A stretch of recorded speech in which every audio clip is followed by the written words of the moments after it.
Hola.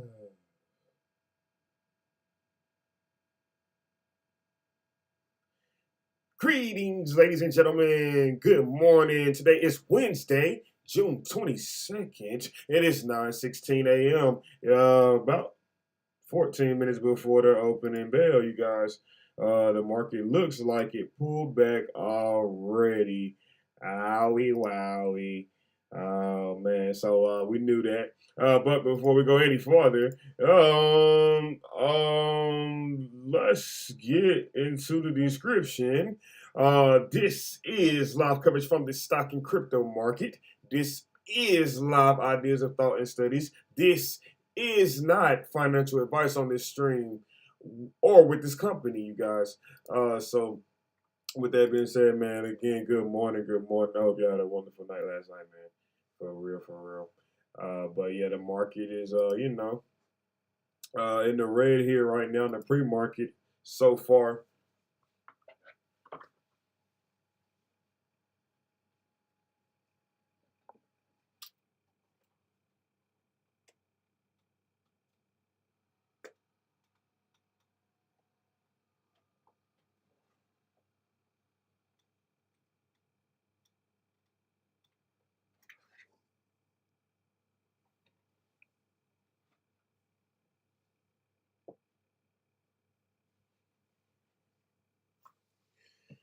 Yep. It's wrapping up here. Little consultation, client, how things go. Letting them know, ask a lot of questions. But you gotta ask questions what you want to do, figure out what's gonna happen.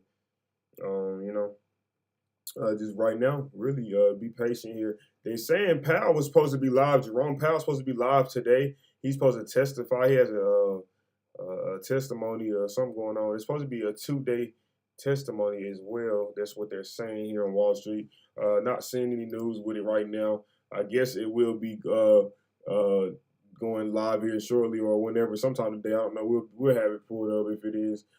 President Biden to ask Congress to spend gas tax um, for 3 months. So he's trying to suspend gas tax, you guys. That's breaking news right there. Biden said that, but it's just because people are really profiting off of oil here right now. In the stock market, and investors are really profiting off of it. So they're just now acting like they realize it. There's no way they didn't realize. There's no way that they didn't realize it before it got too high. You know what I mean? So just keep that in mind. It really can go either way right now. I think they just got to discuss it, and once they discuss it, just sounds like they never even talked about it. It was just one of those things that, just history always shows, and they say history repeats itself. So it was just like that type of situation. But things happen fast. Just like the volatility in the market. So just keep that in mind right now. But yeah, today, going over news here. Still, the top 5 things to know this week. Fed Chair Powell testimony. Fed speakers, consumer confidence data. Looking at earnings, FedEx. Um, you know, Wall Street was closed on Monday. You saw how it acted yesterday, Tuesday. It went extremely up, man. But it was just really was a gap up back to that resistance level. If you guys remember last week when the Powell even spoke, that's when the market went bullish for real. It just went back to that level a little bit over that. Did just come back down to that level though. We're right there at it in pre-market. So Bears in control still. It's the bear market, you guys. If they want to bring price down, obviously they can. It's already down in the pre-market. It can go lower. It just depends. It just depends on what the testimony is about. So I think you guys should relax in the comment section. And y'all will be good. Everybody be good. Clients, everybody gonna be straight. You think the Fed backtracks? The Fed, yeah, they backtrack. Yeah, they definitely backtrack all the time. I mean, but they got to, it's an agenda. You feel me? It's like things change overnight. They don't want anyone to know what they got going on. So of course they're gonna backtrack. That's just something it's protocol. You know. So I mean, it's life. You feel me? I don't get too much into the Fed. You feel me? But just looking at they do got Queso. What's good with it, Queso Lord? But yeah, they do got control of a lot of the currency, the Federal Reserve, of the money. But yeah. 2020, Sudan, collaboration with China's GDP. This was submitted and concluded that the evidence is very clear that the numbers have been they have had a fracture of the reported growth in the past 10 years. Yeah, blown out of proportion to attract investment. China is a paper tiger. Yeah. So it looks like some China news right here in the pre-market. I don't know. We'll see, you guys. We'll see. We'll definitely see here. But that's my top 5 things this week here. If you didn't catch the live stream yesterday, we'll go back over everything again right now in the pre-market while we got some time. One stock to buy this week, one stock to dump. You guys should be checking out the results here. Buy Dollar General, they said, and dump MicroStrategy. It looks like we probably need to check the results here on both of those names. It looks like oh man, yeah, it looks like that buy was on Dollar General was correct. That's the name I'm not seeing hurt in the pre-market. There's really no trading going on with it. Let me see something. Yeah. Dollar General, they said that Wall Street was already on that one. They only down $1, considering everybody else is down a lot. They actually up there. Dollar General's actually up. So yeah, there's like a buy. I think they might have. Let me see. Could be possible. I think they already had earnings though. We have to check. Let me see. I can check real quick. We got some time. It's pre-market, you guys. I don't know though. Just be cautious. I mean, right here at the opening bell, you feel me? It is down. It did gap down. You feel me? Basically, but you feel me? It can just easily just get brought right back up. Just don't know what's gonna happen today. You got Powell supposedly having to testify on Capitol, I think. But Dollar General, that's what we want to see. When is Dollar General earnings? See, yeah, Dollar General is looking good, man. It's like a buy for real. Oh, they got an earnings expected in August. So they got a long, and they at all-time highs. They ain't never been here. That's interesting. It's an easy short, or that's gonna go crazy, man. Something up with Dollar General right now. They're definitely at all-time high.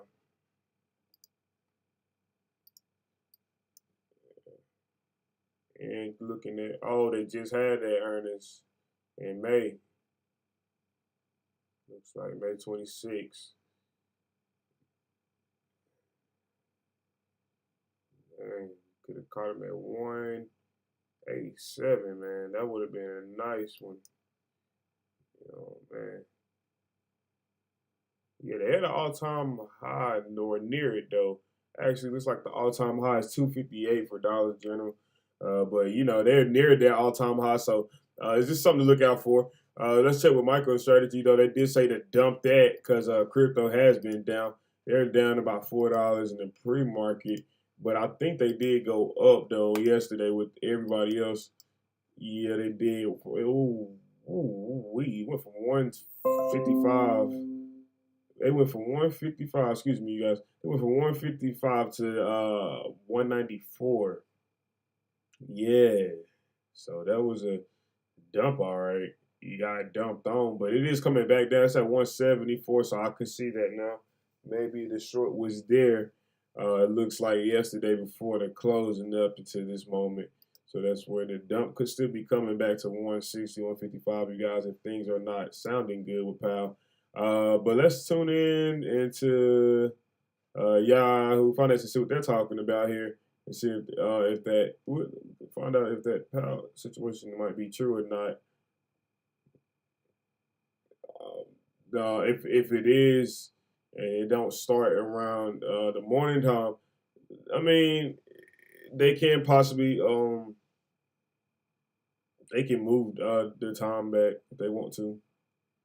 They can say, "Oh, no, we're going to do it at 2 p.m." You feel me? This is what they want to do if they want to. In other words, as goes the prices of these, so too goes the platforms on which you trade them. Over the past 24 hours, we have seen Sam Bankman-Fried of FTX step in to help some of the struggling platforms, offering various credit facilities to the likes of BlockFi. And CZ, Changpeng Zhao of Binance, out at a conference making some comments saying that that's a good thing, that you should be supportive, right, of other firms. He didn't say specifically about Sam Bankman-Fried, but in general. But he also had some commentary about whether Bitcoin has bottomed. He said the worst part is probably over for the cryptocurrency sell-off. He said that at the Point Zero forum in Zurich, and said that basically we have seen these various startups and technologies stressed because of what's going on. He said we're still seeing some of the cascading effects, but each time it cascades, luckily it's a smaller number. So in other words, the washout that we've heard some investors talk about, he seems to be suggesting that we're nearing an end of that.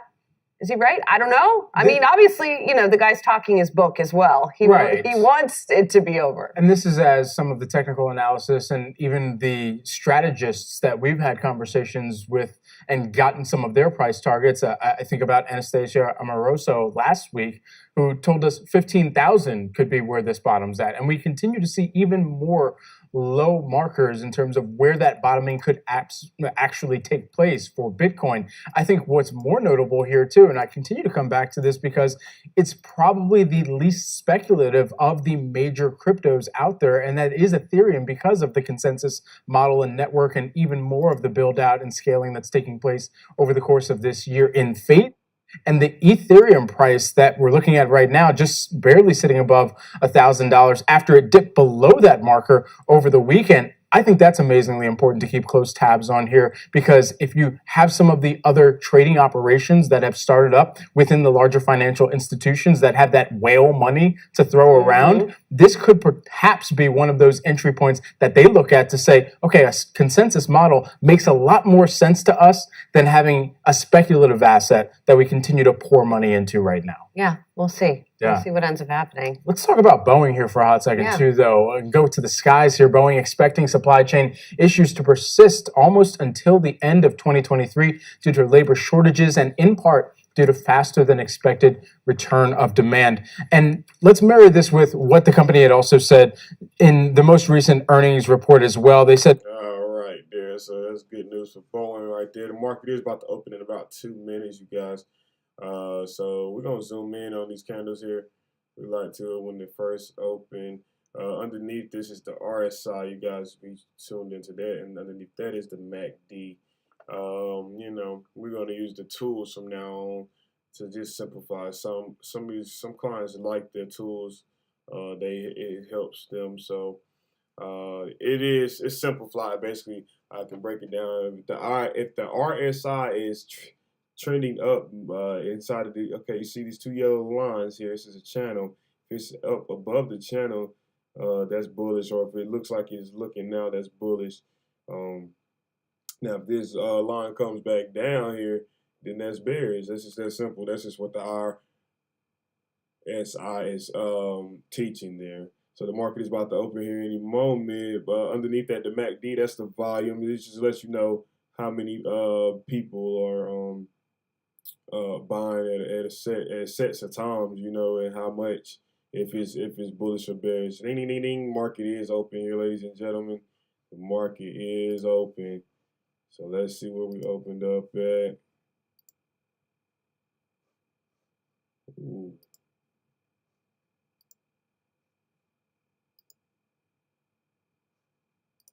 Looks like they're trying to get it right. Oh no, it's updated. It's ready. It's loaded. So yeah, everything's down 1%, you guys. The VIX is back up to almost 3%. The Russell 2000 is only up about 1.70%. Stocks open lower on Wednesday as market rebound fizzles. That's the headlines, breaking news. The market just opened. Let's see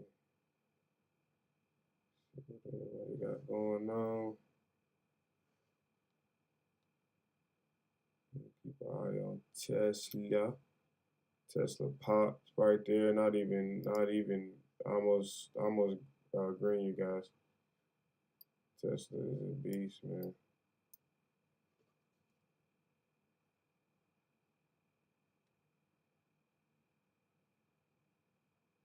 The market is open. I'm not seeing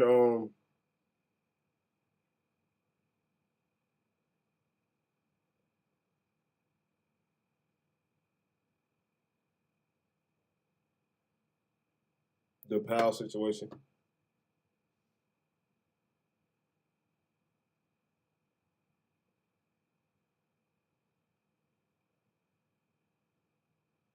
Looks like resistance is right here, you guys. Starting out. It's trying to fight bullish though. It is going. It did open and it looks like it's trying to recover that 1% quickly and go green here. It's gonna be hard to pull off though. Looks like some breaking news. Powell tells Congress the Fed is strongly committed to bringing inflation down. Senators on that particular comment. Yeah, certainly, Julie. Obviously, a lot of attention as the Fed and the government at large try to wrangle with inflation. But the Fed chairman releasing his prepared remarks that he's about to deliver to the Senate Bank Committee in a few moments, as you mentioned, pretty hard on inflation, said we are moving expeditiously to use the tools that they have to take inflation down, said, quote, it will take, and the result it will take to restore price stability on behalf of American families and businesses. The Fed looking for, quote, compelling evidence that inflation is moving down. Keep in mind the Fed's target on inflation is 2% as measured by their preferred measure, which is the personal consumption expenditures. Quote, we anticipate that ongoing rate increases will be appropriate. The pace of those changes will continue to depend on the incoming data and the evolving outlook for the economy. So translation, Fed wants flexibility. We saw that very clearly when the Fed made that abrupt pivot last week towards a more aggressive 0.75% interest rate increase. Another interesting line here, quote, we will strive to avoid adding uncertainty in what is already an extraordinarily challenging and uncertain time, perhaps referring to any sort of doubt on the credibility of the Fed after they made that pivot last week. But what's interesting is that in the prepared remarks that the Fed chairman plans on delivering to the Senate today, no mention of the word unconditional. That did get a lot of attention in the Fed's monetary policy report, which is released alongside these prepared remarks ahead of any sort of Humphrey Hawkins testimony. And the word unconditional showed up in that report, which was actually released last week. That at the time said the committee's commitment to restoring price stability, which is necessary for sustaining a strong labor market, is unconditional. But that word did not appear in the Fed chairman's remarks, so unclear if he's going to use that word today. That was a very strong word that a lot of markets held on to last week. So we'll see what he has to say when that testimony kicks off shortly in the Senate Bank Committee, guys. Hey, Brian, while we have you, I mean, the most recent CPI report that. All right, so he's testifying in front of the Senate today, and then it's probably the House tomorrow. It's a 2-day testimony, so you guys see that it is real. It is viral here. So we're gonna tune into that. You know, pretty much that's gonna be moving the market here all day. You see, it's very volatile right now. They're already quoting some things that he might be. I think it's something he already done said here. So yeah, they already quoting him. Let's see if we can get it pulled up.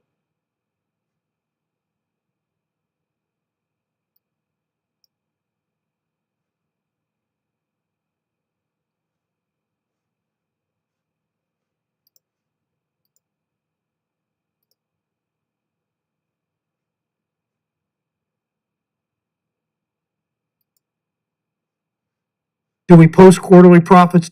All right, it's live, ladies and gentlemen. It just started here like literally 1 minute ago. We're live, ladies and gentlemen. Let's tune in, listen, earn something, learn something. Good luck, everybody. Consequences of world events onto the people who can least afford them. We know what, in this country, most corporations do. They make the same choice they've always made, no matter the economic conditions of the moment. Most of these executives, they're not bad people. They're just doing their jobs. They tell us It's the Wall Street system. These executives have to post profit increases for their shareholders quarter after quarter after quarter. The consequences for everything else be damned, and everyone else be damned. It's why for decades Wall Street's rewarded the companies that squeeze their workers the hardest, companies that cut wages and retirement benefits, can cut corners on worker safety and consumer protection just to make their stock prices go up. It's why too many companies fail to invest in their workers or their products. It's why companies moved manufacturing overseas and then neglected the supply chains that have been crippled during the pandemic, contributing mightily to inflation. It's why big corporations, Amazon, Starbucks, why they bust unions. It's why oil and gas companies would rather charge higher prices than increase supply to meet demand. We aren't witnessing traditional inflation. We're watching Russia and OPEC drive up prices and American energy companies engage in wartime profiteering. At the root of the higher prices and the empty shelves are the same problem that's been shipping jobs overseas and keeping wages low for decades, from Nevada to Massachusetts to Ohio. Corporate power, concentration reaching into every industry and market, into every corner of the economy. Our economy doesn't have to be a zero-sum game where Wall Street wins, everyone else loses. We can create an economy that reflects our values and works for everyone. We passed the American Rescue Plan, including the child tax credit, the biggest tax cut for working families ever. And despite what naysayers claim, of course it wasn't the cause for inflation. For the American families that I talked to, it empowered them to keep up with the cost of raising children. We passed the bipartisan infrastructure bill, a long-term investment in economic growth that creates more jobs, strengthens supply chains, improves our bridges and roads and public transit. Last week, President Biden signed the Bipartisan Ocean Shipping Reform Act into law, bringing down ocean shipping supply chain costs. We need to build on these successes to build an economy that rewards work, making things in America. We should pass our Supply Chain Resiliency Act and begin to bring manufacturing back to our country. We should bring down the cost of prescription drugs and housing and child care and elder care and other costs that have been rising for decades. We need to pass the Protecting the Right to Organize Act to empower workers in the workplace and our economy so they actually get their fair share. We need to crack down on corporate concentration and consolidation. Fair competition is good for workers and consumers and Main Street businesses. It's a core American value. It's how we bring costs down and ensure that workers don't always pay the price for powerful people's bad decisions, whether it's a dictator in Eastern Europe or a Wall Street executive. In a truly fair economy, people don't have to choose between two bad options, low wages or high prices. No one likes inflation. People want good jobs that pay a living wage. Americans want to work. They want to work with dignity. That's central to the functioning of our economy. And as Chair Powell knows, it's part of the Fed's mandate. We must continue to power workers and strengthen the labor market. Wages are clearly not responsible for inflation now. We can't forget that almost 6 million people are still looking for work, actual workers behind the numbers whose livelihoods are directly affected by the decisions the Fed makes. And as interest rates rise and financial stability risks increase, it's even more important to keep a close watch on the biggest banks so that excessive risk-taking doesn't create even more problems. Banks must have enough capital to withstand a crisis. They must serve their communities, not just enrich themselves with stock buybacks and exorbitant executive pay. And mergers must benefit the local community, not just shareholders. We've seen too much evidence of big Wall Street banks behaving badly, shunning small businesses, raking in billions in overdraft fees, discriminating all too often against black and brown borrowers. Chair Powell, you must also ensure we have a strong payment system that works for Main Street banks and consumers so people don't feel like the only option is a risky and unregulated alternative financial system backed by nothing but empty promises. The thousands of proxy currencies like stablecoin and other digital assets, they promise transparency and democracy are missing one thing. They aren't backed by the full faith and credit of the United States of America. The Federal Reserve, our nation's central bank, must use its authority to protect consumers and the financial system from these risks. And you, Mr. Chair, must ensure that the Fed has the highest ethical standards. After former Fed officials profited off their positions in last year's stock trading scandal, It's up to you to restore the American people's and us to restore the American people's trust in this institution that's critical for a healthy economy. I was encouraged when you updated the Fed's policies, but we need rules that have the force of law. That's why we need to pass my ban conflicted trading at the Fed Act. As chair of the Federal Reserve, you have an important role to play to make sure our economy works for everyone, not just those at the top. I urge you to remember the millions of working Americans who are counting on you. I will turn to today's ranking member, Mr. Tillis from North Carolina, and then Chair Powell. And the first questioner will be Senator Warren, who has another engagement. Plus, it's her birthday, so every time birthday she gets to go first if she asks. And I have to introduce a judicial candidate in judiciary, so I may have to step up.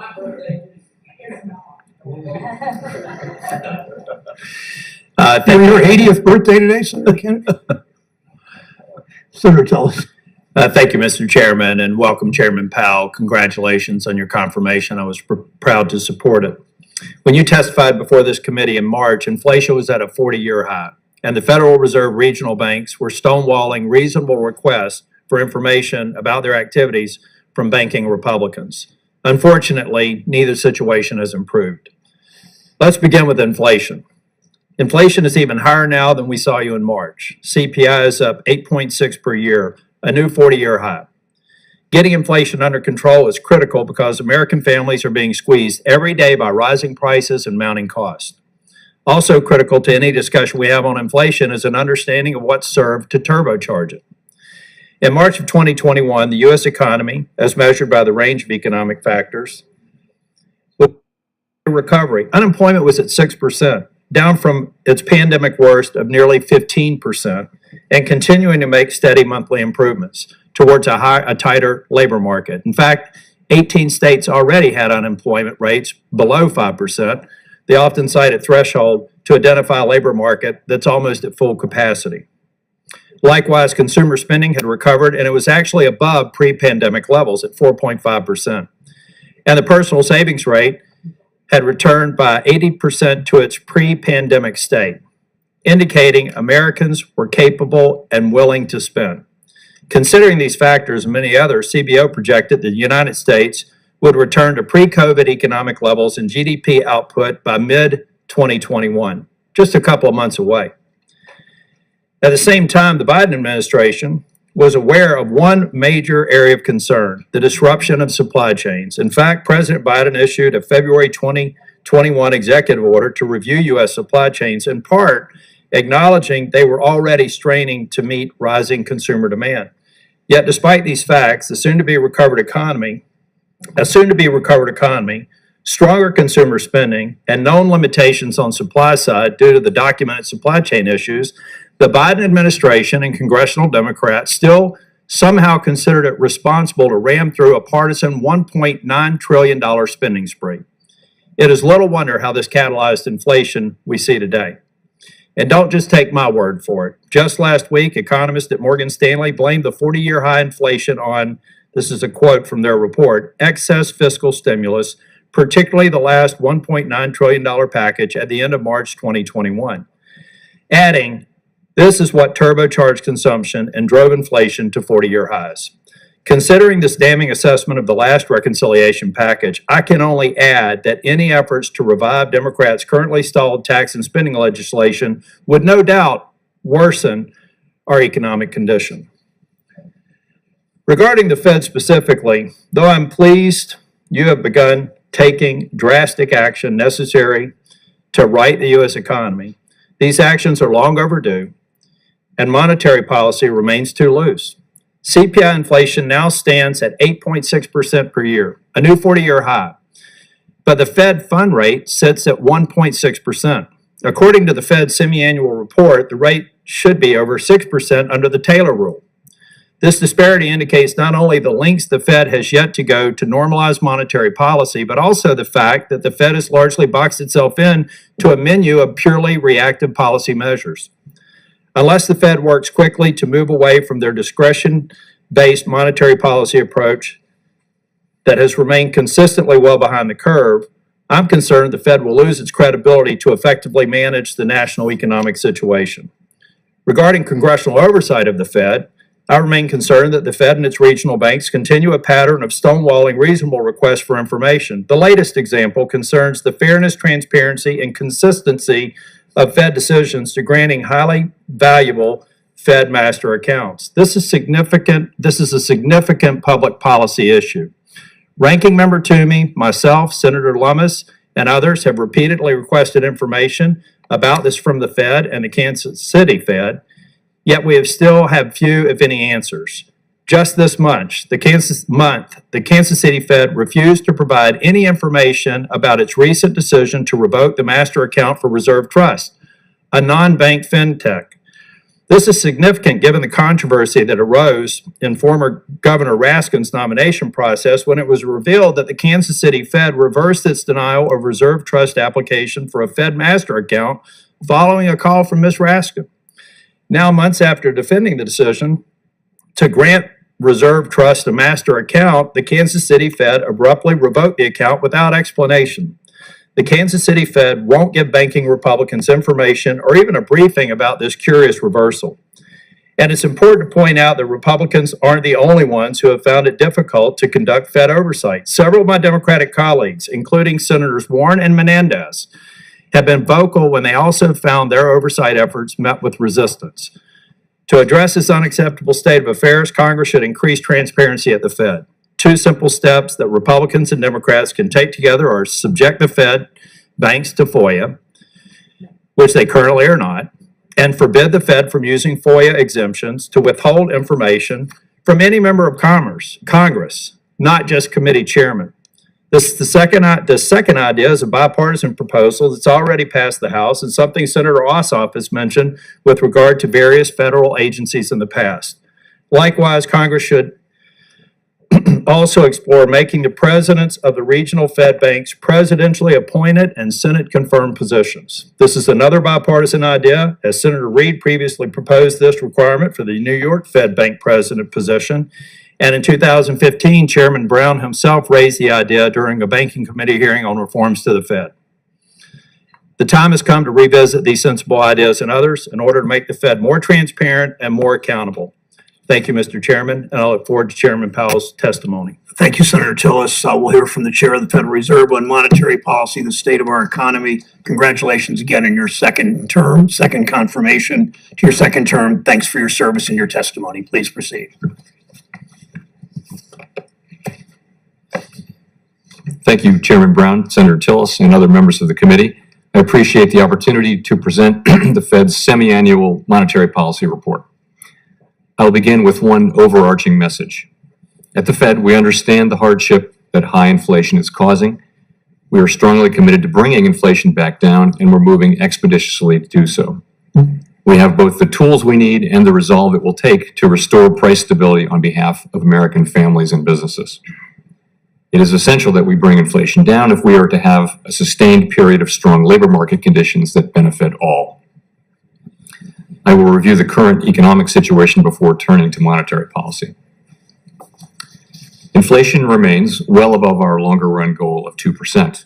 Over the 12 months ended in April, total PCE prices, that's personal consumption expenditures prices, rose 6.3%. Excluding the volatile food and energy categories, core PCE prices rose 4.9%. The available data for May suggests that the core measure likely held at that pace or eased slightly last month. Aggregate demand is strong, supply constraints have been larger and longer lasting than anticipated, and price pressures have spread to a broad range of goods and services. The surge in prices of crude oil and other commodities that resulted from Russia's invasion of Ukraine is boosting prices for gasoline and fuel and is creating additional upward pressure on inflation. And COVID-19 related lockdowns in China are likely to exacerbate ongoing supply chain disruptions. Over the past year, inflation also increased rapidly in many foreign economies, as discussed in a box in the June Monetary Policy Report. Overall economic activity edged down in the first quarter as unusually sharp swings in inventories and net exports more than offset continued strong underlying demand.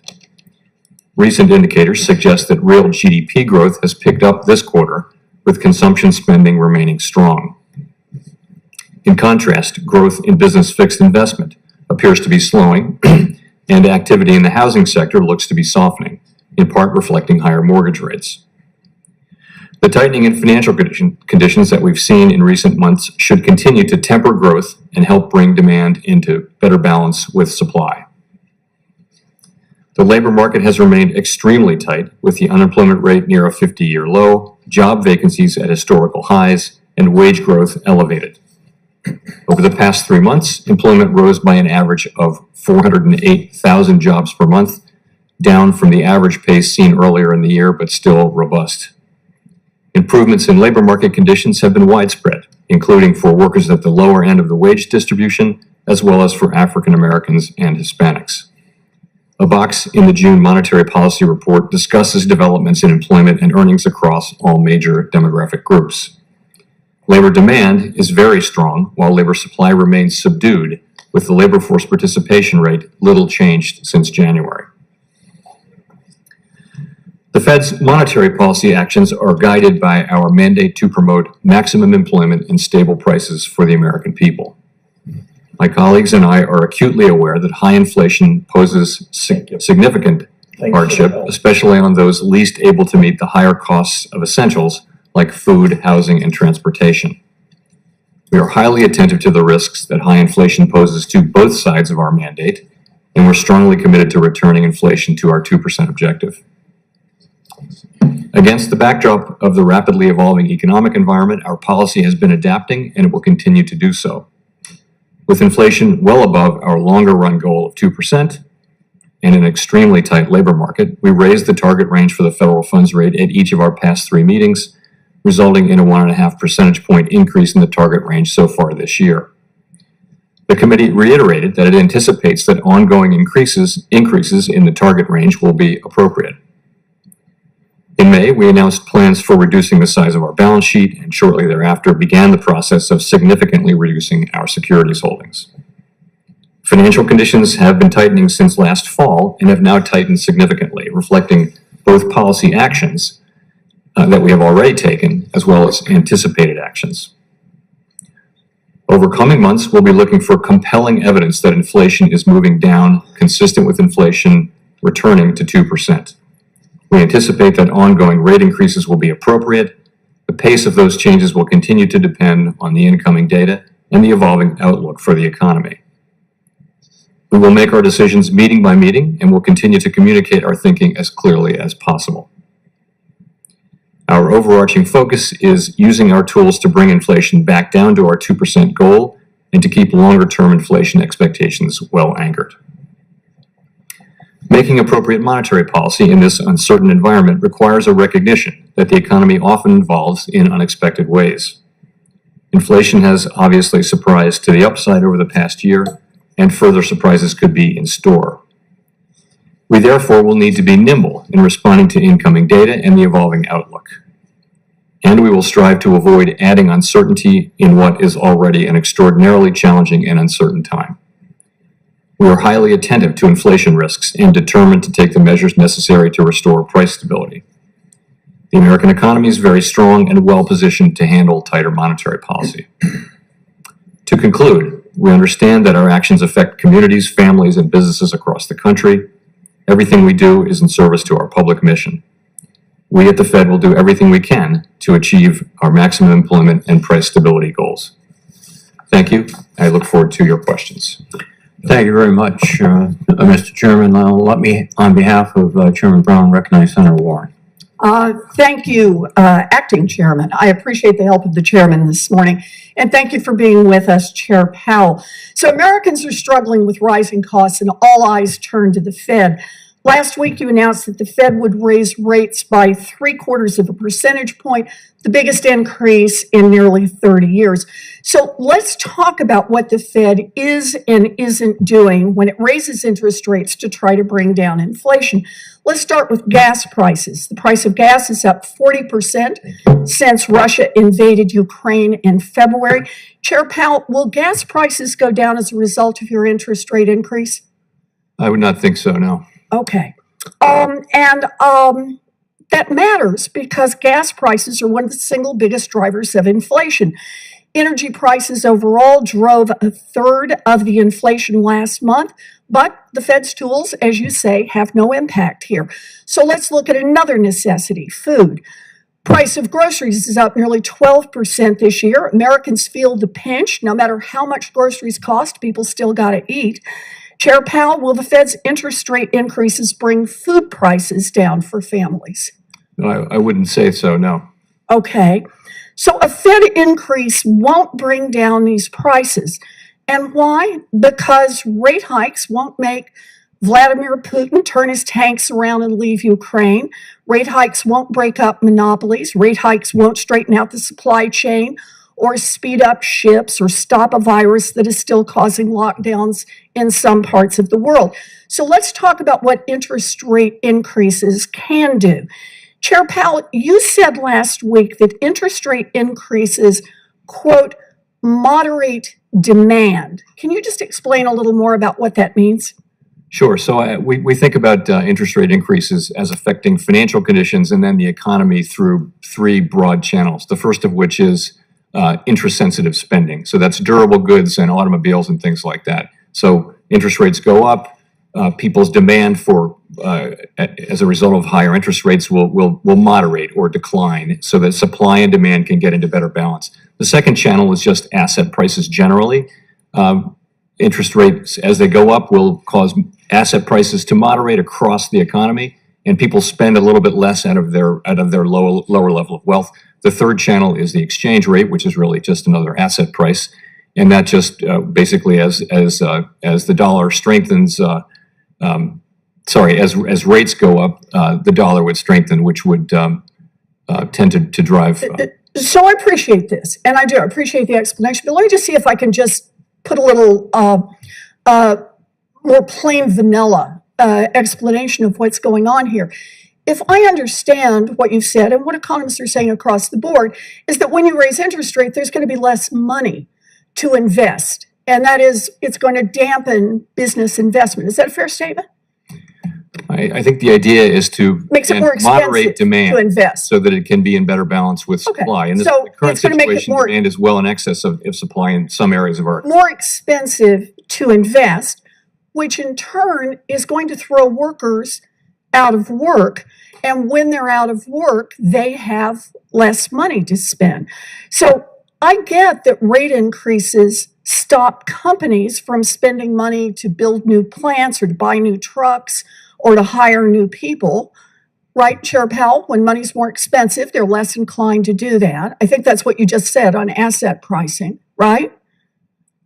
Well, in the labor market, you have, as you know, you have a situation where there's a shortage of workers, and there are two job vacancies for every person who's actively looking for work. So part of this is to get the labor market back into balance. Well, I appreciate you call it back into balance. What I'm trying to get at, though, is what does the tool of raising rates do? And part of what you just said is that it increases, in effect, the cost to invest, to buy those trucks or new plants or to hire new people. The reason I raise this and the reason I'm so concerned about this is rate increases make it more likely that companies will fire people and slash hours to shrink wage costs. Rate increases also make it more expensive for families to do things like borrow money for a house. And so far, the cost this year of a mortgage has already doubled. Inflation is like an illness, and the medicine needs to be tailored to the specific problem. Otherwise, you could make things a lot worse. And right now, the Fed has no control over the main drivers of rising prices, but the Fed can slow demand by getting a lot of people fired and making families poorer. And while President Biden is working to increase energy supplies and straighten out supply chain kinks and break up monopolies and bring down prices, you could actually tip this economy into recession. So I just want to say, you know what's worse than high inflation and low unemployment? It's high inflation and a recession with millions of people out of work. And I hope you'll reconsider that as you drive this, before you drive this economy off a cliff. Thank you, Mr. Chairman. Thank you, Senator Warren. On behalf of Chairman Brown, Senator Tillis, please. Senator Reid, I'm going to defer and allow Senator Shelby to go before me, and then I'll follow in turn. Quite all right, sir. Thank you. Thank you, Mr. Chairman. Chairman Powell, earlier this month, Secretary Yellen acknowledged she was wrong about the risk of inflation. Previously, you also acknowledged that the Fed got it wrong in thinking that inflation would be transitory. Yet myself and other members of this banking committee here have been warning about inflation for over a year. Last July, nearly 1 year ago, when you came before this committee, I raised my concerns about the risk of rising inflation, particularly following the enactment of a $2 trillion spending bill. At that time, there was already evidence that inflation was affecting numerous areas of our economy. I discussed the year-to-year price increases on agricultural goods such as corn, wheat, and soybeans at that time. I pointed out the rising cost of metals, including copper and aluminum. I mentioned the increase in energy prices, used cars, and airline tickets.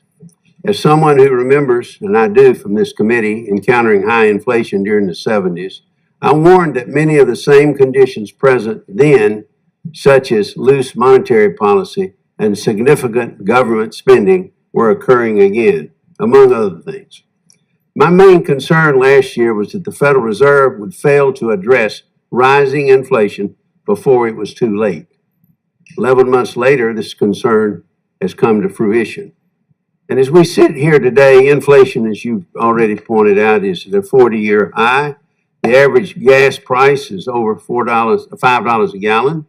And we're currently in the midst of 12 consecutive months of inflation above 5%, including spiking to 8.6 last month.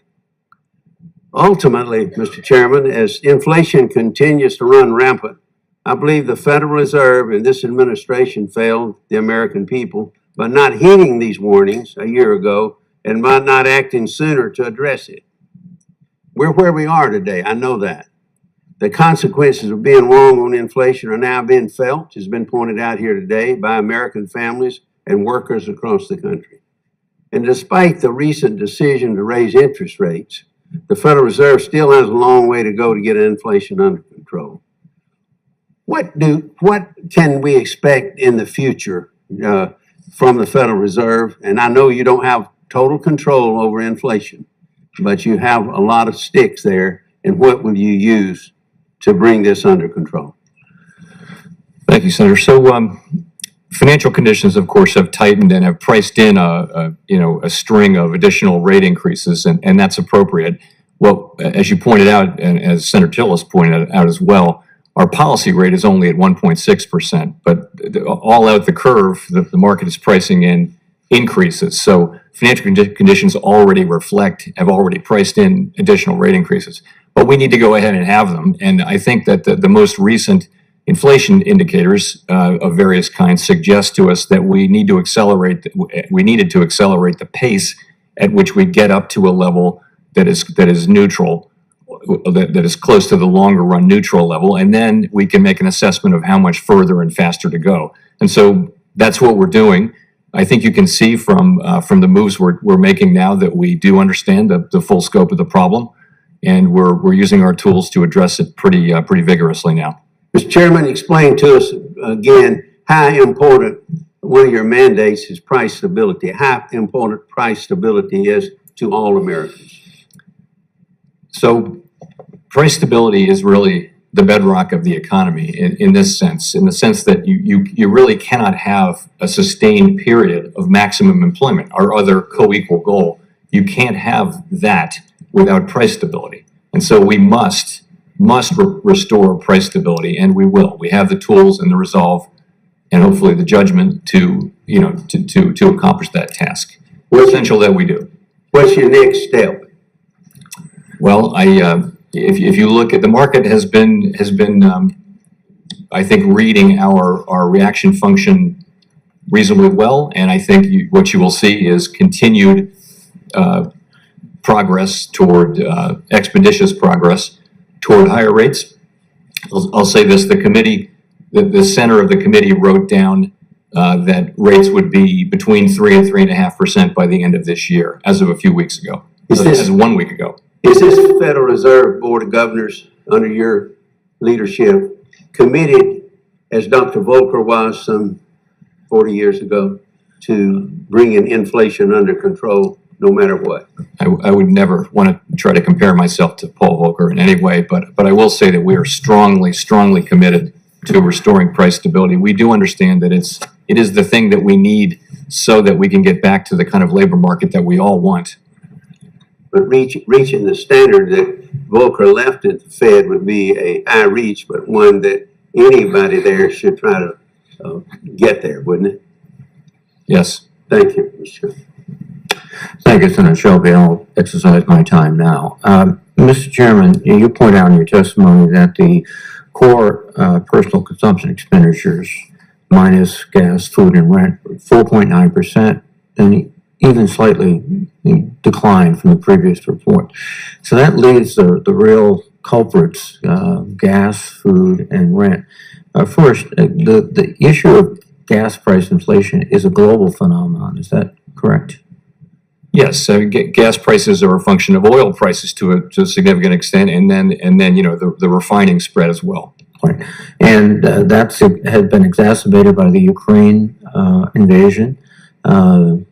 We've deliberately, and the Europeans have deliberately cut off accessing Russian supplies, and that's added to inflation.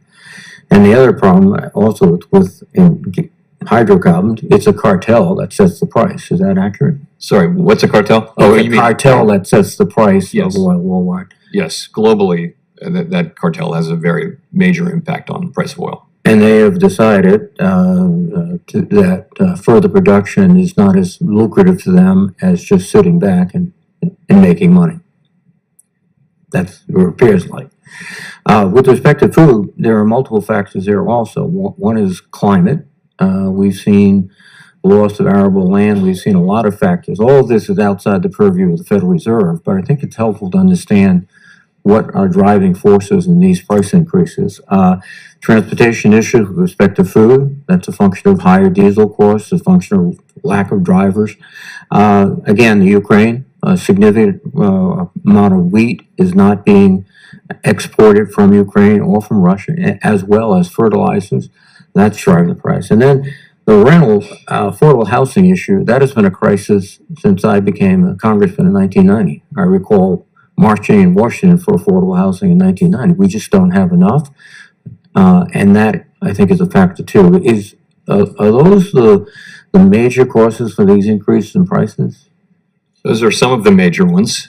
You could also point to some parts of the goods economy, which have been restrained capacity, and you're actually seeing significant price increases in some of the service economy as it really reopens fully now, and that would be the travel and leisure sector.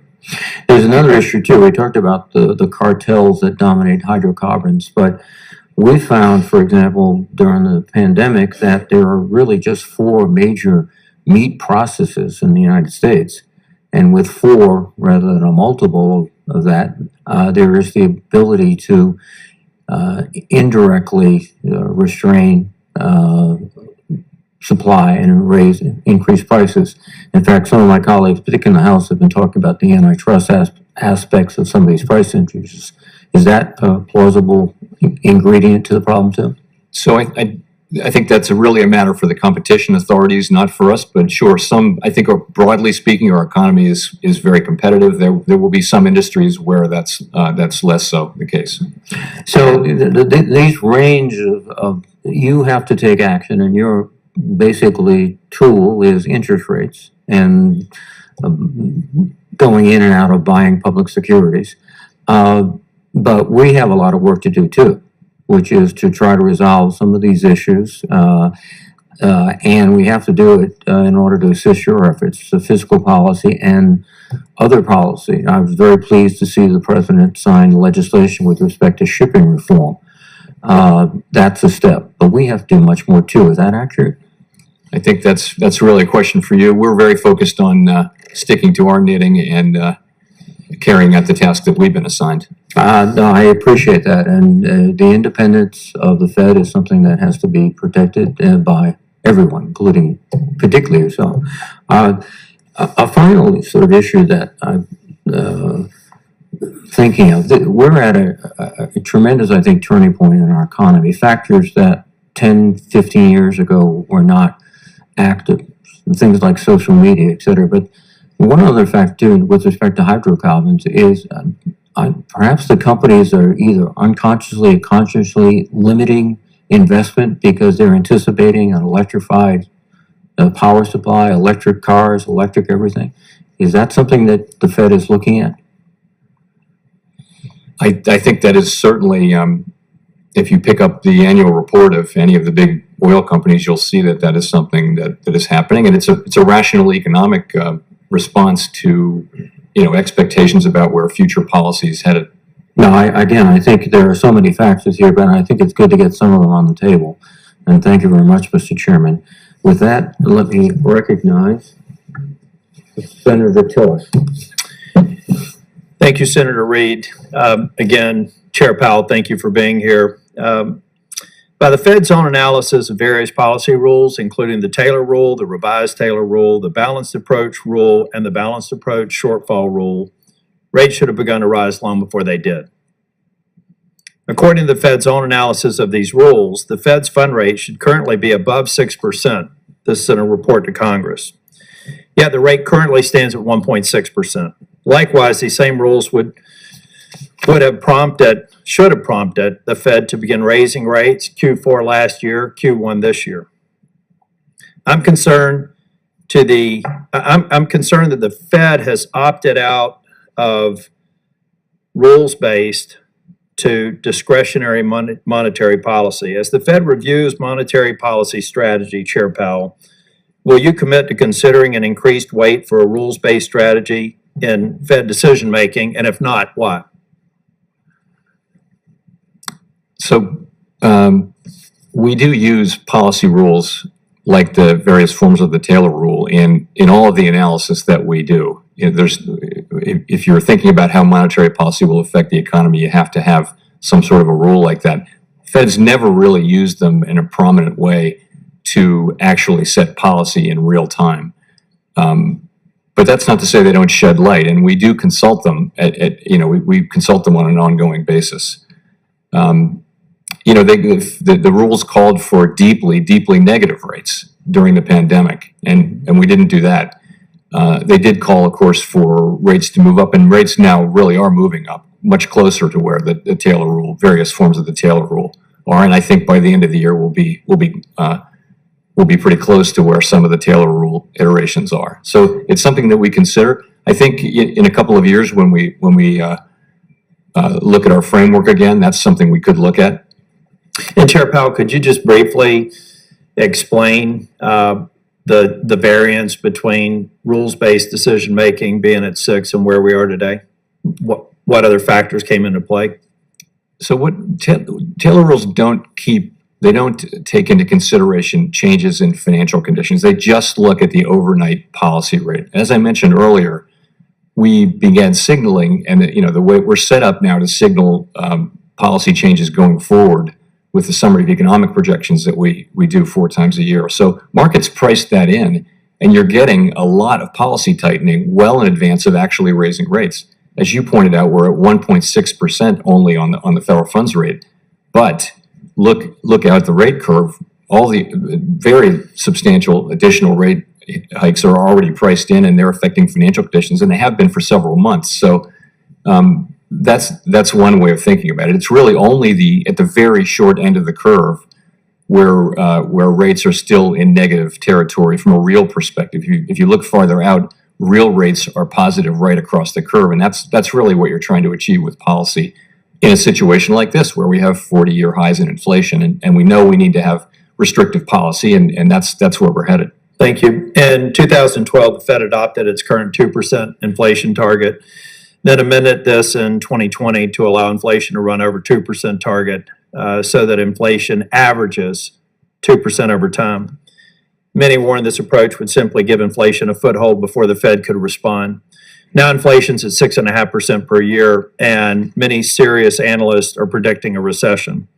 According to the Fed's framework, will the Fed push inflation below 2% so that it averages 2% over time? No, that wasn't the way the framework worked. And I should clarify, though, the framework was carefully focused on what we knew, which was the economy of the last 25 years. The pandemic hit a few months afterward, and I think we've been aware since reasonably quickly after that the disinflationary forces of the last quarter century have been replaced, at least temporarily, by a whole different set of forces. And those are the forces that our policy has been reacting and dealing with, and we're well aware of that. I think that what we were looking at was a world in which you didn't see inflation move up even when unemployment was for an extended period well below 4%. This is a different economy, different forces. The real question is, how long will this new set of forces be sustained? And we can't know that. But in the meantime, our job is to find price stability and maximum employment in this new economy.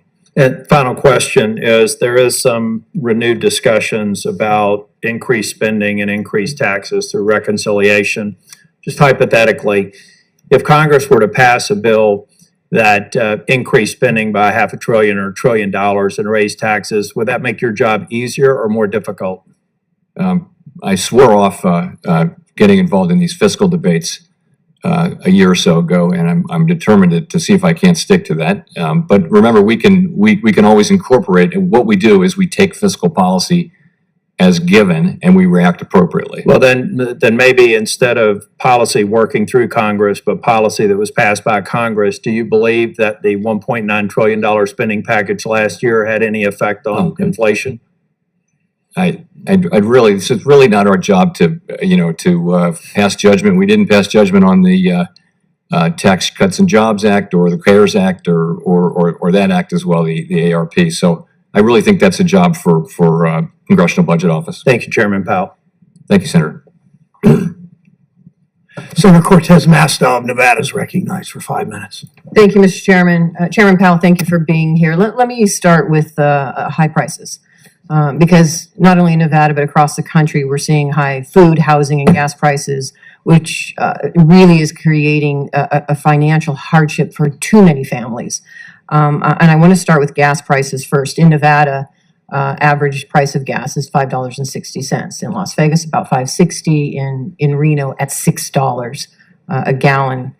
And as gas prices rise across the country, oil and gas companies, we know, are making record profits, but are using that money to continue to consolidate their industry and pay for stock buybacks instead of investing in increased oil production. On one of them, and one I've heard, is over 9,000 permits that they have that are unused drilling permits, or they're not expanding their refining capacity. We also know that reduced refining capacity is a particular problem that has been caused in large part by decades of oil industry consolidation and is driving gas price hikes to be as much as 61 cents a gallon higher than expected. So when considering the drivers of inflation, how much do Federal Reserve economists consider consolidation in an industry? And what else can we do to hold these industries accountable for their contributions to rising prices? So those are really questions for the competition authorities, questions of industry structure and consolidation. They really aren't questions that we directly address. We raise interest rates, and our job is maximum employment. But I have to push back. You have to consider that. I mean, you're considering what's happening in Ukraine as a variable on inflation and high prices. So you have to consider the fact that we have these oil companies. They are exclusively control this commodity that is key for this country. We know that not only do they produce and decide how and when they're going to drill crude oil, we also know the refineries, and quite honestly, the refineries in this country are not prepared to refine the domestic oil that even comes from Texas and the Dakotas. The refineries are prepared to refine the oil that comes from out of this country. And we also know that many of the oil companies have their own traders that are trading on the price of crude oil in this country. I mean, listen, you just talked about an outside agency. This is why this is so important and why I am a co-sponsor of the Transportation Fuel Market Transparency Act. Glencore was just fined $1.1 billion because they were manipulating the oil prices to their benefit. So that is something you have to take into consideration when we have an industry like these gas and oil companies that are so consolidated, they are having an impact on the prices to the detriment of the people in my state. So that has to be something you consider and take into consideration when you're looking at the impact that people across the country are seeing from these high prices. I hope it is. Please tell me you are. Well, I think we see that the global oil prices, which have, very important effects on gas prices here at home, are set on the global market. And that, as we mentioned earlier, there's a large cartel that is responsible to a significant extent for setting those prices. We take that as given. So do you pay attention to what Wall Street is saying and what these cartels are doing? When you say cartels, these are these big oil companies, and they're indicating that, well, I'm not going to drill because I'm making profits because the price of gas is so high. So you would assume, I would hope that you would take that into consideration, that it's going to continue these high prices because there is a challenge in holding these oil companies accountable. So in principle, we pay attention to anything that could affect the use of our tools and the need to use our tools. And I think with the future price of oil, the best thing you can probably do is look at oil futures, because futures in theory should be taking into account all of these factors, and that's what we do. But ultimately, the question for us is, do we raise or lower interest rates? We don't have tools that would address these practices that you're discussing. They're not really, of course, we understand them. Well, do you have concerns that these oil companies are manipulating or controlling the prices that we have right now? Do you take that into consideration with the tools that you need to reduce inflation and reduce these costs? Honestly, those are not judgments for us to make. The questions about industry structure and competition are really not, it's not our assignment. Our assignment is employment and price stability. The outcome of that infrastructure is something you've got to take into consideration. Yes. Unless they change, the prices are not coming down. Unless they stop giving profits and sharing that with their shareholders and start addressing and looking at actually the consumer at the other end of this who is bearing the brunt of it, these prices are not going to come down. I would assume you take that into consideration. Maybe I'm wrong. Well, when you say take it into consideration, we do have to have a forecast of oil prices, and we do. But ultimately, though, the question for us is price inflation. What's happening with price inflation? And it's a macroeconomic question. It's not a question about industry structure or corporate behavior. It's a question about what will be the behavior of inflation across the economy. And in particular, there's really not anything that we can do about oil prices. There's a little, food prices is a bit more mixed, but for oil prices, they're set at the global level. It has to do with global oil prices and also the refining spread. Neither of these are things that we have the tools to affect. Does it concern you that these oil companies haven't come to the table to look for a solution to help us reduce fuel costs? I don't think it's appropriate for the Fed or for me to be reaching out into areas of policy that are not assigned to us. It's not up to us to comment on that sort of thing. We have a very specific job and precious independence to carry that job out. And I think the other side of that is stick to that job. And our job is maximum employment and price stability. Thank you, Mr. Chair. My time is up. Thanks, Senator Cortez Masto. Senator Rounds from South Dakota is recognized. Thank you, Mr. Chairman. Chairman Powell, welcome again.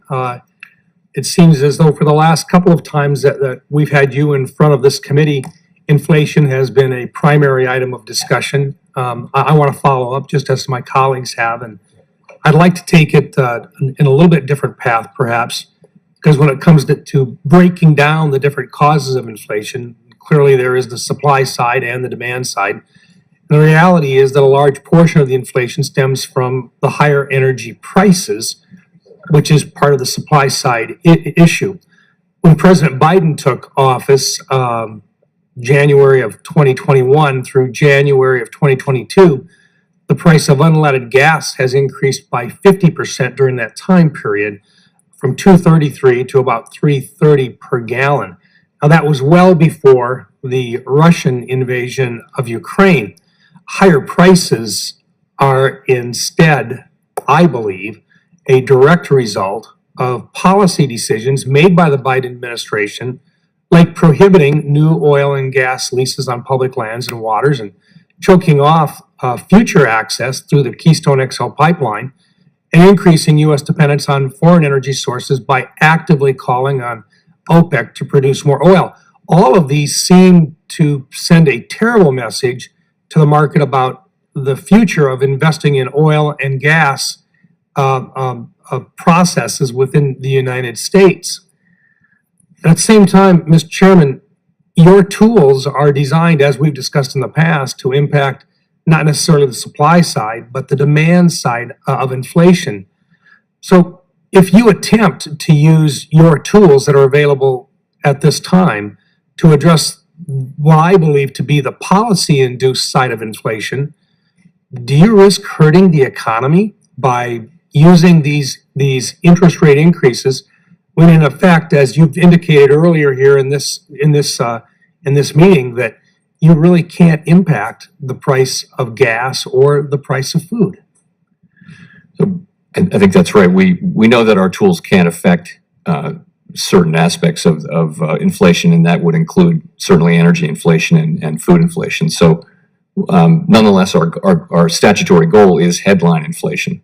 But we also know that core inflation is actually a better indicator of headline inflation than headline inflation itself is, because food and energy tend to be quite volatile. They tend to move up and move down, and that's been the history. So core enables us to look through that volatility, and so we focus very much on that as a better representation of what underlying inflation of the economy is at any given time. And I think but in this particular case, that core inflation, if we're not going to include some of those, what I think earlier we thought would be transitory in nature portions of inflation, they have proven not to be transitory. In fact, South Dakotans are now paying $682 more per month on goods and services than they were when President Biden took office due to inflation.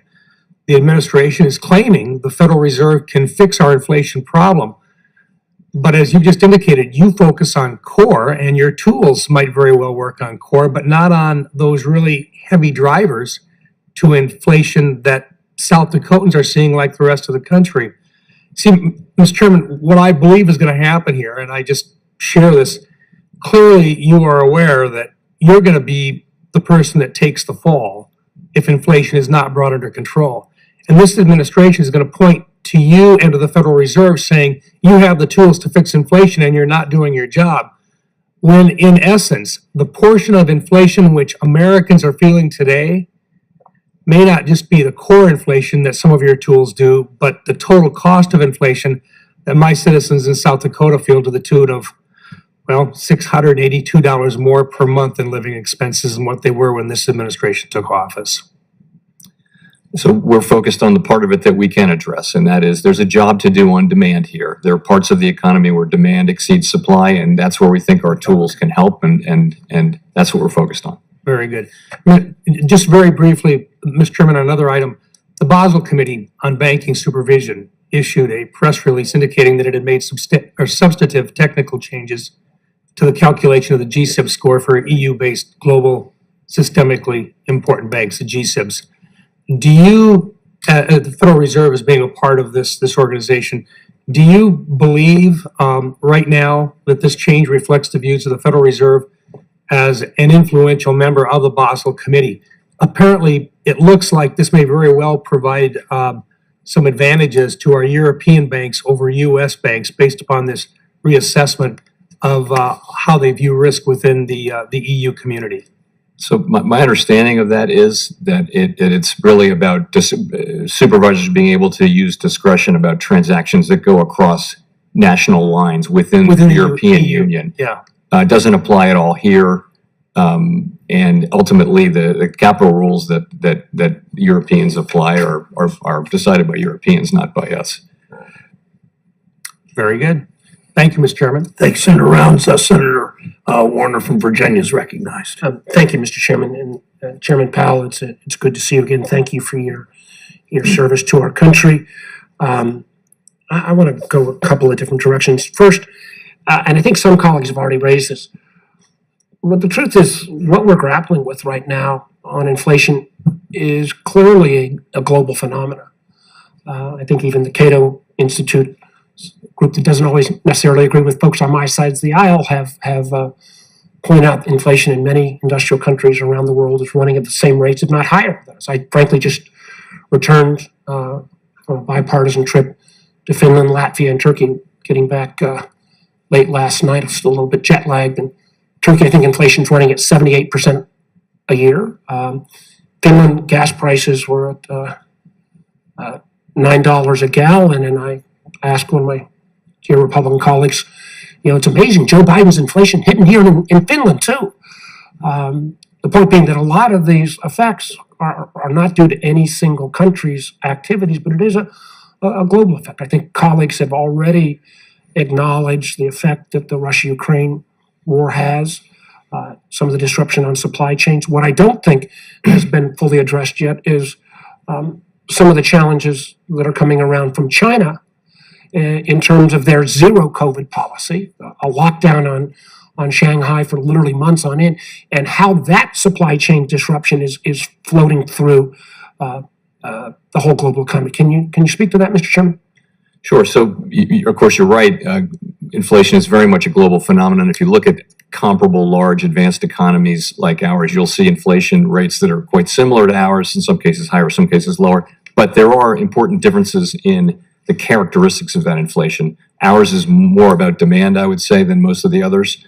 And theirs is more about energy prices and things like that.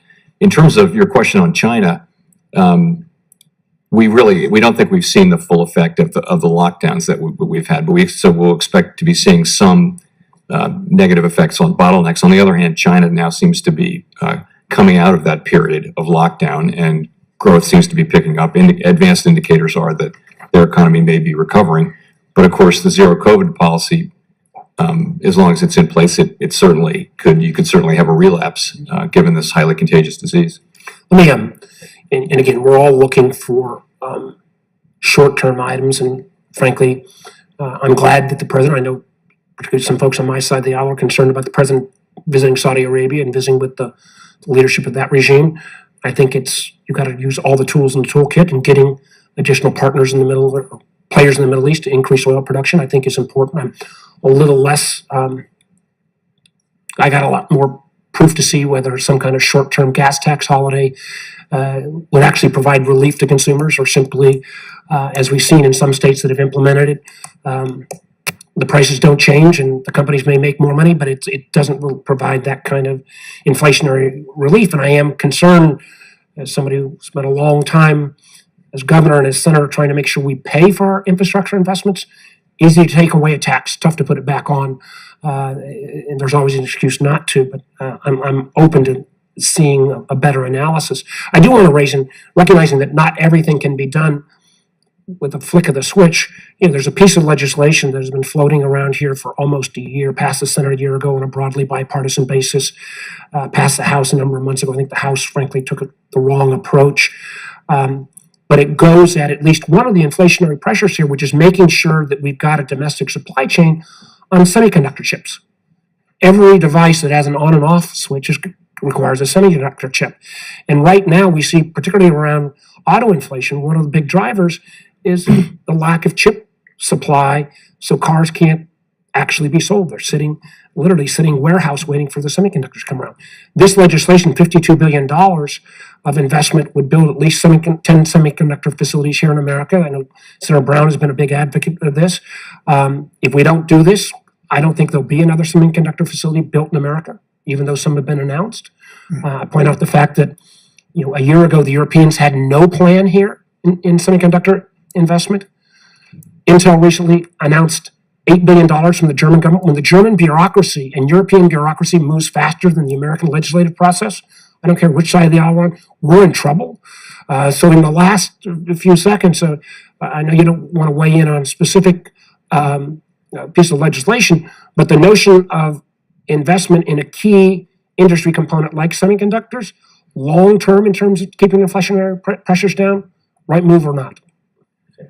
Again, I wouldn't, as you say, I wouldn't comment on a specific legislative proposal. Talk about the industry sector. I'll just say that I do think we learned a lot about global supply chains, and we're still learning. And it's important to take the right lessons, and I think it's an important area to explore about how we can harden up and improve our sourcing capabilities, including what should be here. Thank you, Mr. Chairman. Thanks, Senator Warner. Senator Kennedy from Louisiana is recognized.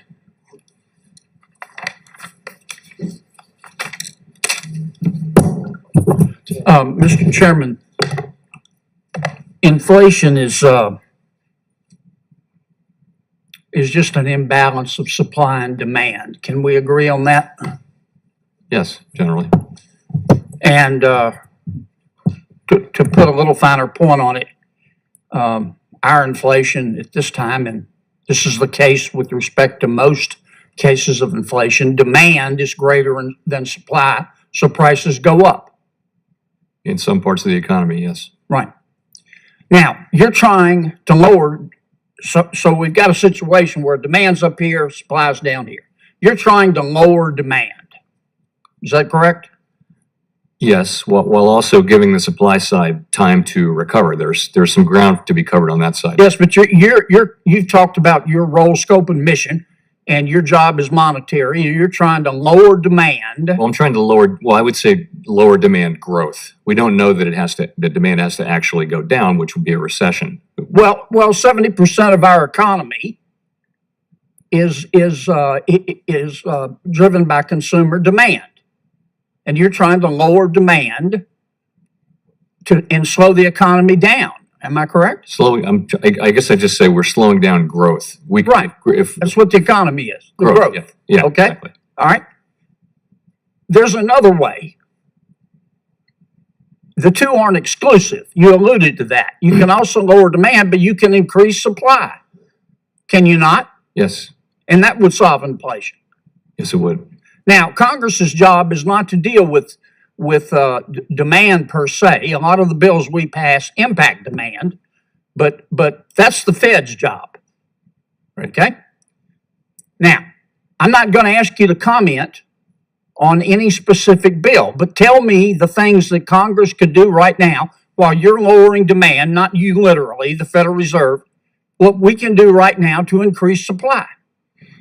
I think the things you can do are important over the medium and longer term, but probably not so much in the short term. But it's things that like investing in people so that they can remain in the labor market longer, things like that, and infrastructure, things that will increase the productive capacity. Well, how about in the long run, as Keynes said, we're all dead. I'm interested right now in the short run. What about if we reduce the regulatory burden, let's say on refineries, wouldn't that incent refineries to start refining more and help on the supply side? I would say anything that could increase capacity on that front could have Yeah, but would that help? I'm not trying to get you to endorse legislation. Look, Mr. Chairman, we got a hell of a mess here. Okay? Inflation is hitting my people so hard they're coughing up bones. I don't care what the inflation is in other parts of the country, of the world. I'm sorry they're having inflation in other parts of the world, but them in misery doesn't make my people feel better. They're still miserable. Inflation is hitting people so hard they're coughing up bones. It's the highest in 40 years. Our national debt is greater than our national output. Crime's up, the border's open, respect for institutions is way down, and 70% of the American people think we're headed in the wrong direction. Now, we got a hell of a mess. And right now, you're the most powerful man in the United States, maybe in the world. We've got to President Biden, I don't blame him. I understand politics. He keeps saying, well, your 401k has crashed and gas has gone from $2 to $5 a gallon because the economy's so good. And the American people know that's not true. Now, other than relieving regulatory burden, let me put it in the form of a question. What if the United States Congress said, look, we've got a budget. We're going to freeze spending. We're going to stop injecting more money into the economy. We're going to freeze spending until Powell can get control on the demand side. Would that help? You know, I feel like giving you advice on what to do when I'm asking we're for not it. getting I our welcome own, we're not getting our own job done. I feel like maybe a better thing to do would be for us to get our house in order and do the job you've assigned us. Well, let me put it another way. Let's suppose, forget about Congress. Let's suppose that every governor in every state and every legislature in every state got together tomorrow and said, I know it's not likely to happen, and said, we are going to freeze our budgets. We're not going to spend a penny more than's already budgeted. Would that help? Would it help? Sir? Would it help with? Would it help reduce inflation? It would depend on, it might, but I mean, it would take, I'm giving you, I'm scoring fiscal policy. Well, I understand Really you're being reluctant to do careful, it. but Mr. Chairman, the United States Congress, in addition to its regular budget, has spent $7 trillion. I'm not saying all of it was unnecessary. On top of that, the Fed's increased its balance sheet from $1.5 trillion to $9 trillion. $9 trillion. I know you're cutting it back, but we've injected all of this money into the economy, and then people go, well, we have inflation. Duh. Give me some help here. Tell me what we can do. I'm really focused on what we can do, which is shrink our balance sheet and raise interest rates and get supply and demand back into alignment and get inflation back down to 2%. Thank you, Senator Kennedy. Senator Tester from Montana is recognized for 5 minutes. I want to thank the chair and ranking member. I also want to thank you for being here, Mr. Chairman. I appreciate it. I've just got to say one thing about Senator Kennedy. I think freezing spending is probably not a good idea, except we just had a flood that cost $1 billion worth of damage in southern Montana. $1 billion what's projected. We freeze spending, that infrastructure never gets rebuilt.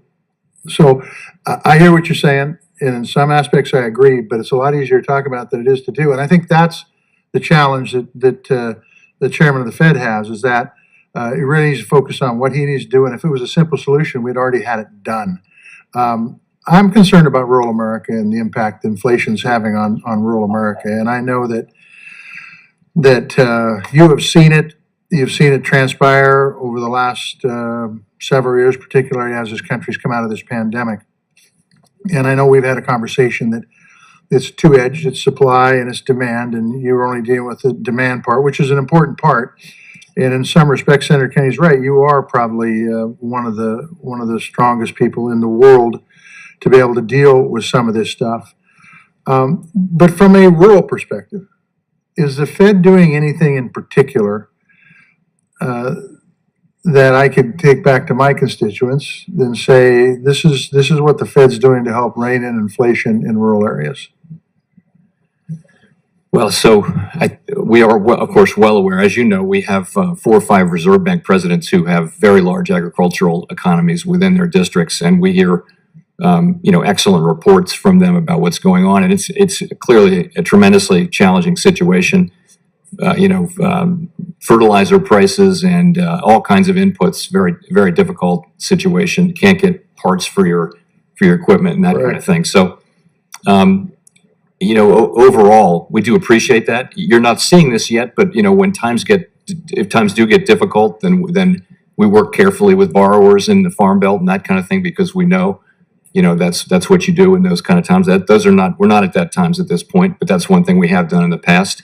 I mean, overall, we think we need to get back to price stability, and that will help. That will help everybody. It will help the whole economy, including rural America. Okay, interest rates. I know they've been raised a bit recently. I think 3/4 of a point. Correct me if I'm wrong. And I'm not going to ask you where interest rates need to be, but I do think that there's a fine line to walk. And you tell me if I'm wrong. Where if interest rates are raised too high, it could drive us into a recession. Can you tell me some of the things you're looking at to make sure that doesn't happen?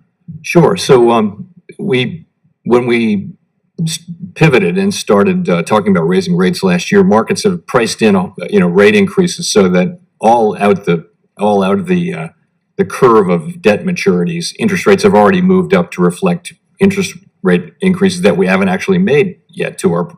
So what we have right now is is a low short-term rate, which is our policy rate. So, and the increase that we made one decision at the last meeting, which was to raise by 75 basis points, but only to 1.6%. So, and we thought that was the right thing to do. I'm happy to discuss why. But really, the point is that our policy rate is still at a relatively low level. And in principle, we want to get it up to a more neutral-ish level, even more expeditiously than we had been. And that's what was behind our thinking. And that's really, so the concern, I don't think is about the level, it was with the speed. Are we moving too quickly?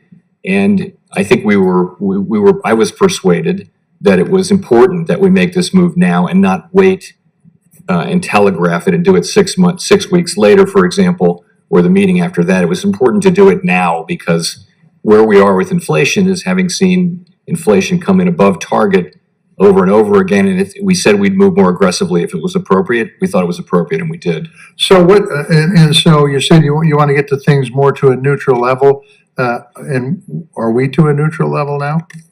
No, so we estimate the longer run neutral level of the federal funds rate to be in around 2.5%, and actually we think it will be appropriate to raise rates above a neutral level into a modestly restrictive level, because this is very high inflation and it's hurting everybody, and we need to do our job and get inflation back on a path down to 2%, and the way we're going to do that, we think, is raise rates, of course, to that level. Of course, everything depends on the data that we see. We're really strongly committed to getting inflation down to 2%, but we're going to be flexible as we see the data coming in. Do you agree with the perspective, and then I'll be done, but do you agree with the perspective that if interest rates go too high, too fast, it could drive us into a recession?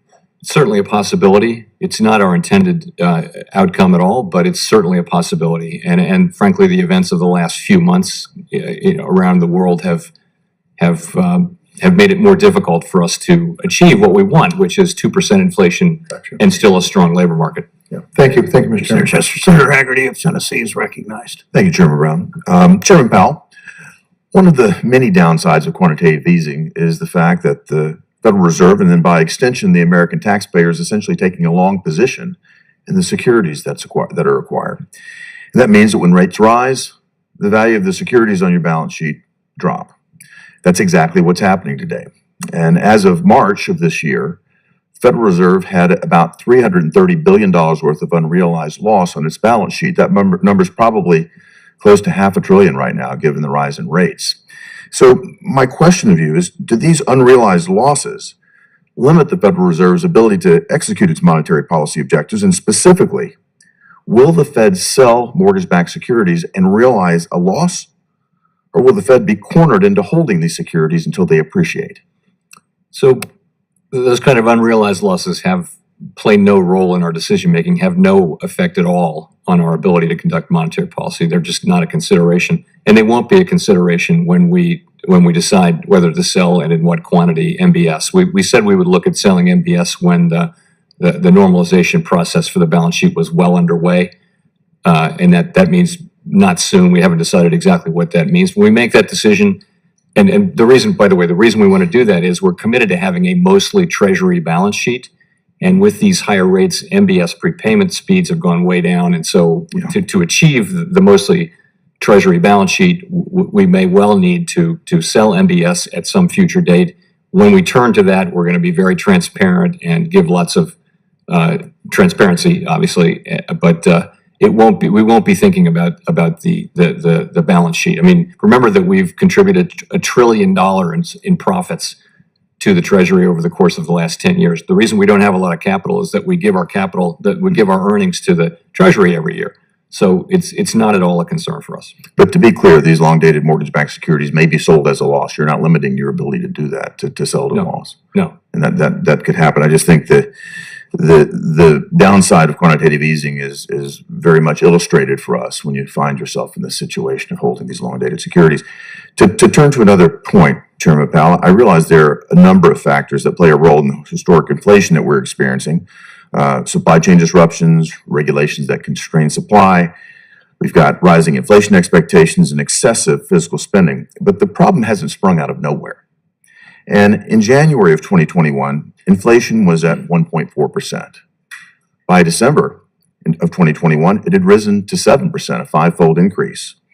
Now, since the war in Ukraine began in late February, the rate of inflation has risen incrementally, another 1.6%, to a current level of 8.6%. So again, from 7% to 8.6%. Given how inflation has escalated over the past 18 months, would you say that the war in Ukraine is the primary driver of inflation in America?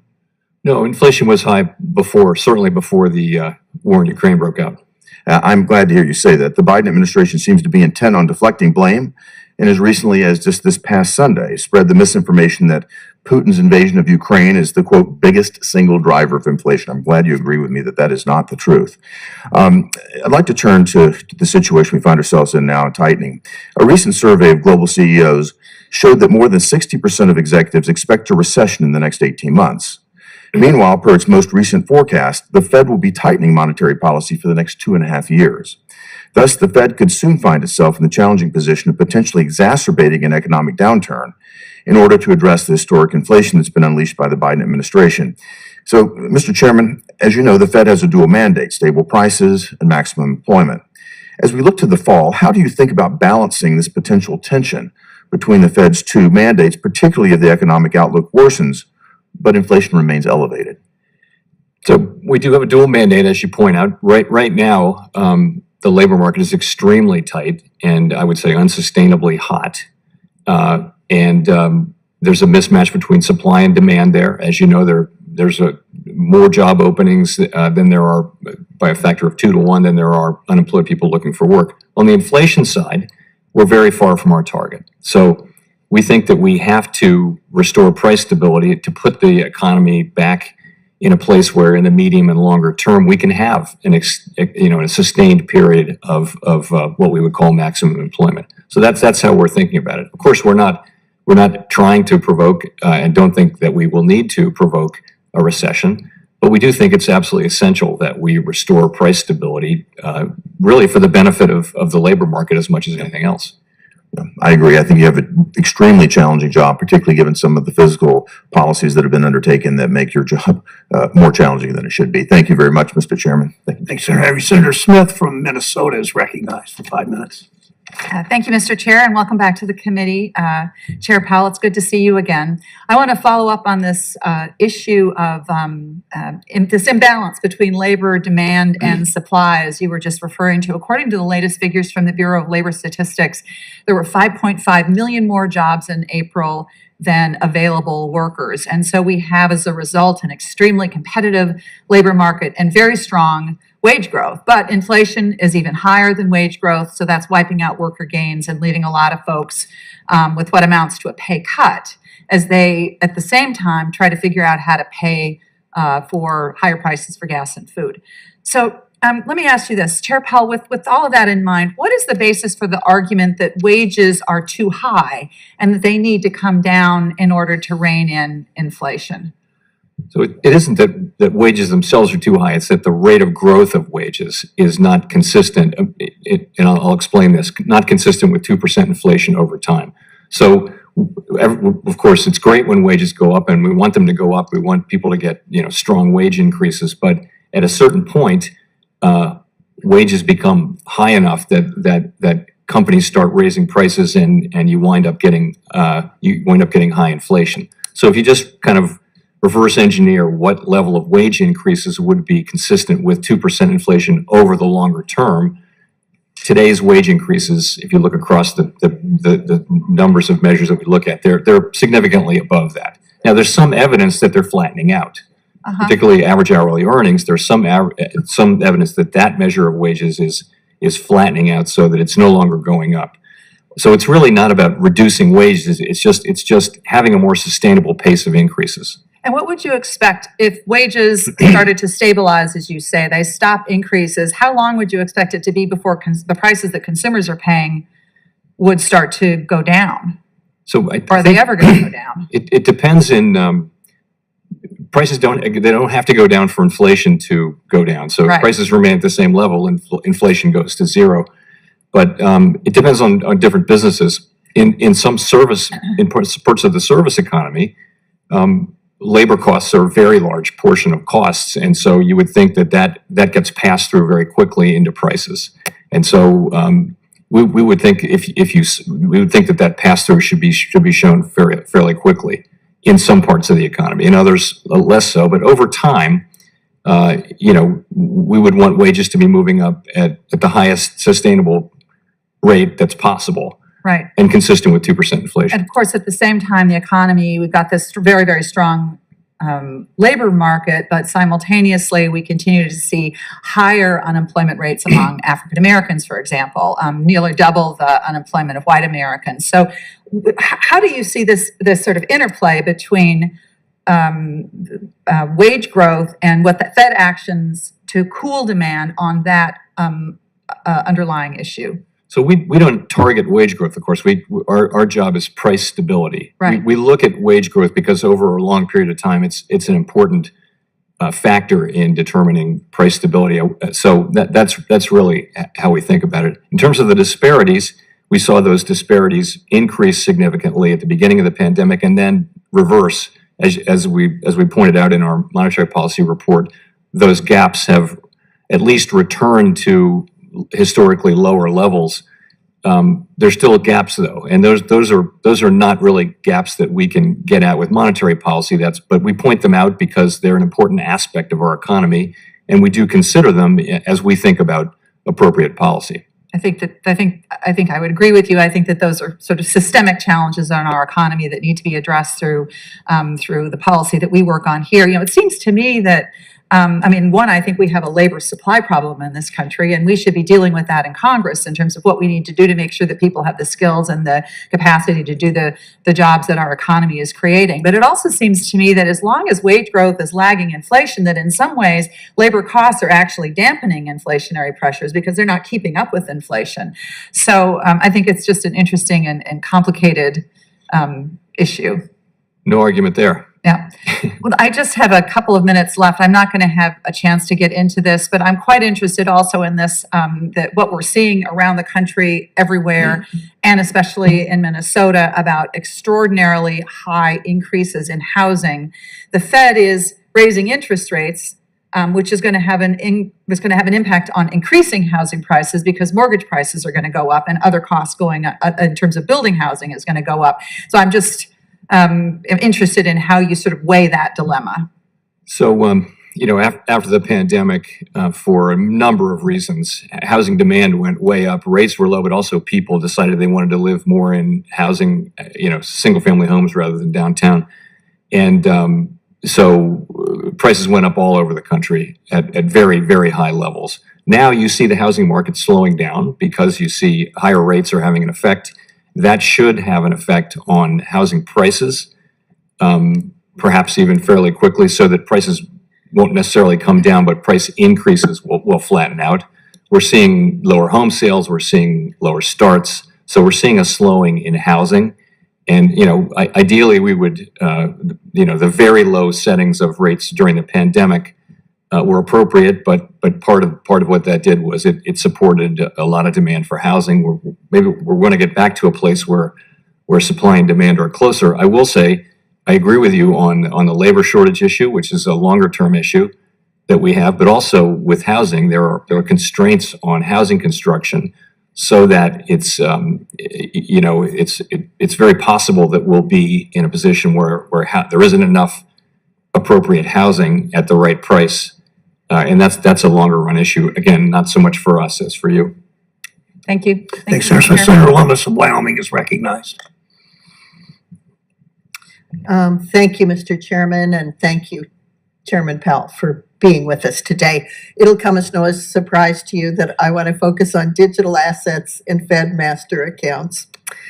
So my first question is about the accounting treatment of digital assets. Specifically SEC Staff Accounting Bulletin 121. So this bulletin requires publicly traded companies, including banks, to hold digital assets in custody as an on-balance sheet liability. So will the accounting standards contained in this bulletin that requires it to be on balance sheet be applied by the Federal Reserve to banks and bank holding companies?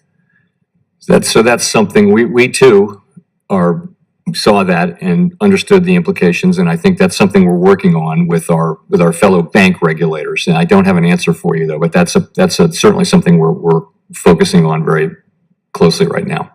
And I would note that the Basel Committee on Bank Supervision has declined to establish a capital charge for custody digital assets because they're always off balance sheet. They've created a framework called the Prudential Treatment of Crypto Assets that continues to acknowledge that they're off balance sheet. So if the standards of the SEC's staff bulletin are adopted, that would be the first time that custody assets are placed on balance sheet. Do you think it's smart for the U.S. to be imposing bank standards beyond international norms?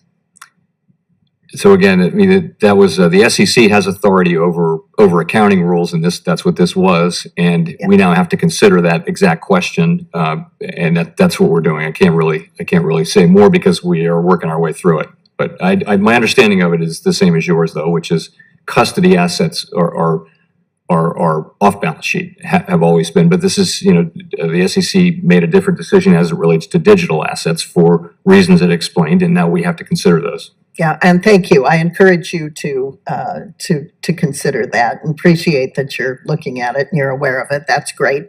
So I'll turn to master accounts now. Of course, the board and the reserve banks have refused to provide Congress and the public with transparency with regard to the application process.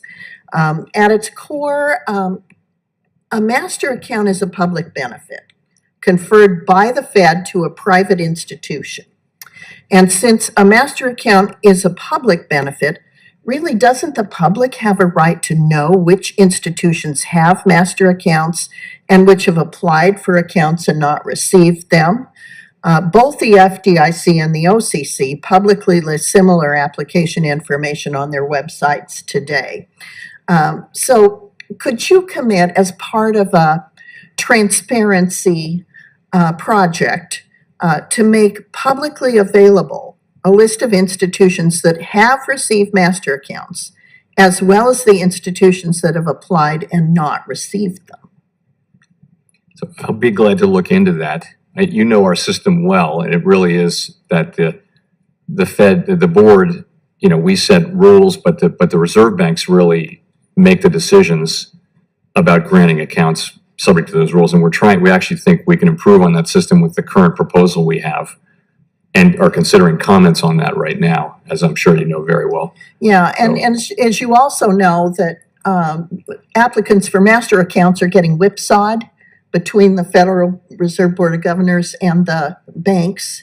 That one says that the Federal Reserve says that the banks have all of the authority they need, meaning Federal Reserve Bank of Kansas City and others have all of the authority they need to make these decisions. And yet you go to the reserve banks and they say, oh no, we're waiting for the Board of Governors. And so there's a whipsaw effect and we get no answer. The black hole continues to exist. And, my frustration level has long since been at a boiling point. It continues to be at a boiling point. There's no responsiveness. It's a black hole. And I wish to just once again use this opportunity to encourage you to address that. There's just no excuse. There's no excuse anymore, Mr. Chairman. Thank you. Senator Lummis, Senator Van Hollen of Maryland is recognized. Thank you, Mr. Chairman. Welcome, Chairman Powell. I can't let an opportunity go by without raising the issue of the FedNow real-time payments system implementation. You would agree that if we can get the system into place, it will save millions of Americans billions of dollars, would you not? Yes, I would. And so that's why I just want to encourage you to move very quickly. As you know, the system is scheduled to go up next year. We had an earlier hearing in May in this committee, and Brookings Senior Fellow Aaron Klein, who spent a lot of time monitoring this system, shared his concern that we weren't moving fast enough to hit that date and fully implement it. So I just want your commitment, Mr. Chairman, that you are focused on this and that it is a priority. Very much so. We're very focused on doing it right and also on time. And that's next year. Right, because it especially impacts, of course, people living paycheck to paycheck, right, who make a deposit in a bank, but it doesn't clear. And then they get tagged with all sorts of overcharge fees and things like that. So I just, other countries that are a lot less advanced in terms of technology, the United States have figured this out, and we should be there now. I just want to turn to really the issue of the day, which is this challenge in navigating between keeping a strong economy moving and low unemployment and dealing with price stability. On the good news front, and I think you've testified to this earlier, the United States is doing a lot better than our sort of near peer economies when it comes to economic growth and quickly reducing our unemployment rate. Isn't that the case? Yes, generally we're further advanced in our recovery, I would say. Yeah, so that's good news, and we want to keep that going. We also obviously want to deal with the price increases, and the concern, which has been shared by others this morning, is that many of the causes of those price increases are beyond the control of the Fed, and I call them the 3 Ps: Putin's war, pandemic supply chain disruptions, price gouging. Senator Cortez Masto raised that. And so I think the challenge is, how do you navigate increases in interest rates when a lot of the drivers of price increases are beyond your control? And I want to raise a specific kind of case study here, which is in the housing market. Because you would agree, would you not, that increasing the supply of housing can help reduce housing prices, right? Sure. Yeah. But what we're seeing now is that with rising interest rates, obviously new investments are more expensive. We've seen housing starts fall by 14% in May. So that means fewer housing opportunities, less supply, fewer workers engaged in building new homes. So if you could just use that as a sort of case study of how you're going to navigate these cross currents. So interest-sensitive spending is a very important aspect of how our tools work. And in the case of the housing market, what you're seeing is higher mortgage rates. So you're actually seeing demand move down quite significantly. Many indicators suggest that fewer people are visiting homes. The wait time for selling a home is increasing. Housing sales are moving down. Housing starts are moving down. And overall, it's a slowing in the housing market. And I think what you will see, or many forecasts call for the increase in housing prices to slow pretty significantly now. You've seen very, very large, as you know, increases in housing prices really since the beginning of the pandemic, and to the point where all over the country you have housing, people 5 bids above the ask the second the house comes on the market. Well, that's cooling off now to a more sustainable pace. So what we hope is we can get demand to that part of the economy to slow to a more sustainable pace, and get the housing market back on a more sustainable path where there's a better balance between supply and demand.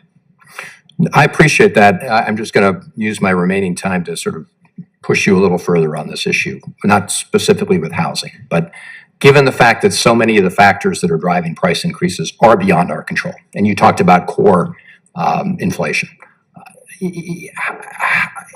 What is your confidence level that we will have what is generally referred to as a soft landing, where we won't overcorrect in raising our interest rates to the point that it begins to really hurt our economy, workers, and wages? What is your level of confidence that you can navigate a soft landing for the economy? I mean, it is our goal. It is going to be very challenging. It has been made significantly more challenging by the events of the last few months, thinking there of the war and commodities prices and further problems with supply chains. And the question of whether we're able to accomplish that is going to depend to some extent on factors that we don't control. Well, Mr. Chairman, if I could, but this is the point I think many of us are making. The factors that are out of your control are not going to be susceptible to those costs being brought down, oil, gas, I heard you earlier, food, by the measures you're taking. And the risk is that the measures you're taking will slow down other parts of the economy without getting us the benefit of lower prices. So I think that is a big theme today, and I just look forward to continuing our conversation about how you're going to thread that needle. Can I say that the other risk, though, is that we would not manage to restore price stability and that we would allow this high inflation to get entrenched in our economy. And we know from history that will hurt the people we'd like to help, the people in the lower income spectrum, who suffer now from high inflation. That will hurt them more than anyone. So we can't fail on that task. We have to get back to 2% inflation so that we can have the kind of labor market that we really want. I appreciate that, Mr. Chairman, but as you know, the prices that people are experiencing most vividly day to day is the price of gas at the pump and the price at food at the grocery store, both of which are things that you've said are beyond your control. So thank you, Mr. Chairman. Now, Senator Daines from Montana is recognized for 5 minutes. Mr. Chairman, thank you. Mr. Powell, it's good to see you here today. Like my colleagues, I continue to be deeply concerned with the inflation we're seeing in the economy and its real-life impact on Montana families. When I go back home, I hear the top three concerns from Montanans. It's inflation, it's inflation, it's inflation. It's the price of gas, it's the price of groceries. CPI inflation grew 8.6% year over year in May, the highest increase since December of 1981. In Montana, other mountain states, as you're aware, inflation grew by 9.4% versus a year earlier. This rate of inflation is unsustainable for Montanans and Americans alike. For months, Republicans in Congress and even some Democrats, like former Treasury Secretary Larry Summers, warned of the massive inflationary risk of the $2 trillion March of 2021 stimulus package would that pose to the economy. In fact, just pulled up the Washington Post article from March 29th, 2021. I remember being in this very room, similar hearings, warning our colleagues about the risks of moving through a $2 trillion spending package when we had $1 trillion of unspent COVID money still remaining in December of the prior year. Let me quote from that Washington Post article. It says, Summers, of course, now remember Secretary Treasurer Clinton and economic advisor to Barack Obama, a Democrat. Summers, age 66, who drafted economic blueprints for the past two Democratic presidents and was a top candidate to lead the Federal Reserve Board under President Obama, has emerged in recent weeks as the loudest critic of President Biden's approach to reviving the pandemic-era U.S. economy. The Harvard University professor who advised Biden for a time last summer warns, and this is key, that the president's stimulus plan may trigger the highest inflation in more than half a century and could cost Democrats the chance to make lasting investments in the economy. There were many of us warning the administration and our colleagues across the aisle of blindly moving forward on a purely partisan basis to jam through that $2 trillion package and the inflationary risk associated with it. Now, with inflation at a 40-year high, these same Democrats are continuing their ill-advised effort to revise President Biden's sweeping Build Back Broke package, no matter the warning signs that are flashing right now in all of our faces. Chairman Powell, Mr. Summers has suggested several years of greater than 5% unemployment might be necessary to contain inflation. Would you agree with that assessment? I guess I would say that I don't want to comment on other forecasts generally, but my assessment is that it's going to depend to a significant extent on factors like how long does the war run and how long does it take supply chains to improve and that kind of thing. There's a lot of uncertainty around that. I would have a lot of humility about trying to, predict with any clarity exactly where the economy is going to be in, the next 3 years, for example. But my assessment, though, is that there's certainly paths to get inflation down to 2% with outcomes that are substantially less, troubling than what you just read. You've characterized a soft landing as getting back to 2% inflation while keeping the labor market strong. What's your confidence that the Fed can achieve this goal without causing a recession? So I think that is our goal. That's our intention. I think it's going to be very challenging. We've never said it was going to be easy or straightforward. It's going to be challenging, and the events of the last few months have certainly made it more challenging.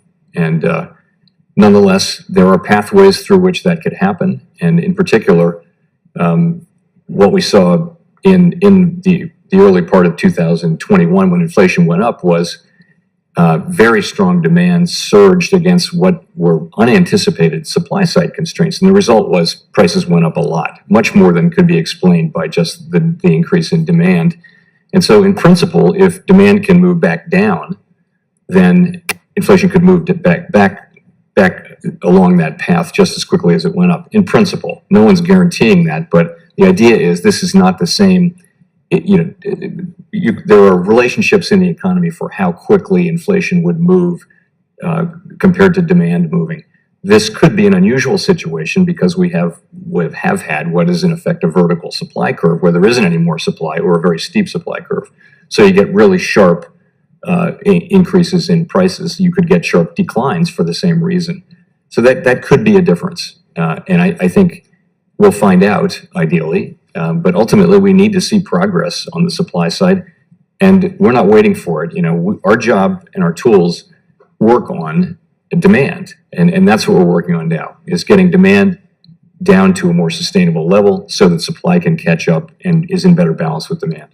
Chairman Powell, thank you. Thank you, Senator Daines. Senator Ossoff, on behalf of the chair. Thank you, Senator Tillis. Mr. Chairman, welcome back. Let me state at the outset, you have an extraordinarily challenging job in extraordinarily complex times, and much of what you are responding to and adapting to is beyond your control. Your success is the country's success to a significant extent. It's the world's success, and I fervently hope for your success and appreciate your continued efforts. I'd like to ask you to specify, if you can, what transmission mechanisms you believe are most sensitive right now to the change in monetary policy, what forms of consumption you expect to be most sensitive to it, and the extent to which you anticipate that some of the effects that you hope to have on aggregate demand through the increase in rates are transmitted via financial markets, and if so, how? So I guess I would say three basic channels through which our tools work. The first would be interest-sensitive spending. So that's durables, including cars and things like that, durable goods. Housing, for example. So when rates go up, spending on those purchases, which tend to be financed with debt, will be restrained. That's one major channel. The second is just asset prices generally across the economy. When interest rates go up, it raises the cost of holding assets. It can cause assets, again, broadly across the economy to either moderate their growth or decline somewhat in value. And that has an effect a broad effect across the economy on spending on everything. The third channel is really the exchange rate, which you can think of as another asset price, but that also has the effect of pressing down on inflation. So we look at all of those. Starting with the first one, you can see, we just talked about the housing market. The housing market is the classic part of the economy that's very sensitive to interest rates, and you're going to see a moderation in housing demand. You're going to see declining, or slower increases at least in housing prices. So those are the three main channels I would point to. Let me ask about in terms of asset prices and how financial markets are responding to the Fed's stance. I've consistently asked you and Secretary Yellen when you appear before the committee to talk about systemic risks, risk to financial stability, risk of financial contagion. Where you're moving swiftly and markets are volatile, there are perhaps institutional trades that could rapidly unwind or exotic financial instruments that no longer function well. What do you anticipate to be the parts of capital markets now, or the phenomena in capital markets that present the greatest risk to financial stability as the Fed takes the aggressive action that you're taking? Well, I'd start by saying that the banking system is very strong, well capitalized, highly liquid, does a much better job of understanding the risks it runs and managing them than before the global financial crisis. And that's a reflection of the work that regulators did and that the banks did too. So that part of the financial system is critically very strong. And we saw that through the pandemic, and we see it now. Well, to your point though, capital markets did show real periods of illiquidity during the immediate aftermath of the pandemic. And so we've been looking at ways, I say broadly, the regulatory community has been looking at ways to address that. So you remain concerned about money markets?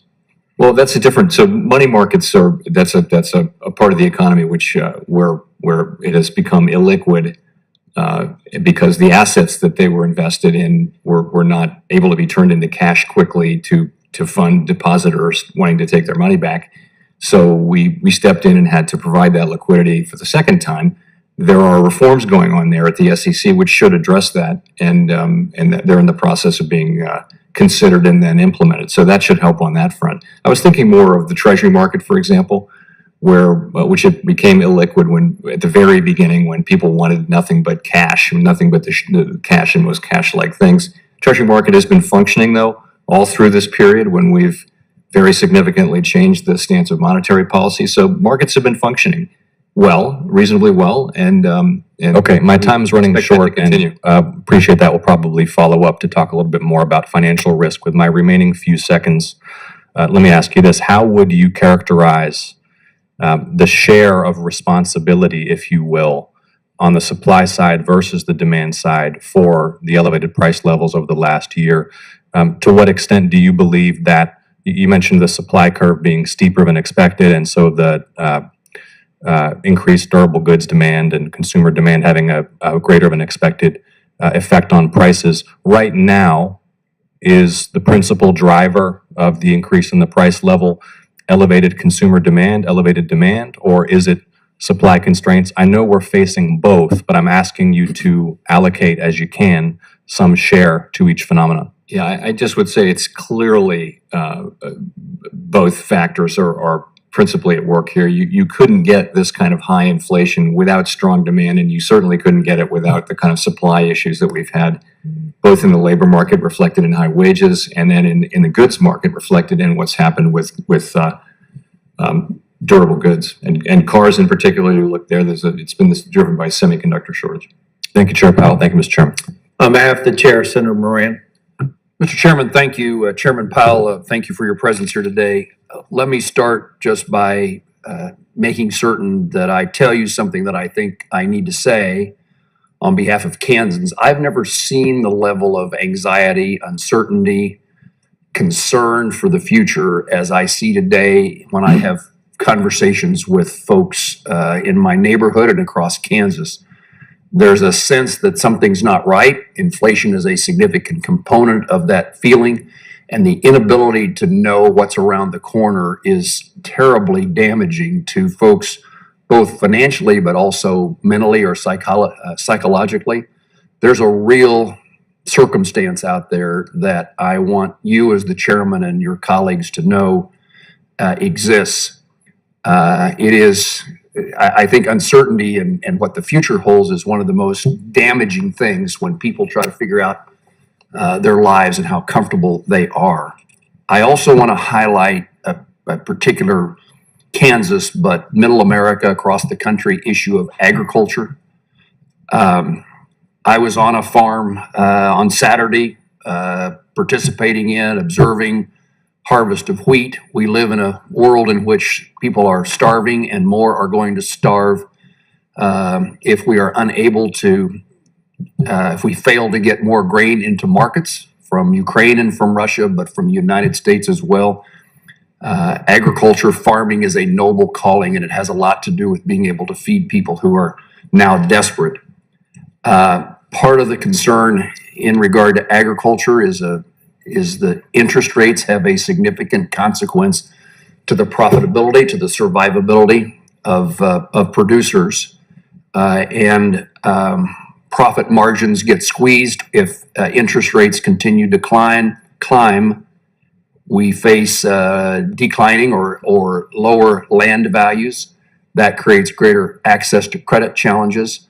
Tell me how you see, one, how I can assure my Kansans that and Americans that things are going to be better. And two, how can I assure farmers and ranchers that their future will be brighter based upon the activities of the Federal Reserve? So I take the sort of very low confidence readings that we're reading about and your comments about Kansas citizens as being pretty directly related to high inflation. And I think people haven't seen it. You know, most people, you and I, are old enough to remember what it was like, and it's it's something that it just really does destroy public confidence in the economy and that kind of thing. So we need to get inflation back down to 2%, and all I can say is we're using our tools to do that, and the public should believe that we will get inflation back down to 2% over time. Again, there are factors that we don't control, but those factors do tend to wash out over time. Things like commodity prices don't tend to just keep going up.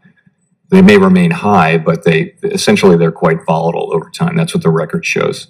So we're doing what we can to get inflation down, the parts that we can address. So for whatever that's worth, that's what we can do and what we will do. In terms of the agricultural patch, as you know, we have, including your Kansas City Fed president, we have some terrific people who are Reserve Bank presidents who give us a good sense of what's going on in the agricultural sector on an ongoing basis. And it's obviously a very, very difficult time with fertilizer prices and difficulty in getting all kinds of inputs. And it's just a very challenging time in the agricultural world. We do understand that. Our part of it is to do what we can to get inflation back under control. I know higher interest rates are painful, but that's the tool we have to moderate demand and get demand and supply back into balance so that inflation can come down. Mr. Chairman, in a conversation you and I had on the phone, you indicated that, as you did today, there are certain aspects of inflation that you have little control over. One of them, I think you mentioned, was energy. Let me be reassured, if you would, that there will not be actions by the Federal Reserve to make lending to fossil fuel producers a component of the policies of the Federal Reserve. When you say you have little to do with it, you could cause great damage if you decide to go down a path that was at least contemplated by a number of nominees for the Federal Reserve Board. And I would love to be reassured that's not a component that you would pursue, and that we would not see resulting increasing a cost of fuel as a result of federal policy, Federal Reserve policy. In my view, and I think the view of my view certainly is that it's not our job to allocate credit to or against or away from any particular sector of the economy. That's a job for elected officials or for markets, but it's not a job for the Federal Reserve, which has a mandate to pursue maximum employment, price stability, a well-regulated banking system, and a sound payment system. Mr. Chairman, thank you. On behalf of the chair, Senator Warnock. Thank you very much, Mr. Chair, and thank you, Chairman Powell, for being here again today. Georgia is in a serious housing crisis, and the Federal Reserve Bank of Atlanta has designated owning a home in Atlanta as unaffordable to the average home buyer. But it's not just a city problem. It's urban, it's rural. Haralson County, a county with a population of less than 30,000, is also rated as unaffordable. In the midst of this housing crisis, the Federal Reserve Bank, which has a tough mandate and a tough time of managing inflation, has raised the federal funds rate by 0.75%. This means mortgages are about to get a lot more expensive for families. Chairman Powell, as the Fed raises its interest rates, what is the Fed doing to prevent this rate increase from further exacerbating the housing crisis? Well, so by raising rates, we're clearly, what you're seeing is a slowing housing market now. You're seeing because of higher interest rates, mortgage rates have gone up pretty substantially, and you're seeing a slowing in the housing market. And that should mean, one of the things that should mean is that housing prices should stop going up at such remarkably rapid rates. Since the beginning of the pandemic, we've had, a very, very hot housing market all around the country. And what should take place is, as demand moderates demand for housing moderates for new and existing homes, you should see prices stop going up quite so fast. You're also going to see fewer home sales and just generally a lower rate of activity in the housing market.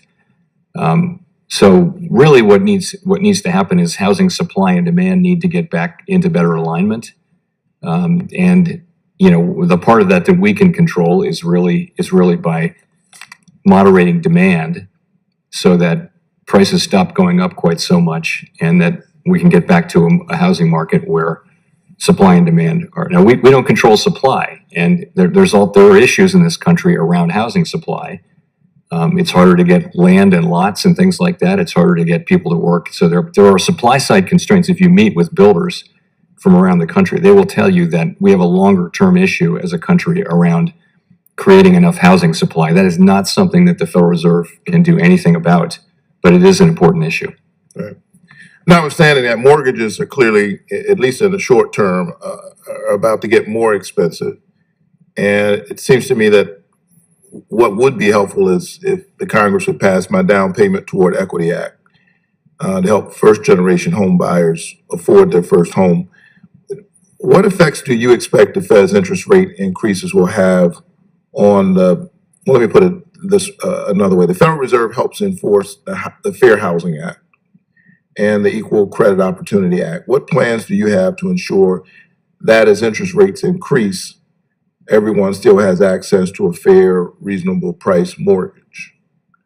So the higher interest rates don't change our very important obligations under the fair credit laws that we enforce. And so we'll continue to enforce those,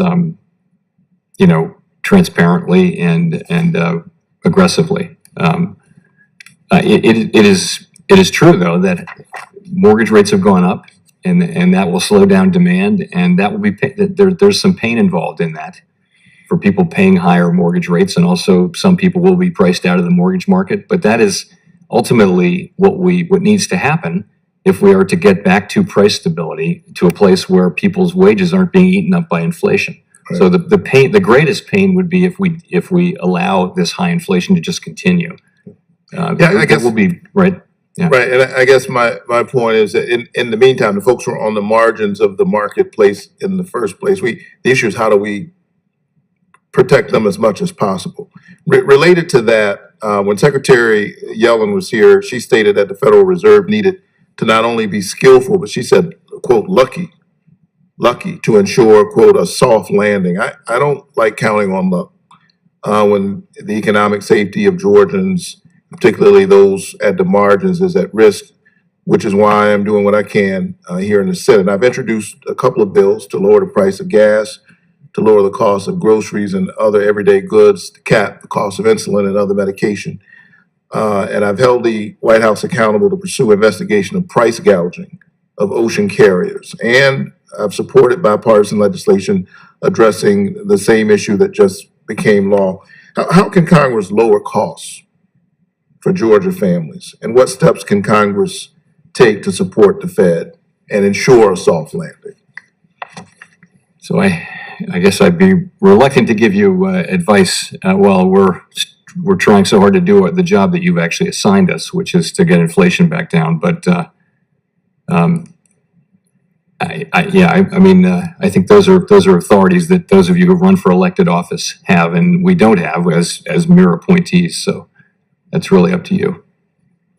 But you would agree that the folks at the margins of the economy are feeling the most pressure and pain, and that has to be addressed. I think that's always the case, and in the case of inflation, it's really that if you're spending every dollar that you're intaking on the bare essentials of life, and the cost of them goes up 10%, you're in trouble right away. Right. Whereas middle class people and people better off than that, they've got some resources, some ability to deal with it. So that's why it's such a priority for us to get on top of inflation before it does become entrenched. Inflation's only now been around for, it really didn't start until March of last year. So it's not at all too late for us to get this job done and get back onto the kind of path we all want to be on. Thank you so much. I'm concerned about this, and it's why in the meantime I've introduced several bills to lower the costs for essential items like gas and groceries and medication. Thank you for your testimony. Thank you, Senator. On behalf of the chair, Senator Sinema, I think, will join virtually. Thank you, Mr. Chairman, and thank you, Chairman Powell, for joining us today. And congratulations on your recent reconfirmation. The inflation numbers continue to be concerning, and this is the number one issue I've been hearing about from Arizonans. Families and small businesses are paying higher prices, and they need relief from soaring inflation so they can make ends meet. But we also know that this is not only a U.S. problem. Countries around the world, both big and small, are also seeing high inflation. So how is the U.S. positioned relative to other countries with respect to inflation?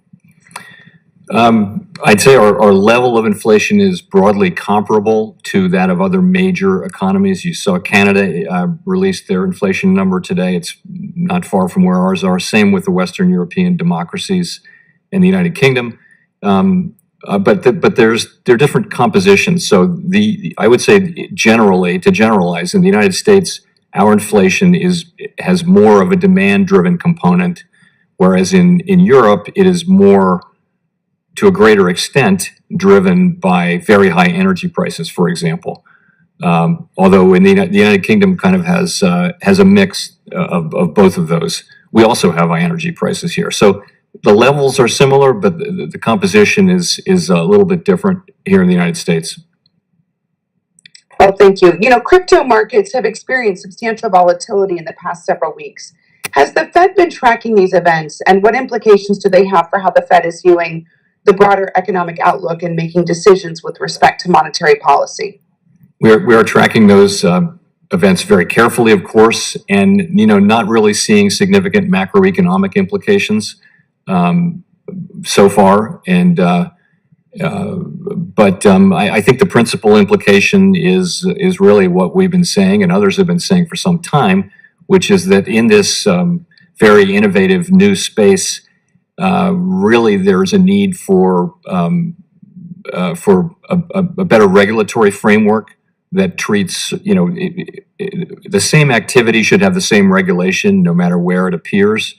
And that isn't the case right now, because a lot of the digital finance products are in some ways quite similar to products that had existed in the banking system or the capital markets, but they're not regulated the same way. So we need to do that. And I think that is the main takeaway I would have. What is an appropriate proportion of current U.S. inflation to assign to Russia's illegal invasion of Ukraine? And how are you thinking about these events in the context of setting monetary policy? Well, I would say that, the increase in commodity prices are clearly connected to the war in Ukraine. So that part of inflation would be certainly much lower than it is without the war in Ukraine. And there's nothing that our tools work on demand, and there's a job for our tools to do here. There is a job to moderate demand so that it can be in better balance with supply. But it wouldn't. We don't think that we have the answer to higher oil prices, due to the global oil situation. I know the Fed tracks the core personal consumption expenditures index closely when thinking about monetary policy. Many trends in our economy, including a big shift towards technology and e-commerce, accelerated during the first year of the pandemic. And it's possible that the indicators and weights used to measure inflation may need to be revised to accurately measure inflation as Americans are experiencing it. So we all know inflation is high, but how high it is matters to ensure that we have an appropriate response. Congress and the Fed should make decisions based off the best information that most accurately reflects the challenges that families and businesses are facing. Have you given thought to this issue? Well, yes, in the sense that we look very carefully at the way we measure inflation in this country. We actually use personal consumption expenditures, which is a little different and a better approach, we think, than the more traditional consumer price index. This was a change we made about 20 years ago, and I think economists generally think that PCE inflation does a better job of measuring the inflation that people are actually experiencing in their lives. So that is what we do, and we keep it updated. The government agency that manages it keeps it updated on a regular basis. So we think that's the right approach in terms of measuring inflation. Of course, we look at CPI as well, but we've chosen to make PCE inflation our principal measuring stick. Okay, thank you. Mr. Chairman, I see my time's expired. I yield back. Thank you. Senator Menendez of New Jersey is recognized. Thank you, Mr. Chairman. Chairman Powell, I want to start on the issue of diversity at the Fed. I have a letter that we sent you yesterday and signed by 9 senators, including 5 members of this committee, urging you to undertake a number of simple reforms to the process for selecting bank presidents and Class B directors. That process has to include meaningful transparency and public engagement if we are ever going to have Fed leadership that truly represents the public as required by the Federal Reserve Act. So I'll wait for your written response, because we just sent that letter, on the details of those proposed reforms. But for now, can I have your commitment that you'll provide us with a substantive response by July the 22nd? Yes. Thank you. And also, will you commit to work with me to put in place real, meaningful changes to the process so we can have a broader array of voices to the Fed leadership? I'll commit to having a frank discussion with you about that and what could be. We're open to ideas on how to improve. As you point out in your letter, it's not like we haven't made tremendous strides as it relates to the B and C directors in the course of the last 10 years. We really have. And the diversity numbers are, I think, quite impressive for the B and C directors. The A directors, as you point out in your letter, less so, but those are appointed by the bankers in the district. But we can have this conversation. Well, I look forward to it. Less so, but it's worse than less so. I mean, you don't have one bank president in the history of the Federal Reserve who's been Hispanic. That's far worse than less so. I was talking about directors, but Yeah. you're right about that. I And accept. there was a tremendous opportunity, and it didn't happen. I just continue. I feel like I'm the lone effort on this, but 62 million Hispanic Americans who represent $2 trillion of domestic purchasing power deserve a seat at where some of the most important economic decisions are being made. So we look forward to the engagement that you've said that you're willing to engage in. Now, I am trying to find out, as others have raised with you, there's no question that painfully high inflation is affecting every family in America. But in order to develop the right response, we need to understand the underlying factors that are driving price increases. I think you've said here today that Russia's invasion of Ukraine, pandemic-related supply chain issues are perhaps, and the energy issues that flow from Russia's invasion of Ukraine are perhaps some of the biggest factors in driving inflation.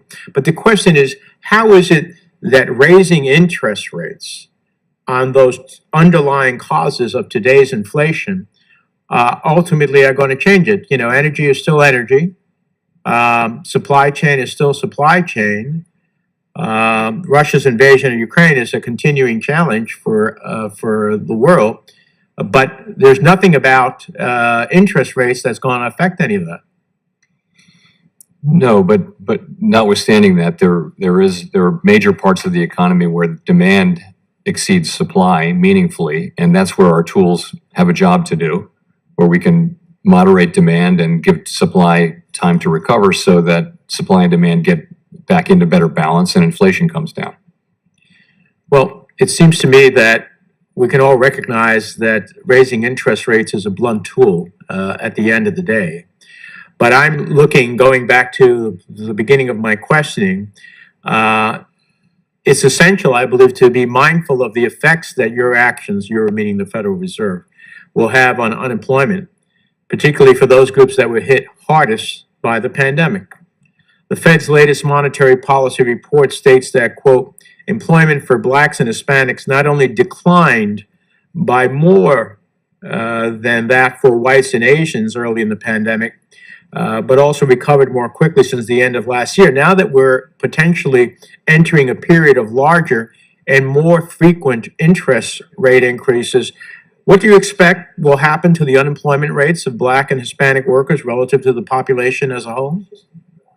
Well, it'll depend on what happens to the overall unemployment rate. And you know, our goal is to achieve 2% inflation while still keeping the labor market strong. That's our intention with this.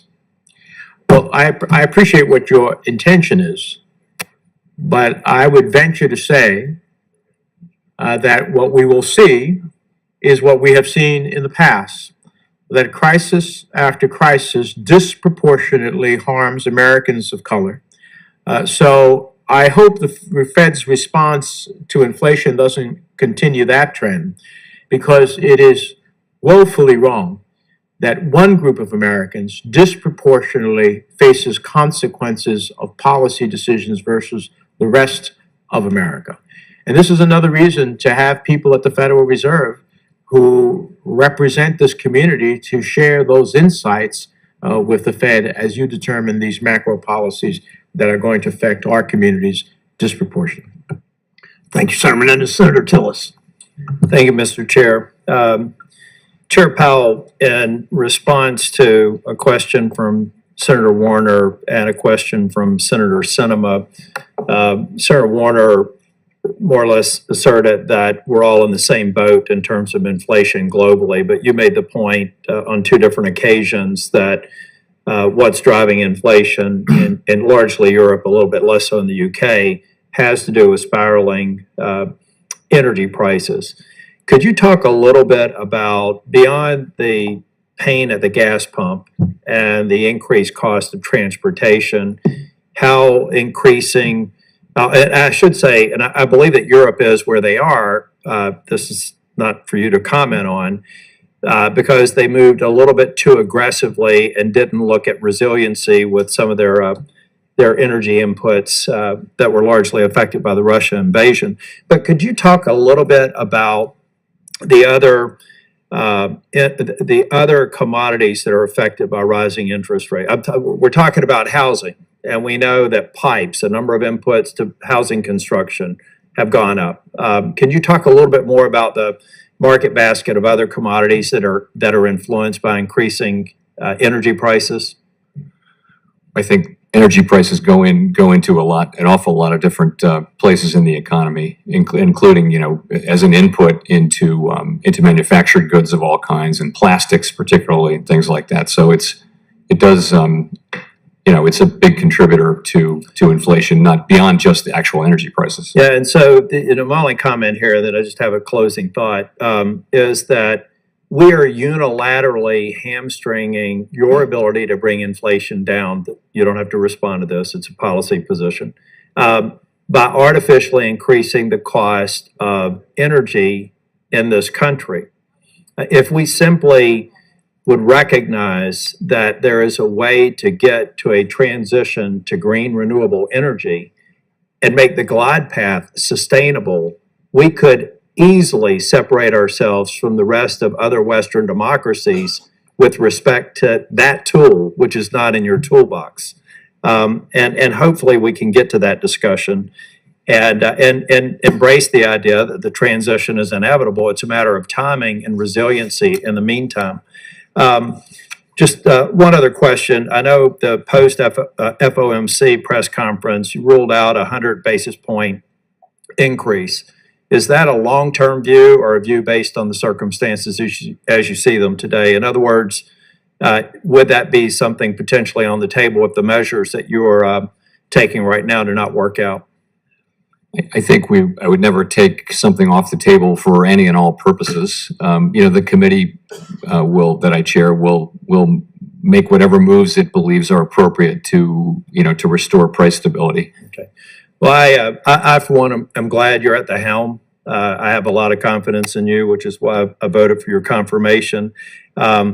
But we will be submitting some questions to the record back on the points that I made in the opening statement about transparency. There is some frustration, and I have to say it's bipartisan in terms of questions that we're asking and not getting answers to. The master account is one of them, but there are other items that we'll just include for the record. Thank you, Chair Powell. Thank you for serving. Thank you, Senator Tillerson. Thank you for your cooperation in this hearing today, and a busy day for a lot of people. And Senator and Chair Powell, thank you. I have a series of questions. I have not asked my questions. I was saving them for last. And then after my questions, we'll adjourn. You said that Russia's aggression in Ukraine, port congestion and COVID lockdowns in China especially have contributed to higher prices. Consumer spending continues to be strong. Most Americans probably worry about inflation. Talk for a moment, if you would, about the strengths of the American economy now and whether or not you see positive signs of prices stabilizing. Well, consumers are overall, not every consumer, but overall the consumer sector is in very strong shape financially. There's, as you know, a very substantial accumulated quantity of savings on balance sheets. Less so at the very bottom of the income spectrum, but right across the rest of the spectrum. And so that's there to support spending even in the face of higher inflation. And you're seeing consumer spending hold up pretty well.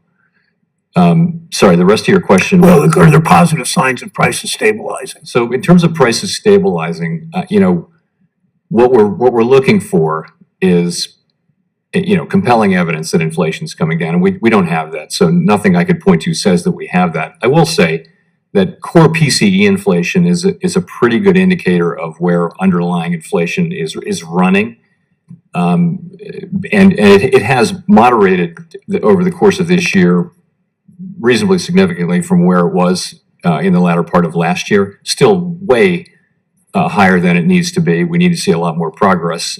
But just it's been running at a rate over the last, say, 4 or 5 months that is lower than it was, at least. But again, still far too high. So we're looking for that.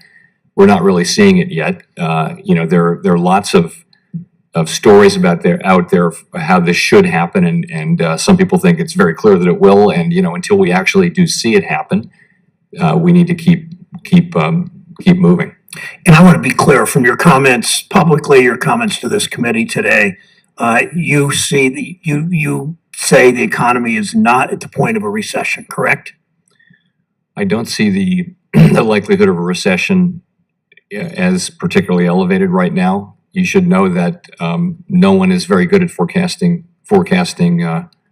recessions very far out. No one's been able to do that regularly. But I would say that, the U.S. economy for now is strong, and spending is strong. Consumers are in good shape. Businesses are in good shape. Clearly, financial conditions have tightened, and you're seeing growth slow from the very elevated levels of last year associated with the reopening.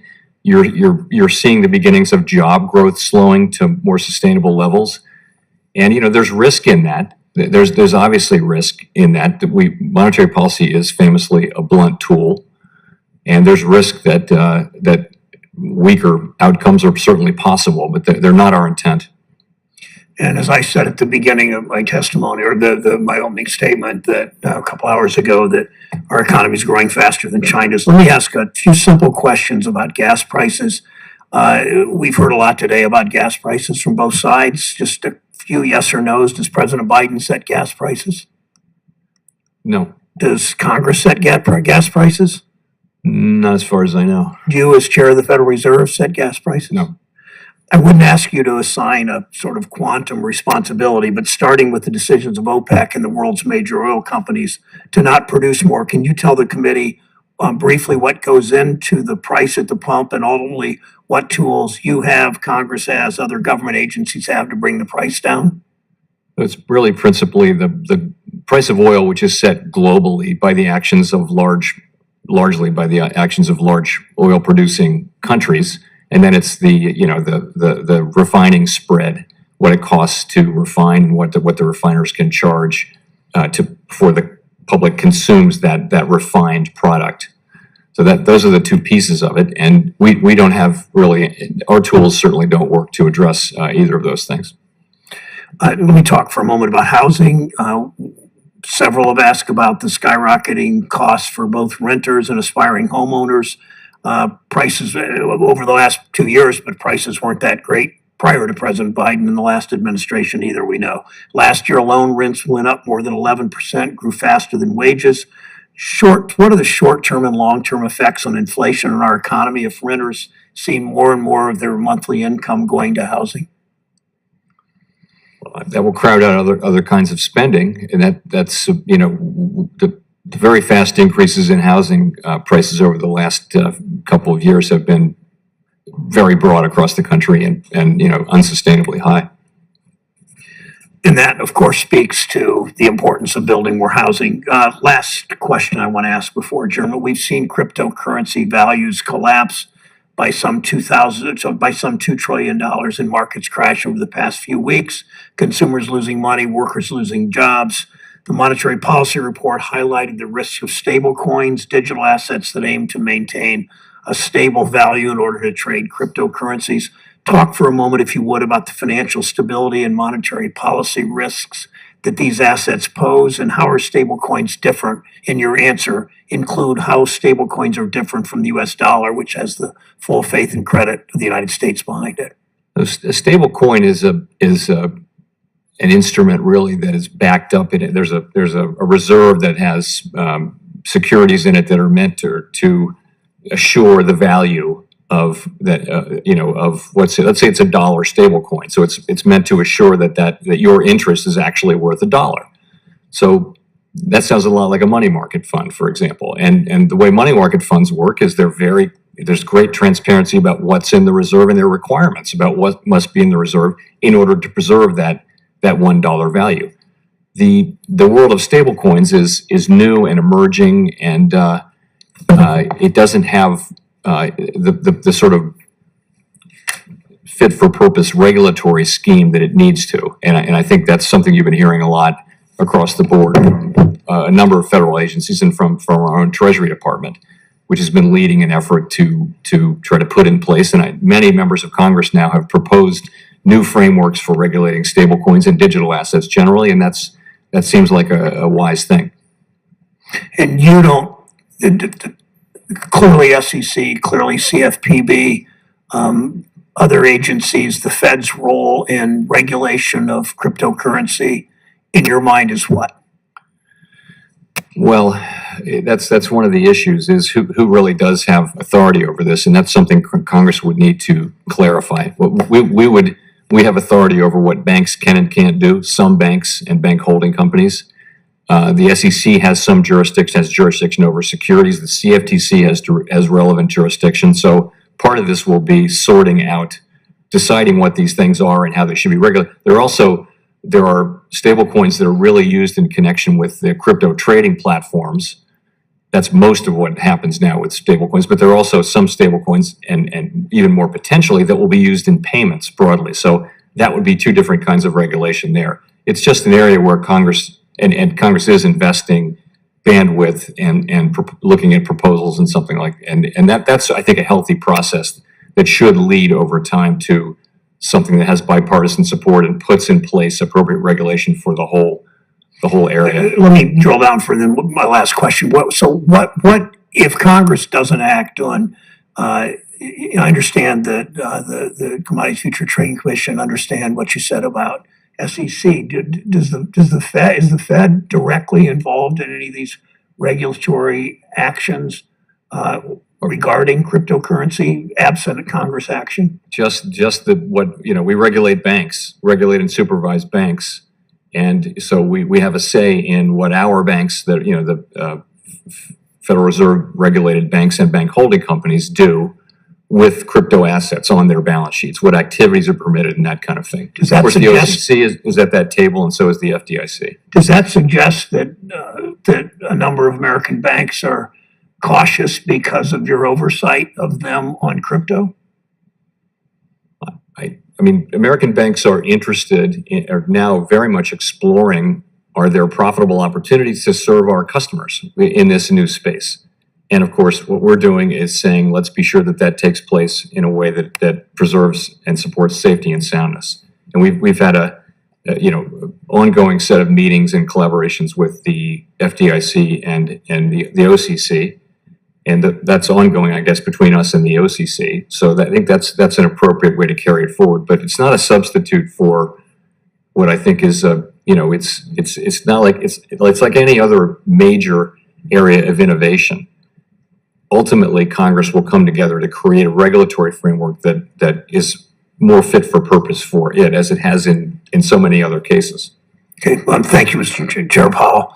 I look forward to continue working together. For senators who wish to submit questions, those questions are due 1 week from today, Wednesday, June 29th. To Chair Powell, please submit your responses to these questions for the record for no more than 45 days from the day you receive them. Thank you again for your testimony. The committee is adjourned.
Hearing will come to order.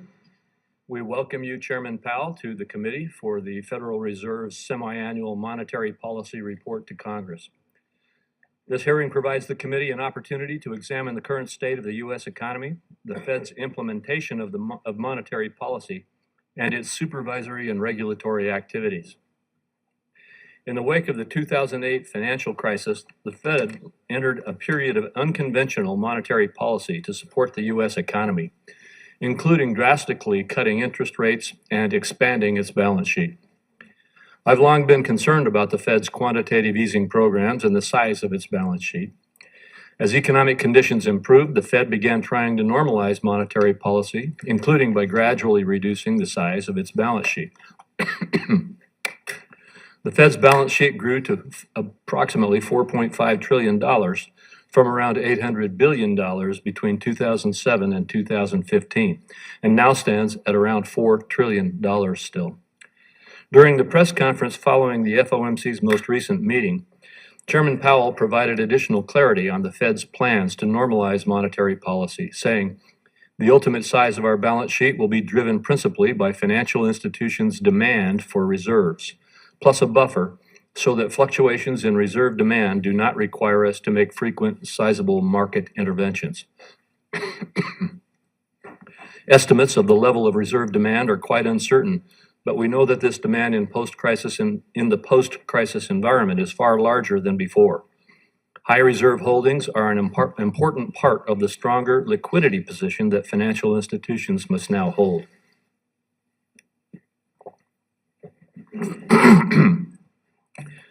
The implication is that the normalization of the size of the portfolio will be completed sooner and with a larger balance sheet than in previous estimates.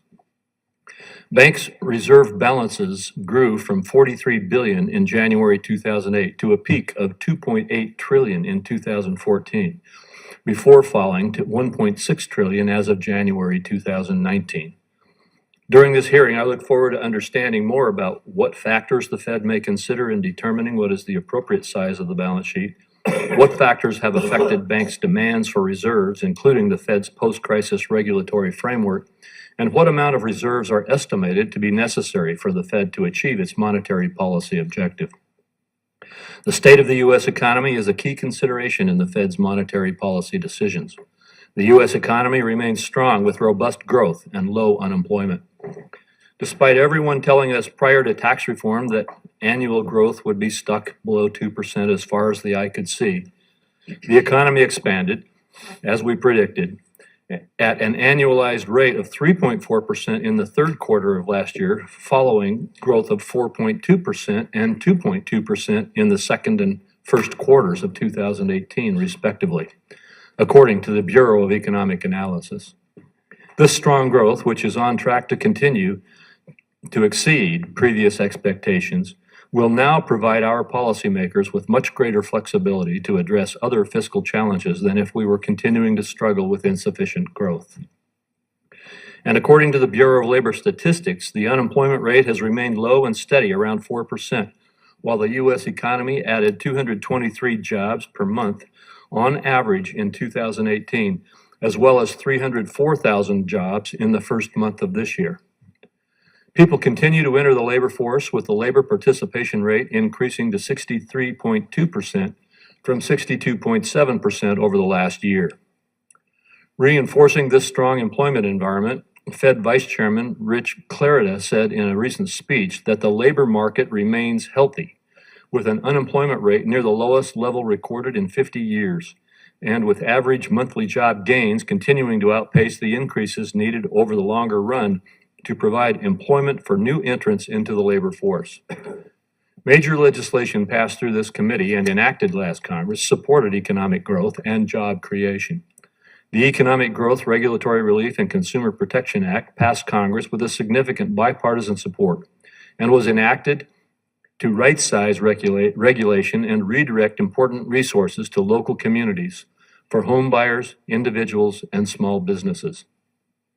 I appreciate the work that the Fed has done so far to introduce proposals and finalize rules required by the law. Overseeing the full implementation of that law and the federal banking agency's will continue to be a top priority of the committee in this Congress. In particular, the Fed and other banking regulators should consider whether the community bank leverage ratio should be set at 8% as opposed to the current 9%. Significantly tailor regulations for banks with between $100 billion and $250 billion in total assets, with a particular emphasis on tailoring the stress testing regime. Provide meaningful relief from the Volcker Rule for all institutions, including by revising the definition of covered funds and eliminating the proposed accounting test. And examine whether the regulations that apply to the U.S. operations of foreign banks are tailored to the risk profile of the relevant institutions, and consider the existence of home country regulations that apply on a global basis. The committee will also look for additional opportunities to support policies that foster economic growth, capital formation, and job creation. Turning for a moment to another issue, Senator Brown and I issued a press release on February 13th, inviting stakeholders to submit feedback on the collection and use and protection of sensitive information by financial regulators and private companies, including third parties that share information with regulators and other private companies. Americans are rightly concerned about how their data is collected and used and how it is secured and protected. Americans need this kind of attention from this committee and from the Fed and our other financial regulators. Given the exponential growth and use of data and the corresponding data breaches, it is also worth examining how the Fair Credit Reporting Act should work in a digital economy, and whether certain data brokers and other firms serve a function similar to the original consumer reporting agencies. The Banking Committee has plans to make this a major focus in this Congress, and we encourage our stakeholders to submit their feedback by the March 15 deadline. Lastly, I want to take a moment to recognize one of our staff members who is retiring this week. Dawn Ratcliffe is the committee's chief clerk, and she will be retiring, as I said, at the end of the week. She might not want me to say this, but Dawn has been in the Senate longer than most senators. She's dedicated 27 years in these hallways and has been with the Senate Banking Committee since 2007, starting with then Chairman Chris Dodd, and then working for Chairman Tim Johnson, then Chairman Shelby, and now myself. Dawn is a Banking Committee institution. She is incredibly knowledgeable, helpful, and professional, respected and well-liked by everyone with whom she works. Dawn, your work on the committee has truly made a lasting impact. And even though you will not be here following this week, you will not be forgotten anytime soon. We wish you the best of luck in your well-earned retirement. Enjoy it.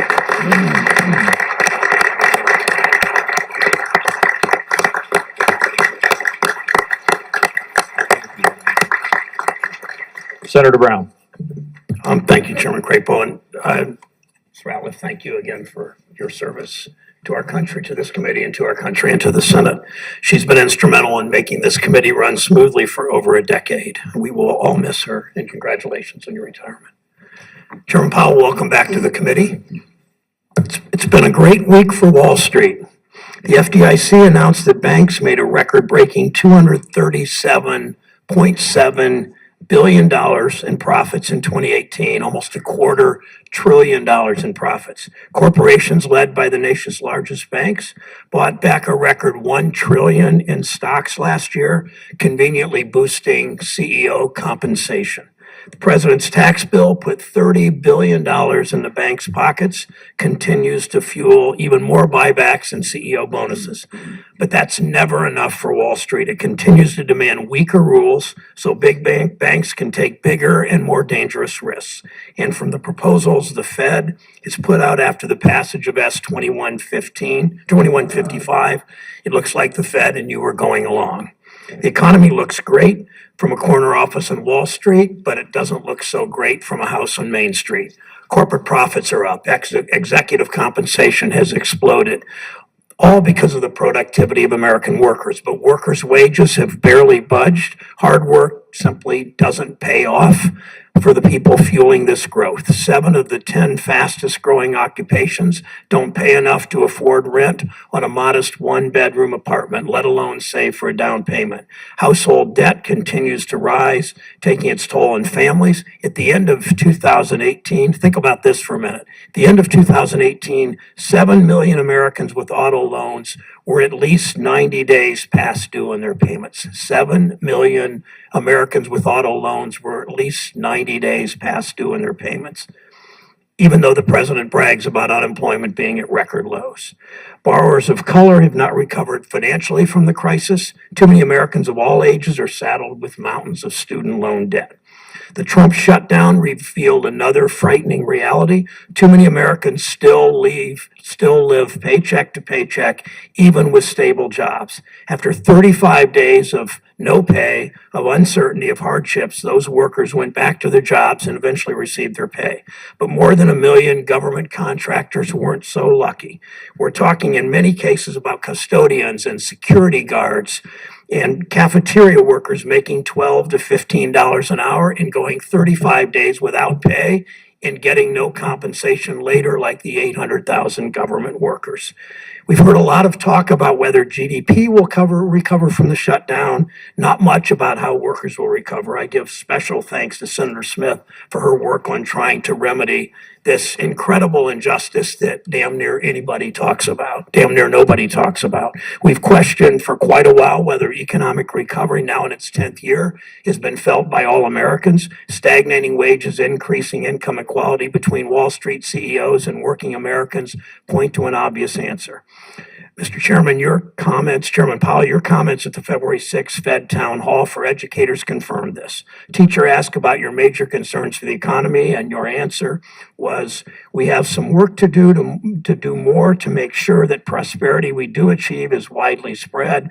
Median and lower levels of income have grown, but much more slowly. Growth at the top has been very strong. In other words, the CEOs, the folks on Wall Street, they're doing just fine in this economy. Chairman Powell, the Fed has spent a decade bending over backwards to help banks, to help big corporations that have hoarded profits for themselves, rather than investing in the millions of workers who actually make our companies successful. We're late in this economic cycle. It's clear that record Wall Street profits won't be trickling down to workers before the next downturn. Before the last crisis, we heard over and over again from government officials and banks that the economy was doing fine 10 years ago.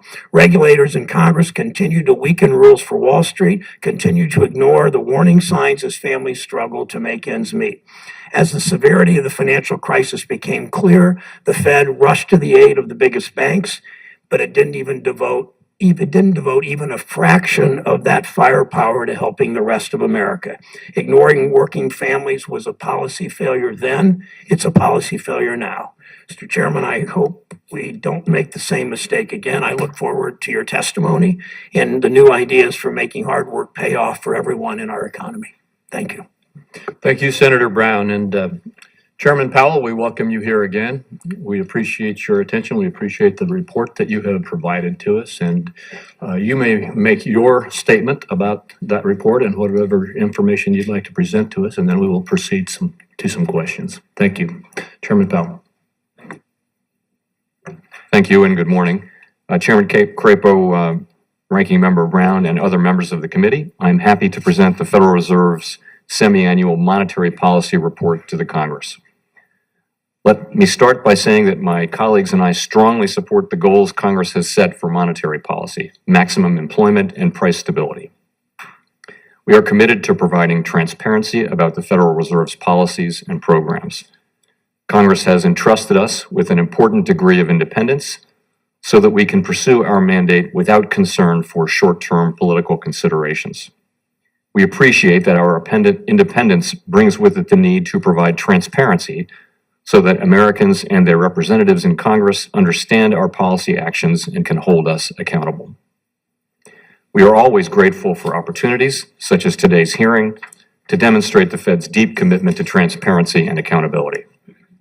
Today, I will review the current economic situation and outlook before turning to monetary policy. I will also describe several recent improvements to our communications practices to enhance our transparency. The economy grew at a strong pace on balance last year, and employment and inflation remain close to the Federal Reserve's statutory goals of maximum employment and stable prices, our dual mandate. Based on available data, we estimate that gross domestic product, or GDP, rose a little less than 3% last year, following a 2.5% increase in 2017. Last year's growth was led by strong gains in consumer spending and increases in business investment. Growth was supported by increases in employment and wages, optimism among households and businesses, and fiscal policy actions. In the last couple of months, some data have softened but still point to spending gains this quarter. While the partial government shutdown created significant hardship for government employees and many others, the negative effects on the economy are expected to be fairly modest and to largely unwind over the next several months. The job market remains strong. Monthly job gains averaged 220,000 in 2018, and payrolls increased an additional 304,000 in January. The unemployment rate stood at 4% in January, a very low level by historical standards, and job openings remain abundant. Moreover, the ample availability of job opportunities appears to have encouraged some people to join the workforce, and some who otherwise might have left to remain in it. As a result, the labor force participation rate for people in their prime working years, which is to say the share of people ages 25 to 54 who are either working or actively looking for work, has continued to increase over the past year. In another welcome development, we are seeing signs of stronger wage growth. The job market gains in recent years have benefited a wide range of families and individuals. Indeed, recent wage gains have been strongest for lower skilled workers. That said, disparities persist across various groups of workers in different parts of the country. For example, unemployment rates for African Americans and Hispanics are still well above the jobless rates for whites and Asians. Likewise, the percentage of the population with a job is noticeably lower in rural communities than in urban areas, and that gap has widened over the past decade. The February Monetary Policy Report provides additional information on employment disparities between rural and urban areas.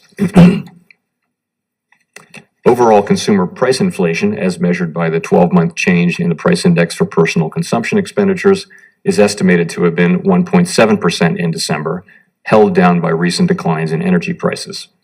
Core PCE inflation, which excludes food and energy prices and tends to be a better indicator of future inflation, is estimated at 1.9%. At our January meeting, my colleagues and I generally expected economic activity to expand at a solid pace, albeit somewhat slower than in 2018, and the job market to remain strong. Recent declines in energy prices will likely push headline inflation further below the FOMC's longer run goal of 2% for a time. But aside from those transitory effects, we expect that inflation will run close to 2%. While we view current economic conditions as healthy and the economic outlook as favorable, over the past few months we have seen some cross-currents and conflicting signals. Financial markets have become more volatile toward year-end, and financial conditions are now less supportive of growth than they were earlier last year. Growth has slowed in some major foreign economies, particularly China and Europe, and uncertainty is elevated around some unresolved government policy issues, including Brexit and ongoing trade negotiations. We will carefully monitor these issues as they evolve. In addition, our nation faces important longer-term challenges. For example, productivity growth, which is what drives rising real wages and living standards over the long term, has been low. Likewise, in contrast to 25 years ago, labor force participation among prime-age men and women is now lower in the United States than in most other advanced economies. Other longer-run trends, such as relatively stagnant incomes for many families and a lack of upward economic mobility among people with lower incomes, also remain important challenges. And it is widely agreed that the federal government debt is on an unsustainable path. As a nation, addressing these pressing issues could contribute greatly to the longer-run health and vitality of the U.S. economy. Over the second half of 2018, as the labor market kept strengthening and economic activity continued to expand strongly, the FOMC gradually moved interest rates towards levels that are more normal for a healthy economy. Specifically, At our September and December meetings, we decided to raise the target range for the federal funds rate by 1/4 percentage point at each, putting the current range at 2.25% to 2.5%. At our December meeting, we stressed that the extent and timing of any further rate increases would depend on incoming data and the evolving outlook. We also noted that we would be paying close attention to global economic and financial developments and assessing their implications for the outlook. In January, with inflation pressures muted, the FOMC determined that the cumulative effects of these developments, along with ongoing government policy uncertainty, warranted taking a patient approach with regard to future policy changes. Going forward, our policy decisions will continue to be data dependent and will take into account new information as economic conditions and the outlook evolve. For guideposts on appropriate policy, the FOMC routinely looks at monetary policy rules that recommend a level for the federal funds rate based on measures of inflation and the cyclical position of the U.S. economy. The February Monetary Policy Report gives an update on monetary policy rules, and I continue to find these rules to be helpful benchmarks. But of course, no simple rule can adequately capture the full range of factors the committee must assess in conducting policy. We do, however, conduct monetary policy in a systematic manner to promote our longer-run goals of maximum employment and stable prices. As part of this approach, we strive to communicate clearly about our monetary policy decisions. We've also continued to gradually shrink the size of our balance sheet by reducing our holdings of Treasury and agency securities. The Federal Reserve's total assets declined about $310 billion since the middle of last year and currently stand at close to $4 trillion. Relative to their peak in 2014, banks' reserve balances within the Federal Reserve have declined by around $1.2 trillion, a drop of more than 40%. In light of the substantial progress we've made in reducing reserves, and after extensive deliberations, the committee decided at our January meeting to continue over the longer run to implement policy with our current operating procedure. That is, we will continue to use our administered rates to control the policy rate with an ample supply of reserves so that active management of reserves is not required. Having made this decision, the committee can now evaluate the appropriate timing and approach for the end of balance sheet runoff. I would note that we're prepared to adjust any of the details for completing balance sheet normalization in light of economic and financial developments. In the longer run, the size of the balance sheet will be determined by the demand for Federal Reserve liabilities such as currency and bank reserves.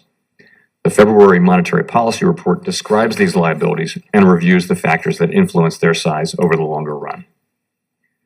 I will conclude by mentioning some further progress we have made in improving transparency. Late last year, we launched 2 new publications. The first, the Financial Stability Report, shares our assessment of the resilience of the U.S. financial system, and the second, the Supervision and Regulation Report, provides information about our activities as a bank supervisor and regulator.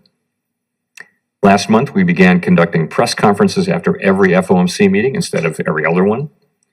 This change will allow me to more fully and more frequently explain the committee's thinking. Last November, we announced a plan to conduct a comprehensive review of the strategies, tools, and communications and practices we use to pursue our congressionally assigned goals.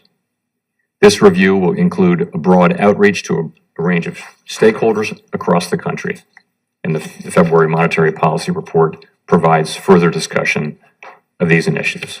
Thank you, and I'll be happy to respond to your questions. Thank you very much, Chairman Powell.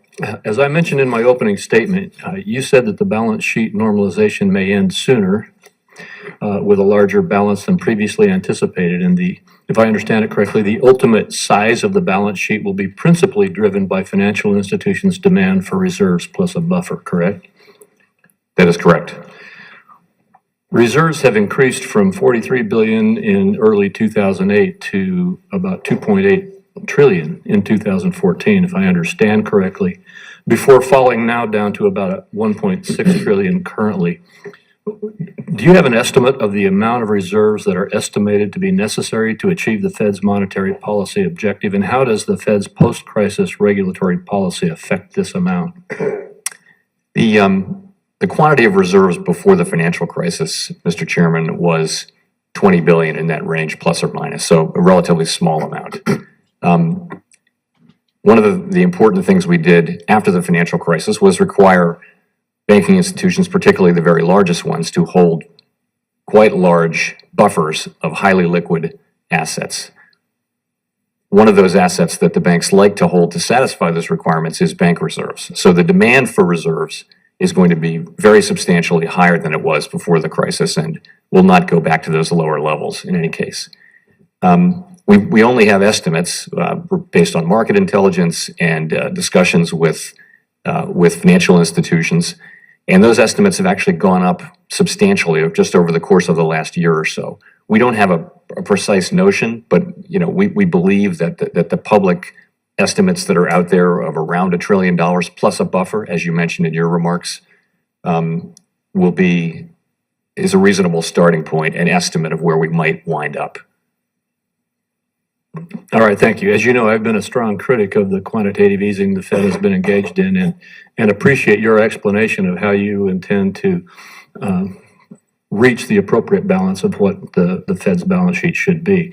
And I'll continue to work with you on understanding how we get to the right spot as soon as we can.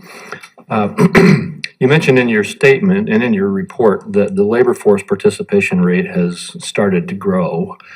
That has been one of the reasons we've seen such low economic performance, in my opinion, in the past years.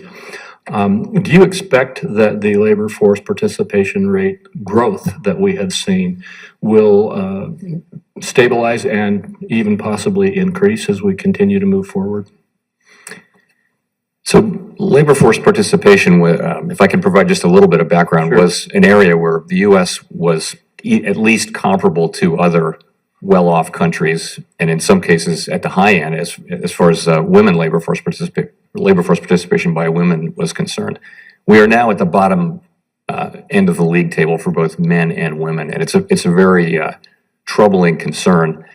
A big part of it, though, is driven by something that we can't really change, and that is just demographics. As the country ages, labor force participation should decline at a fairly steady level. Nonetheless, even allowing for that, we're lower than we need to be. So the gains we've seen over the past year have been very positive and very welcome from our standpoint. We don't know how long they can be sustained, but we hope for a long time. I would just say that I think we need a broad policy focus on how to sustain labor force participation, including not just through Fed policy, but through legislative policy as well. And I agree. I think that that's a critical part of our ability to maintain the growth and strength of our economy.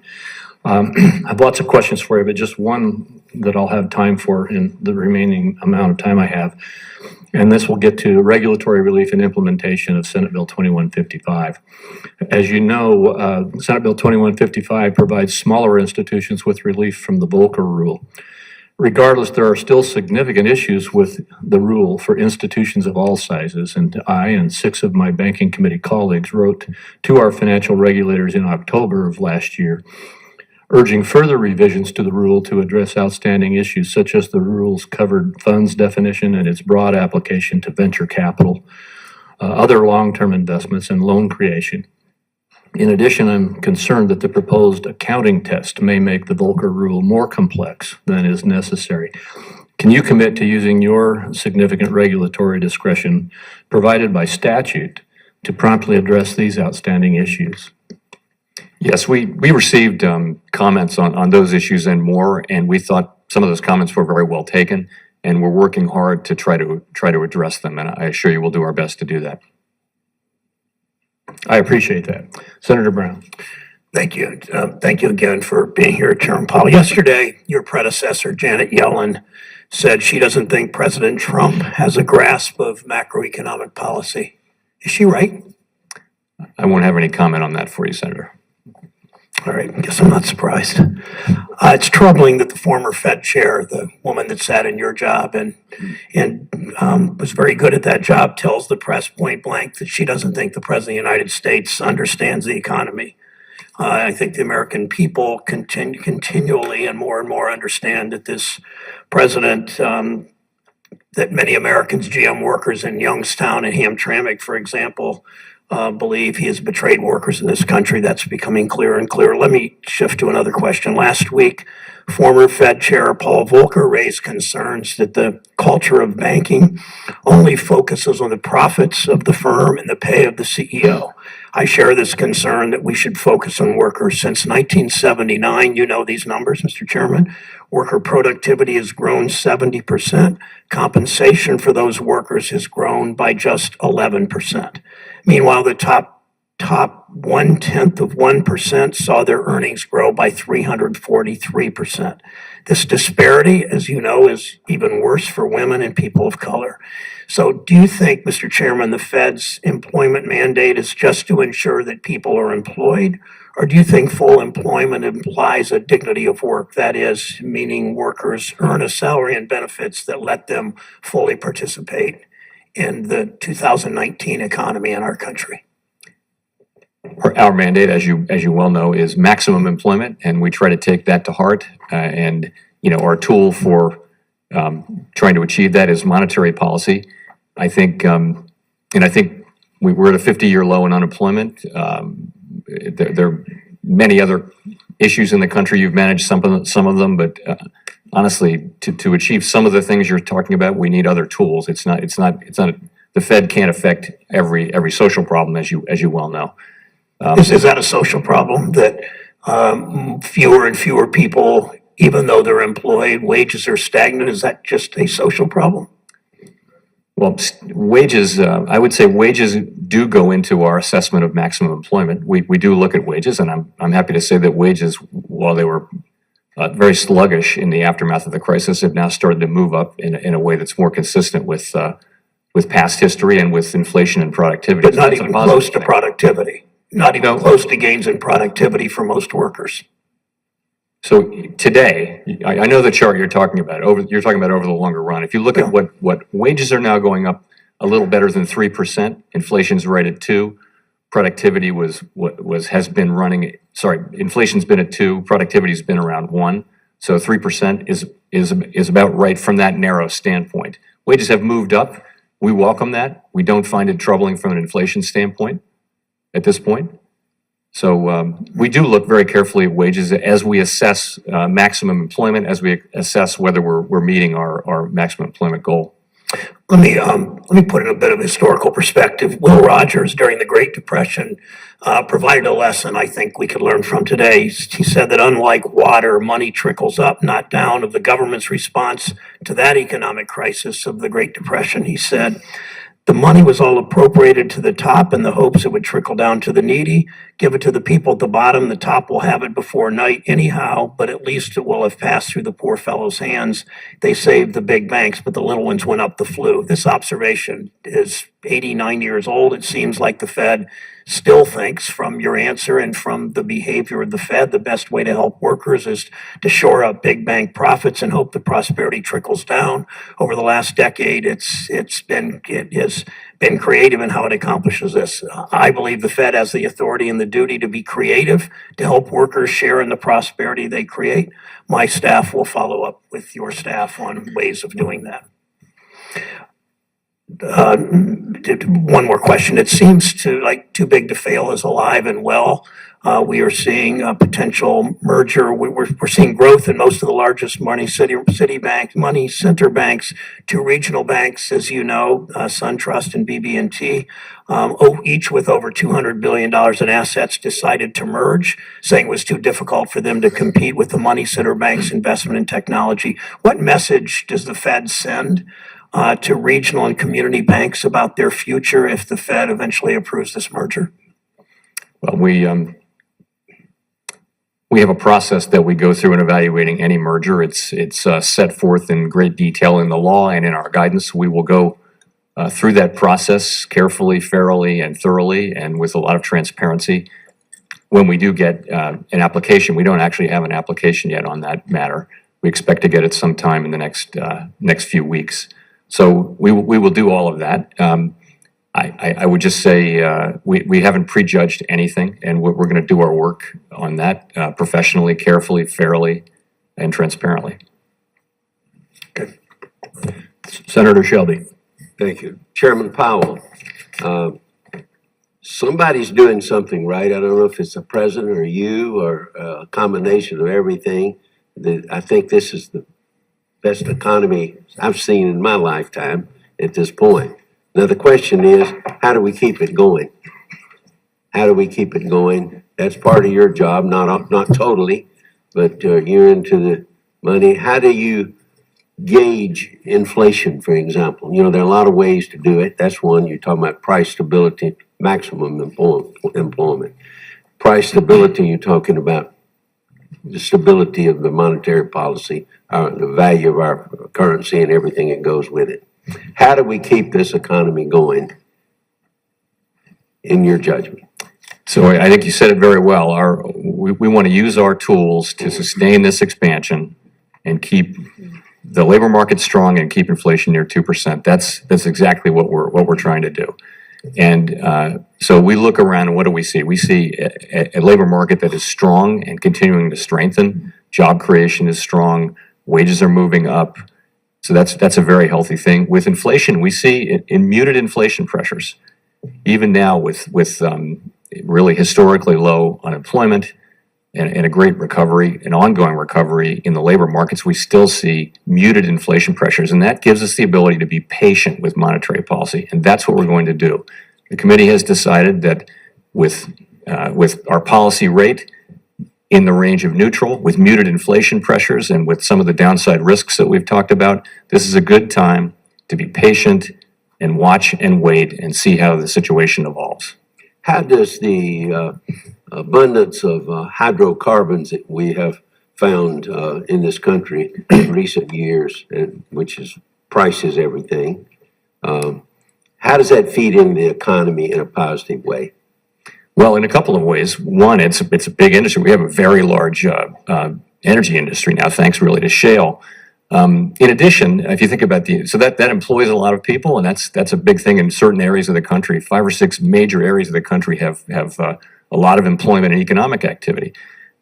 Interesting on inflation, if you look back to the 70s, a lot of what set off the bad inflation outcomes in the 70s was an oil shock. Mm-hmm. What we have in our very large domestic oil industry now is in effect a shock absorber, because when oil prices go up, American oil shale producers and other oil producers will produce more oil.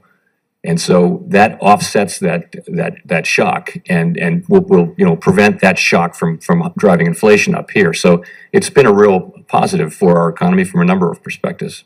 Mr. Chairman, how important is the certainty of good trade agreements to our economy and to the world economy? Well, uncertainty is the enemy of business. Absolutely. And businesses, they want a set of rules, they want an established, transparent set of rules, and they want to play by those rules, be able to make longer term plans, investments, and hiring and that kind of thing. At the same time, we need the trade. We're not responsible for trade. We don't comment on trade policy at all, but we've been hearing a lot from our contacts around the country really all year, this year and all last year, about uncertainty, and we do sense it's been holding back some decisions, probably had some minor effect on confidence and maybe activity, but overall certainty around trade and other government policies is very important. As we look at our current account, the imbalance of trade with most of the world, does that concern you, and if it does, why? The overall current account is set economically by the difference between savings and investment, in our country. So it's really an identity that kind of works that way. It tends to go up in good times when Americans are at work and earning well and buying things, and the economy is strong. We tend to buy things. Some of those things tend to be imported. The trade deficit and the current account balance can go down quickly in bad states of affairs. Of course, over time, we'd like to see balance both in savings and investment and in the trade balance. I don't have much time left, but we've discussed this before, cost-benefit analysis. Last year, when you came before the committee, we discussed here the formation and the policy effectiveness and assessment unit to conduct cost-benefit analysis on regulations. Could you provide here an update on the work of the entity here, and what have you learned and what's going on? Yes, so that unit is up and running now, and it's a relatively new undertaking. Cost-benefit analysis is something we've of course done really always, and particularly in the last decade or so, we've upped our game. Now we have a particular unit focused on it. We're very pleased with the progress it's making, and they're involved in the rulemakings and assessment of everything we do. So it's a positive development, and we look forward to making it ever stronger. My last question to you is, a few seconds I have left, is what's the health of our banking system that you regulate as with the Federal Reserve, our biggest banks? I think our banking system overall is quite strong. Record profits, no bank failures, I think, in 2018. Much higher capital, much higher liquidity, better risk management. The stress tests have really focused banks on understanding and managing their risks. We've got better resolution planning. Overall, I think our banking system is strong and resilient. We never take it for granted. We're always looking for problems and cracks, but I would say overall our banking system is strong. Thank you. Thank you, Mr. Chairman. Senator Menendez. Welcome, Chairman. As the number of legitimate cannabis-related businesses grow across the United States, the vast majority of banks and credit unions are not offering services to these enterprises for legitimate fear of legal and regulatory risk. My home state of New Jersey is moving towards legalization of recreational marijuana, and I have concerns that these new businesses, as well as the existing medical marijuana businesses in the state, will continue to find themselves shut out of the banking system. And when these businesses are forced to operate exclusively in cash, they create serious public safety risks in our communities. Do you agree that financial institutions need clarity on this issue? I think it would be great to have clarity. Of course, financial institutions and their regulators and supervisors are in a very difficult position here, with marijuana being illegal under federal law and legal under a growing number of state laws. It puts financial institutions in a very difficult place and puts the supervisors in a difficult place too. It would be nice to have clarity on that supervisory relationship. And in a corollary question, related to the provision of banking services is the ability for such businesses to secure insurance products, a necessity for those looking to secure financing. Would it be helpful for Congress to also consider the role of insurance companies as states move forward towards legalization? I believe so, yes. Okay. On a different question, February 7th, BB&T announced that it planned to purchase SunTrust in a deal that would result in the combined bank becoming the sixth largest commercial bank in the country with $434 billion in total assets. As you may know, in 2008, BB&T's Community Reinvestment Act rating was downgraded due to substantive violations of the Equal Credit Opportunity Act and the Fair Housing Act. BB&T's most recent CRA exam, released last year, also included a substantive violation of fair lending laws, a violation which likely should have resulted in another downgrade to the bank's CRA rating. I want to be sure that the Federal Reserve is not following the OCC fair lending violations when it comes time to evaluate a proposed merger. What assurance can you give us that the Federal Reserve will treat these violations with the seriousness they deserve? We haven't changed our policy on that, and we do consider it comes in under in the law under convenience and needs of the community served, and that includes consumer compliance and fair lending records and the record of performance under CRA. Those are all things that we do consider in when we get a merger application. And when you're considering it, can you give us a sense of what the Federal Reserve's review of this bank or any other bank's Community Reinvestment Act track record and compliance with fair lending laws will look like? We'll look thoroughly at it. We'll look at the rating, of course, which I believe I think it's satisfactory now. Banks that have an unsatisfactory or less than satisfactory rating, I think, have a hard time. But we'll look at that, and we'll also consider public comments and a full range of information. Any information that's presented to us, we'll consider. Well, I asked this question because it seems to me that, particularly at the OCC, who has released a proposal without input from the Fed or FDIC, contemplating sweeping changes to the implementation of the Community Reinvestment Act. In a speech last year, Governor Brainerd said the Community Reinvestment Act was, quote, more important than ever. She stressed that branches and deposit-taking ATMs remain an important way that banks engage with the community. You also highlighted recently the importance of enforcing the CRA and other laws that help ensure people have adequate access to financial services wherever they live. Can we get your commitment to build consensus among the Fed governors before moving forward with proposals to change implementation of the Community Reinvestment Act? Oh, yes. Okay.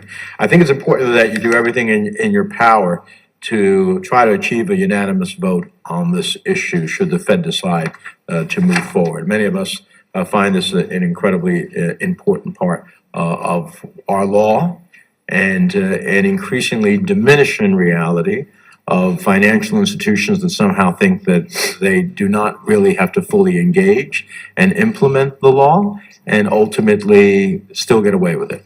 And so I think there has to be a strong message that that's not the case. I hope you'll be able to deliver that message. We are unified in our commitment to, to the mission of CRA, and to any revisions that we do, we're going to want to see that they preserve that mission and enable banks to serve it more effectively. Thank you, Mr. Chairman. Senator Toomey. Thank you, Mr. Chairman. Chairman Powell, welcome back. Good to see you again. Let me just start by once again complimenting you and your colleagues on taking us a long way towards normalizing monetary policy. In my view, this was long overdue, but you have been pursuing what strikes me as a prudent, thoughtful, and data-informed process of getting back to normal. So I want to thank you for that. Quick regulatory question, if I could. I was pleased with the interagency proposal that was released by the Fed and the other agencies dealing with 2155, and specifically the tailoring of capital and liquidity requirements, enhanced prudential standards. I think the comment period closed in January on this proposal. Can you assure us that it's a high priority to finalize these rules? It's a very high priority. 2155 implementation is probably our highest priority, and we're pushing ahead. Any idea of a time frame by which we could expect to see a finalized rules there? I wouldn't want to put a date on. I mean, there's so many rules. There are a dozen rules where we have comments on right now. I can come back to you with. Okay, but I'm glad to hear it's a priority. We're obviously eager, and we think I think you're heading in the right direction. Unrelated, as you know, the private sector has set up a real-time payment system, and I think a real-time payment system is a terrific innovation that's very, very good for our economy. My understanding is all depository institutions have access to it on an equal footing, as they should. To the extent that that's the case, do you believe it's necessary for the Fed to develop a alternative or competing real-time payment system? That's a judgment that we haven't made, that we sought comment on that question, and we had a range of views, and it's something we're thinking about. We are mindful that we don't, under the Monetary Control Act, for example, we have to find that the services we provide are capable of being paid for, and also not something that the private sector can adequately provide. So right. We're looking at that very question. I'd be interested in just hearing what your thoughts are as you go forward on that. It does seem to me that the private sector is providing a perfectly viable and affordable and reasonable mechanism here. On another topic, as you know, there's been recent discussions, both I think inside and certainly outside the Fed, about whether the Fed ought to reconsider the way it thinks about inflation. And specifically, I guess the way I understand this discussion is whether the Fed ought to target a price level rather than a change in the price level. And specifically, if there were an extended period of time when inflation ran below a target, would it make sense for the Fed to intentionally attempt to exceed the target modestly or by enough so that over a long period of time you'd hit the average? My first reaction is to be pretty concerned about that. Intentionally running at an inflation rate above the target rate worries me, given that historically inflation has been much harder to control, and high inflation has been a bigger problem than low inflation. But I wonder what your thoughts are about this topic. These are questions, as you know, that are going to be the subject of careful consideration over the course of this year and beyond in our thinking. You know, the issue that we face is that rates have come down, long and short rates have come down really over the last 40 years and are now they're just much lower. Real rates, and of course, inflation, add inflation back in, nominal rates as well. The implication of that being that in a typical downturn, the odds are much higher that we'll wind up back at the zero lower bound again. So in that situation, that fact there has the potential to drag inflation expectations down over time. In our thinking, inflation expectations are now the most important driver of action. Really, the economics profession's been thinking about it for 20 years, since the experience of Japan in the late 90s, thinking of ways to make that inflation 2% target credible, highly credible, so that inflation kind of averages around 2% rather than only averaging 2% in good times and then averaging way less than that in bad times, which would drag expectations down. No decisions have been made. There are plenty of questions and concerns to be addressed, but there's also a problem that I think we owe it to the public to try to think our way through the best possible way to address that problem so that we can carry out our mandate. Yeah, I understand the logic. I understand the problem that you're wrestling with. I would just urge great caution on this for many reasons, not the least of which, for whatever period of time the Fed decided it would exceed the goal so that it averages the goal. First of all, during that period of time, presumably you don't have price stability. I mean, certainly not zero. I mean, you'd be intentionally running above even the goal. So I've got other questions, but I see I'm out of time. I just want to urge caution on that one, Mr. Chairman. Senator Tester. Thank you, Mr. Chairman. Ranking Member Brown, thank you for being here. Chairman Powell, I appreciate your service, appreciate the work you're doing. I want to talk a little bit about the government shutdown that we just came through, cost the economy $11 billion. I think that's a conservative figure. There's at least one in this government that wants to use government services and public employees as a pawn when they don't get their way. But what I want to ask you about is that we are faced with a debt ceiling coming up March 1. Could you walk us through quickly, if you could, the economic impacts of failing to increase that debt ceiling? Well, the failure to increase the debt ceiling creates a lot of uncertainty in the first instance, and then when you actually get up to the point where the government runs out of cash and doesn't pay its bill, we never passed that point yet. That's kind of a bright line, and I hope we never do pass it.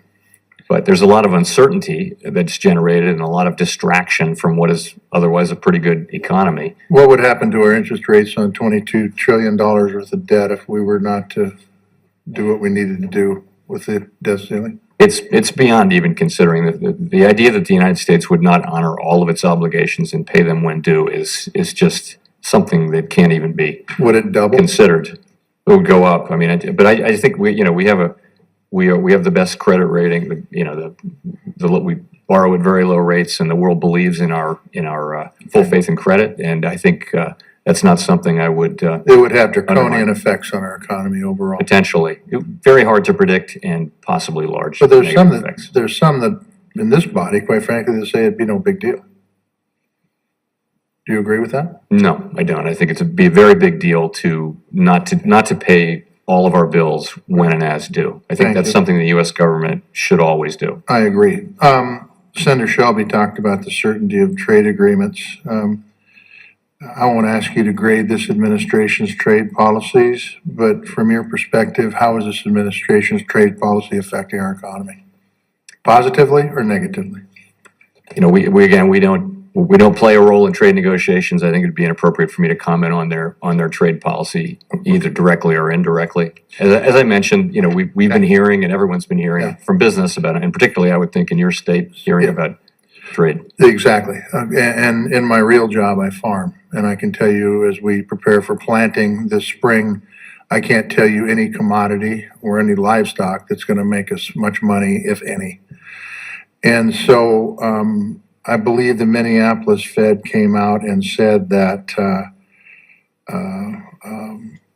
bad egg loans, we're seeing an uptick, a serious uptick, I might add, in farm foreclosures. Are you concerned about that? Do you think it is a direct result of trade, or is it something else?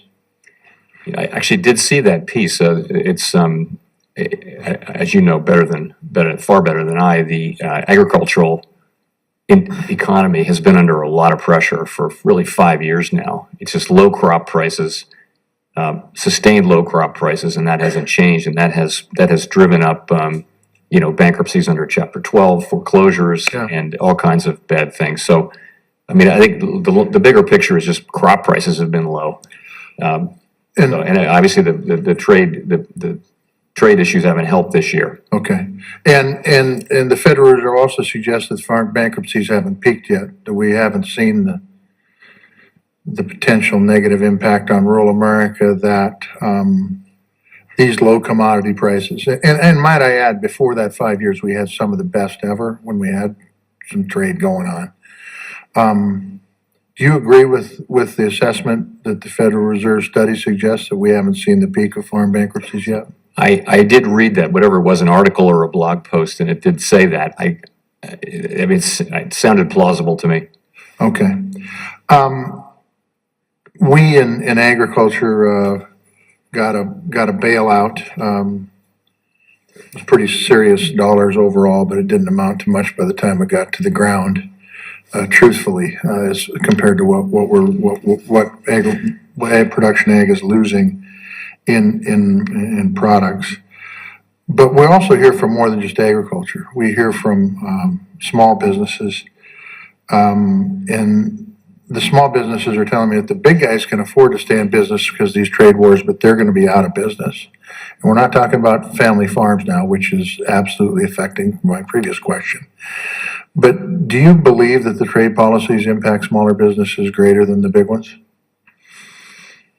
I don't know the answer to that. It's a fair question. Okay. Well, I've got some other questions we'll put in for the record, but I want to thank you for being here today. I will tell you that the economy is booming, but there are a lot of flags that are coming up that I'm seeing that are canaries in the coal mine, so to speak. And I hope you're a smart guy. Hopefully you're able to pay attention to those to avoid any pitfalls. Thank you. Senator Rounds. Thank you, Mr. Chairman. Good morning, Chairman Powell. It's good to see you once again, and thank you very much for coming in today. Before I begin my questions, I wanted to take a moment to underscore the importance of the Insurance Policy Advisory Committee that the Fed is required to establish pursuant to S 2155. As you're aware, South Dakotans have a very strong interest in preserving our state-based insurance regulatory system. I look forward to working with you and the new committee to find ways that we can promote the interests of our state-based system. So appreciate that. I've got a series of questions that I think I'm just going to put them in as questions for the record and ask you to respond later on. Very seldom do we get an opportunity to have the chairman of the Fed come in front of literally the country and to share his thoughts about the direction of our country, in many cases, the financial systems that we have here and so forth. And I got thinking this is probably an opportunity that we shouldn't let go by to talk about the impact of the federal government and its spending with regard to monetary policy as well. And in particular, it seems that Congress has a tendency to only make changes in the way it does business when there is a crisis at hand. And I'd like to give you an opportunity to perhaps visit with us and offer, if not direction, at least an observation as to what happens when Congress fails to take care of some of the safety net programs that we have in this country. And I'm going to begin by simply recognizing that we have $22 trillion in debt. And clearly that debt is being financed. That means there's competition for those dollars. The Federal Reserve, on the other hand, it actually manages through regular meetings and discussions, and the quantitative easing is an example of one where you as an organization have very carefully selected how you will work that through, how you will refinance and so forth, but you manage it on a regular basis. Congress has a tendency with its budget and the money that it spends to not even look at a number of the expenditures. Today, with our budget, we have about 31% of the budget that we actually vote on. We vote on defense and non-defense discretionary spending. We don't vote on, and nor do we appear to manage Social Security, Medicare, Medicaid, or interest on the debt. About 70, well, close to 70% of all of that which we spend every single year. Every single year for as far as we can see, we're gonna run significant deficits. Would you care to comment on the way that Congress manages or does not manage the safety nets, Social Security, Medicare and Medicaid, and what the impact that has on our economy as a nation? I should start by saying that we try to stay in our lane, which is monetary policy, bank regulation, financial stability, and not, we have no supervisory role or really role as a commentator. We don't score bills. There's JCT, there's CBO, there's OMB, and we don't do those jobs. But I will say that, and as I said in my statement, that the U.S. federal government is on an unsustainable fiscal path, by which is meant that that debt as a percentage of GDP is growing, and now growing sharply, growing quickly, faster, and that is unsustainable by definition. We need to stabilize debt to GDP. The timing of doing that, the ways of doing it, through revenue, through spending, all of those things are not for the Fed to decide. But as perhaps, for lack of a better term, one of the chief economists in the nation, to be able to give advice to the folks that are out there, to the country as a whole, about the things that we have in our future and about the threats to our future. Social Security will go bankrupt unless we start managing it. Is that a fair statement? Well, on the current trajectory? I think, if I could say it this way, I think what happens over time is that we wind up spending more and more of our precious revenues to service the debt, to pay interest to people who own the debt, as opposed to investing in the things that we really need, education, all the things that we need to be investing in so that we can compete in the global economy. I think if I had, on the spending side, the thing in my personal thinking, again, this is not the Fed's role, but and I think in many people's thinking, the thing that drives our fiscal unsustainability, the single biggest thing, is just healthcare delivery. We deliver healthcare outcomes that are pretty average for a well-off country, but we spend 17% of GDP doing it. Everyone else spends, on average, 10% of GDP. That's $1 trillion plus, way more than $1 trillion every year that we spend in delivering healthcare. So if I were in your seats, and I'm not, then I think that's a good place to look. It's not that benefits themselves are too generous, it's that we deliver them in highly inefficient ways, particularly healthcare. If I could, and I know I'm out of time, but I'll just say, in other words, what you're saying is if we actually managed the resources that we had, we could probably do a better job than what we do today, where we just simply don't even include it in our regular budget that we vote on a year-to-year basis. Again, I'm not here to criticize Congress, but I do think it's a profitable thing to do. Thank you. Thank you, Mr. Chairman. Thank you. I'll agree with you, Senator Ernst. Senator Smith. Yeah. Thank you, and it's wonderful to see you again. I appreciated very much our conversation in my office the other day. And I want to follow up a little bit on what Senator Tester was asking about regarding the economic issues in rural areas. So, and I appreciate your interest in this discussion, and this was featured in the monetary policy report that you put out. And, it strikes me that if you look at the overall positive numbers in our economy, it's a good thing, but when you unbundle those strong numbers, you see inequities and gaps, as you pointed out, around race and gender, and then also around rural areas. And in Minnesota, it's interesting, we have some rural counties where the unemployment rate is close to 2%. And then we have other rural counties where the unemployment rate is more like 6 or 7%. So your monetary policy report highlights, the impact, what's happening with rural workers without a college degree in particular, and the impact on labor force participation and how employment to population ratios have recovered dramatically for college educated people, but less so for non-college people. And I'm really worried about this disparity that it is causing. So can you tell us, in your judgment, why is this gap widening in rural areas? So that, I thought that box is very interesting, and you'll note that like so many economic problems, there's no really clear or easy answer. But the way I would say it is, the gap between rural and urban areas in unemployment is not so big. It really shows up in labor force participation. Right. So that's where it shows up. So when we think about low labor force participation, the first thing that comes to mind is educational levels, because people in the population, the broader population, lower educational levels tend to be associated with lower labor force participation. But even accounting for that doesn't account for much really of the disparity. So, it can be that rural areas are more associated with manufacturing activities, which have had less recovery than the service sector, which is now much larger than the manufacturing sector. In addition, it all may be affected by people leaving rural areas. So, in other words, people who leave rural areas to go to an urban area and where there are better job opportunities. So, it's something to that we're still working on understanding, but it's a fairly stark disparity, and I think we all see it. Right. I was in Mississippi a couple of weeks ago, and certainly saw it there in rural area. So when people are leaving, does that suggest then that the population that is left is older and Or perhaps less yeah. able to find a job, less able to take part in the labor force. So some of the people who have job skills may have left that area, leaving the remaining population right? with a lower labor force participation. That may be part of it.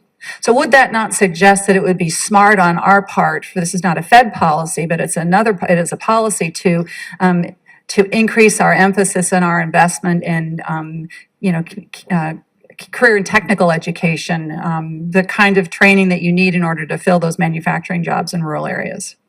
So I do think that we could use a national focus on labor force participation, and that would be certainly one piece of it. It's really, we don't really have the tools. I can identify it as a problem, and it is a serious problem, but I think that's a profitable place to look. Yeah. The other thing I wonder is maybe people are not coming back into the workforce because they can't afford to. In rural Minnesota, you can't afford childcare and it's not readily available.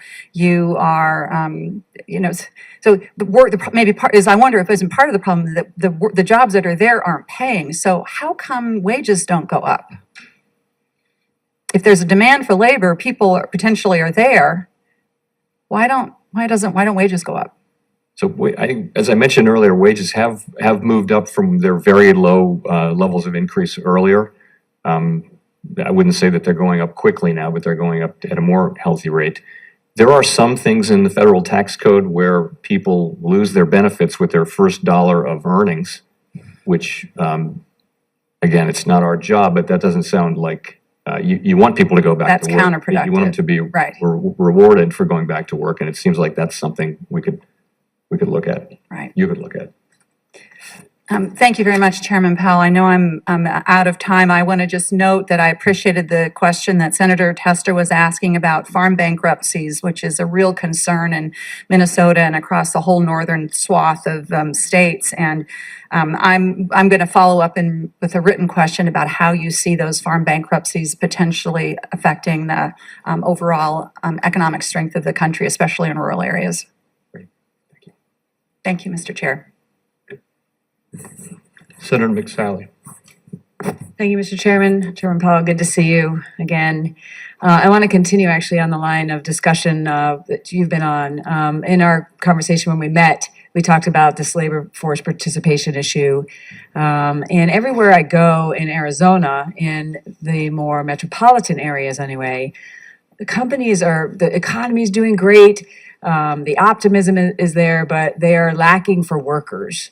They are just screaming for workers, and it's really up and down the skill set. It's not just in the trade craft, although that often tends to be those areas. And so what we're seeing is it's labor force participation rate is going up a little bit, ticking up, but there's clearly still this gap that is maybe holding back even more economic growth because of the mismatch of not having the workers for the jobs that are there. So can you just give some additional perspective on that? And, what within your power and within our power, do you think that we can do in order to incentivize increasing that number, get more people off the sidelines, get them the skills that they need in order to continue to provide more opportunities for people we represent? Sure. So this strong labor market and strong economy that we have at the aggregate level is, as you mentioned, is pulling people back into the labor force or encouraging them to stay in the labor force and not leave. So this is very, very positive for us. And labor force participation has gone back up above 63%. And that to be in the labor force, by the way, you've either got to have a job or have looked for a job in the last 4 weeks. So if you haven't looked for a job in the last 4 weeks and you're not employed, you're not considered unemployed. So this is very, very positive, and we hope it's sustained. But and that's sort of a strong labor market pulling people back in. Even with that, though, our labor force participation rates are lower than other countries that have anything like our level of wealth and income and economic activity. And it's not easy to say why, but I do think, and I think that the Fed's ability to, our ability to address this is really just a function of trying to keep us at maximum employment. There are plenty of people, and it's younger people, particularly younger men, particularly less well-educated younger men, but also people across the gender spectrum and the income spectrum and age spectrum. We just have low labor force participation, and I think we want the economy to grow, and we want that prosperity to be widely spread. Labor force participation gets both of those things almost better than anything. And so I think it's something that ought to be a high focus for people who have different tools than ours. I agree with you, and not necessarily within your tools, but just based on your perspective. What do you think is holding that back? Like, what's your perspective, and what else can we do in order to remove those barriers for people to, get back in the labor force, to be working to support their families themselves and meet their full potential? Part of it would be probably education and skills gaps. Part of it would be the opioid crisis. And there just would be a range of things. And I would think that there are also, as we were discussing a minute ago, there also are some disincentives to go to work that are built into benefit programs. I met with a group of women in West Virginia last year who were in an apprenticeship program for carpentry, electrician, plumbing, steelwork, and that kind of thing. And the hardest thing they had to do was to go to work in this program, which had 100% placement and which paid, $9 or $10 an hour, because that was less than the very meager benefits they were already getting. So they had to take a pay cut to go back to work, and they did it anyway. Which was pretty inspiring. But I think we ought to have policies that reward and support labor force participation. Again, they're not ours. I shouldn't get into the prescriptive business, but I think it's really important for the country. Thank you. And I do want to follow up on the rural-urban gap. We've got a lot of rural counties. I visited many of them this week in Arizona, and we're seeing the same thing, where there is that disconnect in wage growth and in labor force participation in those rural areas. Do you take that into account in Fed policy? And again, other perspectives of what else we might be able to do on our side or on your side in order to not have that gap widening for those in the rural areas? So we do in the general sense that we're learning, and we have learned this year that there's more slack in the labor market because people are coming back in. If people weren't coming back in, then the unemployment rate would be substantially lower, but they are, or they're staying in. So labor force participation is rising in either case, and that tells us that there is more room to grow, and that certainly has implications for monetary policy. In terms of the urban and rural, we look at that. We look at those disparities. We look at all different kinds of disparities in a general way. They inform our thinking about the state of the economy, and particularly maximum employment, which is not, there's no one number that you can look at. You have to look at a range of indicators, and that would be one of them. Okay, great. Thank you. Senator Jones. Thank you, Mr. Chairman. Chairman Powell, thank you for being here today. Really appreciate it. I want to stay on the urban versus rural divide a little bit. Obviously, we see you've got senators on this committee who have a lot of urban areas, and it seems like that there's one factor that may come into play that's not quite so obvious that we've talked about, and that's healthcare. In 2017, the Atlanta Fed set out to study the urban-rural divide in the Southeast. And one of the factors they kept noticing was the impact on residents' health on the economic output. To simplify what is obviously a very complex issue, according to that Fed study in Atlanta, while the portion of workers who say they're too sick or disabled to work is roughly 6% nationally, that rises to over 12% and higher in the rural South. So from your perspective, what role do you think that health outcomes play in economic growth, particularly in rural America? I think, poor health outcomes are very much associated with with a lot of social issues, including low labor force participation and lots of other economic issues, low lifetime earnings and many, many different things. And those are obviously more prevalent now in rural areas, as you pointed out. And I would assume you would agree that if healthcare is not accessible in those areas, I mean, for instance, in Alabama, we've seen rural hospitals closing left and right, 7 or 8 in the last 7 or 8 years. With the absence of healthcare, it may contribute to the people leaving those rural areas in urban areas. Would you agree with that? Yeah, it's hard to say whether the people have been leaving for some time. Some of these counties, as you obviously know, have lost half their population in the last 4 or 5 decades. If states individually, if the states were to develop policies that would expand healthcare in these communities, give affordable healthcare, access to healthcare, what would you expect the economic impact to be? Well, I think people healthcare is going to, in principle, would allow people to remain in the labor market, would get them back in the labor market, and keep them from getting sick and being out of the labor market. So that would be a positive for the economy. I appreciate that. I promise you, we were not going to ask you to testify in front of the Health Committee. Senator Tester made a comment as he was finishing up that despite, and there is a lot of good economic news. Everybody agrees. There's a lot of great economic news out there. But I think a lot of folks also, as in Senator Tester's words, see canaries in the coal mine. Do you see any? Other than the obvious of the debt that we have, do you see any canaries in the coal mine that we need to be looking for in this Congress? I would say that the outlook for the U.S. economy is a positive one, is a favorable one. There are always risks, and right now I would say that the predominant risks to our economy are slowing global growth, as I mentioned, particularly China and Europe. We've seen a significant slowing in growth really over the course of the past year, and it seems to be ongoing. And that can create a headwind for the United States economy. I talked about Brexit. That's an event risk which could have implications for us. Okay. Here domestically, again, I think the outlook is generally favorable one. Okay, thank you, Mr. Chairman. And on Senator Shelby asked you about the state of health of our big banks, which you gave a pretty favorable report on. But in December of this year, right as the government was shutting down, the Secretary of the Treasury issued a press release, and he had a call with all of the big banks to discuss their liquidity and to make sure that things were okay.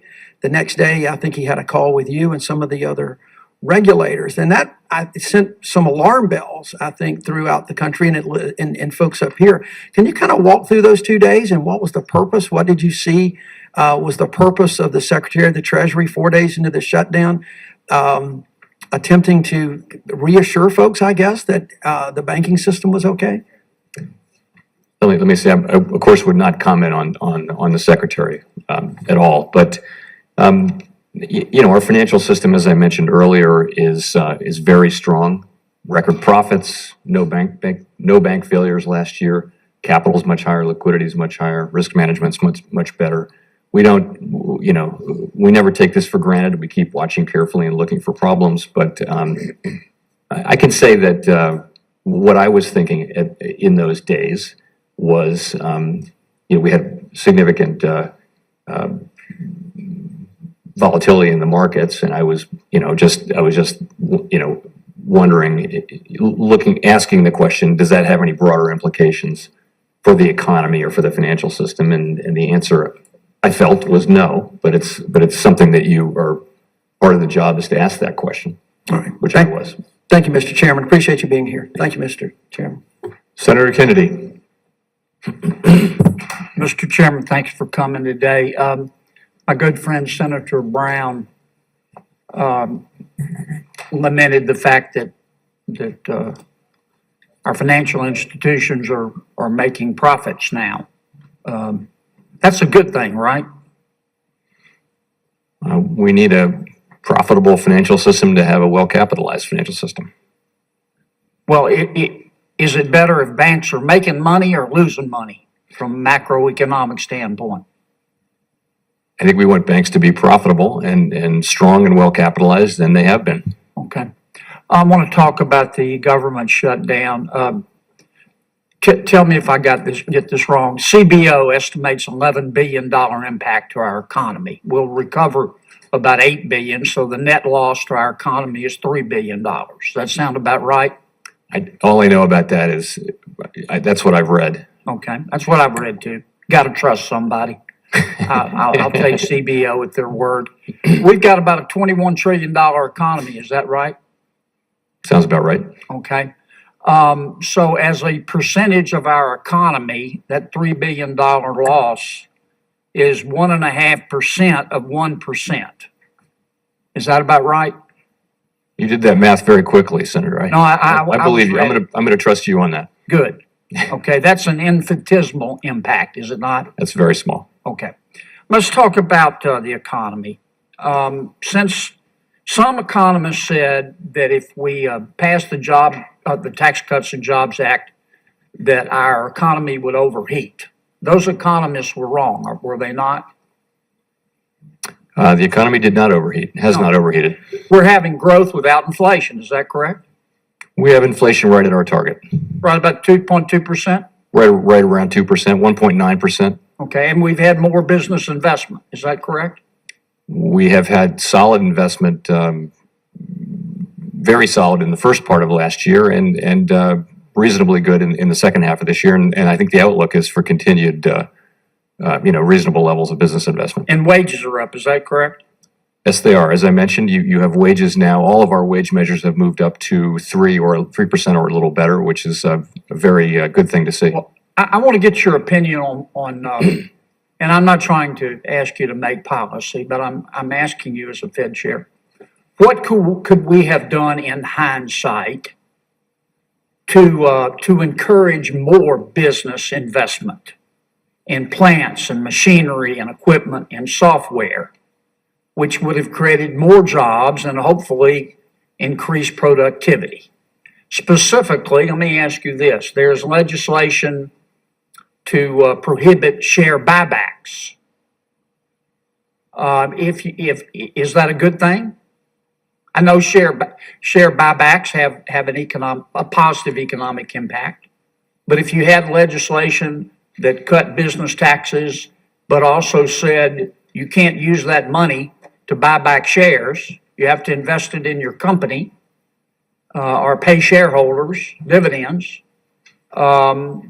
What would you think about legislation like that, from an economic standpoint? Well, I think it's, first of all, that kind of a decision is really not in our hands. I know. It's really for you to make. I'm asking you as an economist. So I would say the goal, I guess I would just say the goal of having prosperity be widely shared, I think is one that we all share.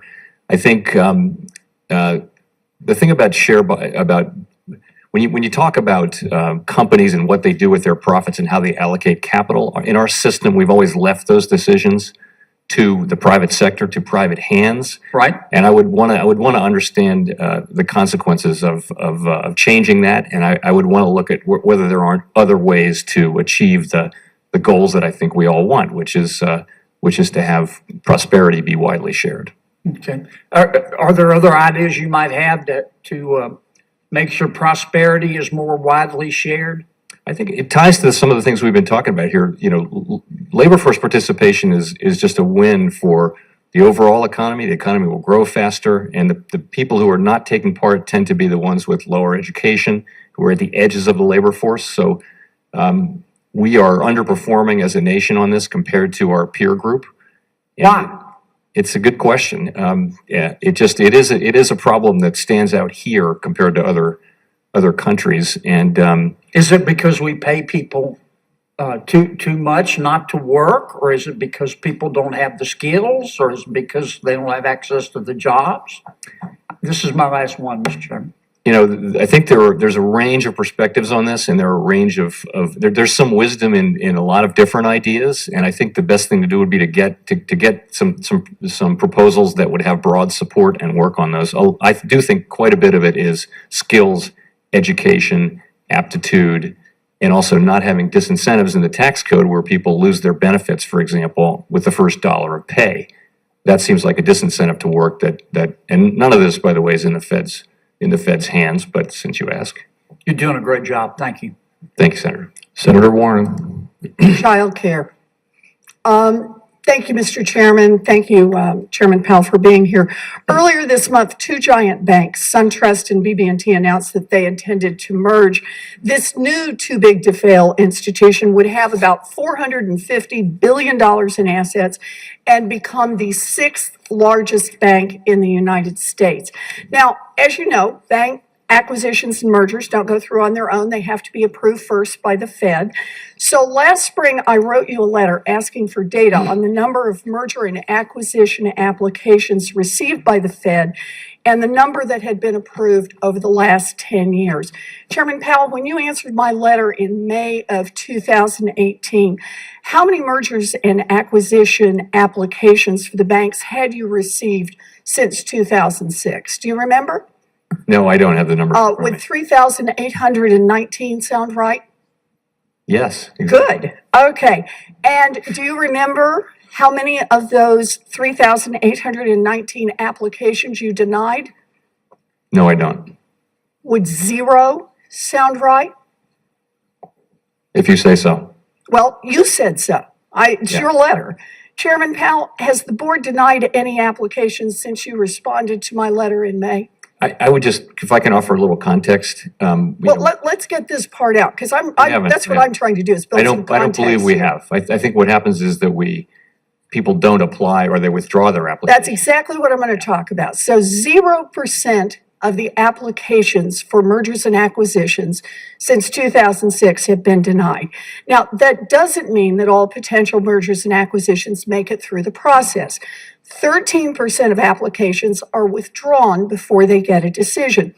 According to your letter, Chairman Powell, quote, prospective applicants may discuss a proposed transaction with Federal Reserve System staff prior to filing, and applicants will be discouraged from filing applications where it is apparent that the applications would not meet all of the statutory factors required for approval, end quote. So you think that if you think that a proposed merger won't be approved, you discourage the bank from following through. Is that right? In some cases, I think that would be in cases where it's clear that there's a statutory problem. You know, for example, okay. In some but cases, you approve 100% of those that go ahead and apply. So I assume they're unless getting they're some withdrawn. news. Unless they're That's what I said. So you encourage them to withdraw if they're not going to get an approval. But they can file and then withdraw. Well, but the point is they withdraw if they're not going to get it because of a conversation you have that's a non-public conversation. So this is a formal process required by regulation. In order to do an approval, people who object to the merger have an opportunity to file a protest. That's how the process is supposed to work.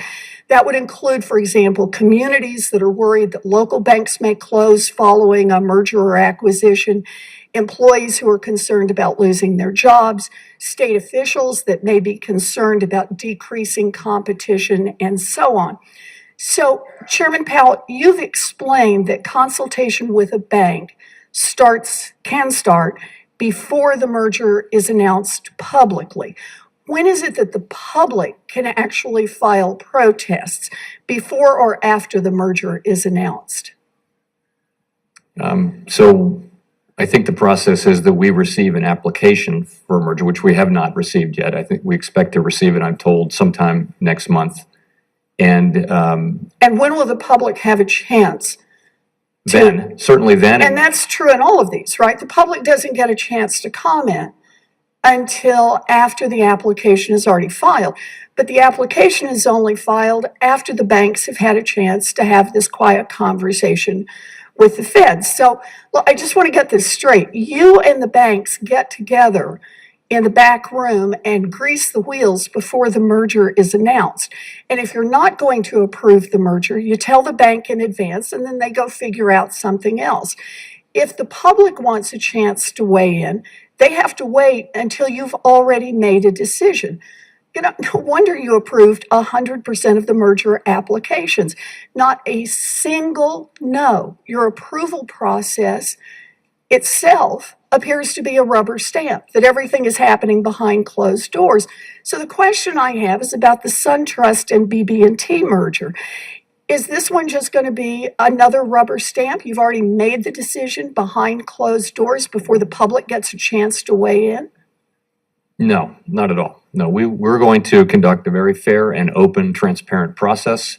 I think our obligations under the statute are clear and they're quite broad. We'll be hearing from groups of all kinds and going through our process carefully and thoroughly. So it's just that in the last 3,819 merger applications, which were all approved without a single one for which you said no, this time you're going to be listening to comments from the public that might cause you to say no. You know, I just have to say, I'll bet that SunTrust and BB&T looked at that 100% merger success rate and saw what everyone else sees. And that is that the Fed works for big, rich banks that want to get bigger and want to get richer. And then everyone else pays the price for diminished competition, for worse service, for higher prices, for employee layoffs, for the risk that we have yet another too big to fail bank on our hands. And I just think it's time that we put down the rubber stamp and that we really let the public and everyone else weigh in before we create yet another too big to fail bank. Thank you, Mr. Senator Chairman. Cotton. Thank you, Chairman Powell, for being here. I want to start talking about stress tests for mid-sized banks. Reform legislation that the Congress passed to the Dodd-Frank Act last Congress increased the threshold for stress tests from $10 billion banks to $100 billion banks. Can you tell us why so many of us still hear from banks in that window who are larger than $10 billion but smaller than $100 billion are still hearing from their examiners that they need to undergo such stress tests?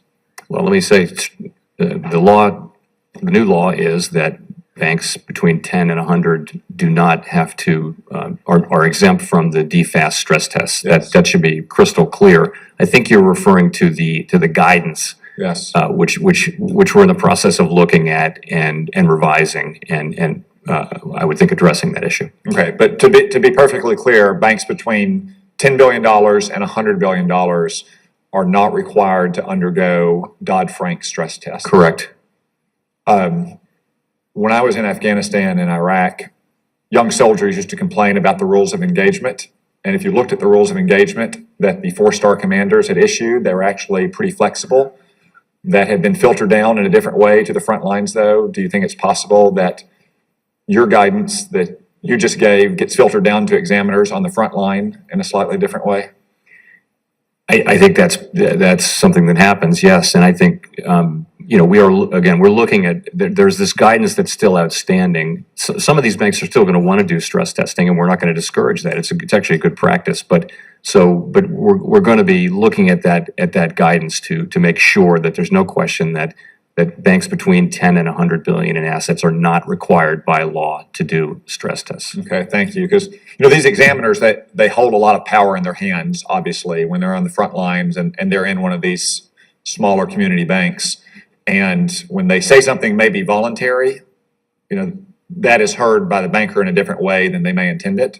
Reminds me of my old basketball coach, who used to have voluntary shoot-arounds before school and on Sunday afternoons. And it just so happened that the players that reported those voluntary shoot-arounds tended to be the ones that got playing time on Tuesday and Friday night.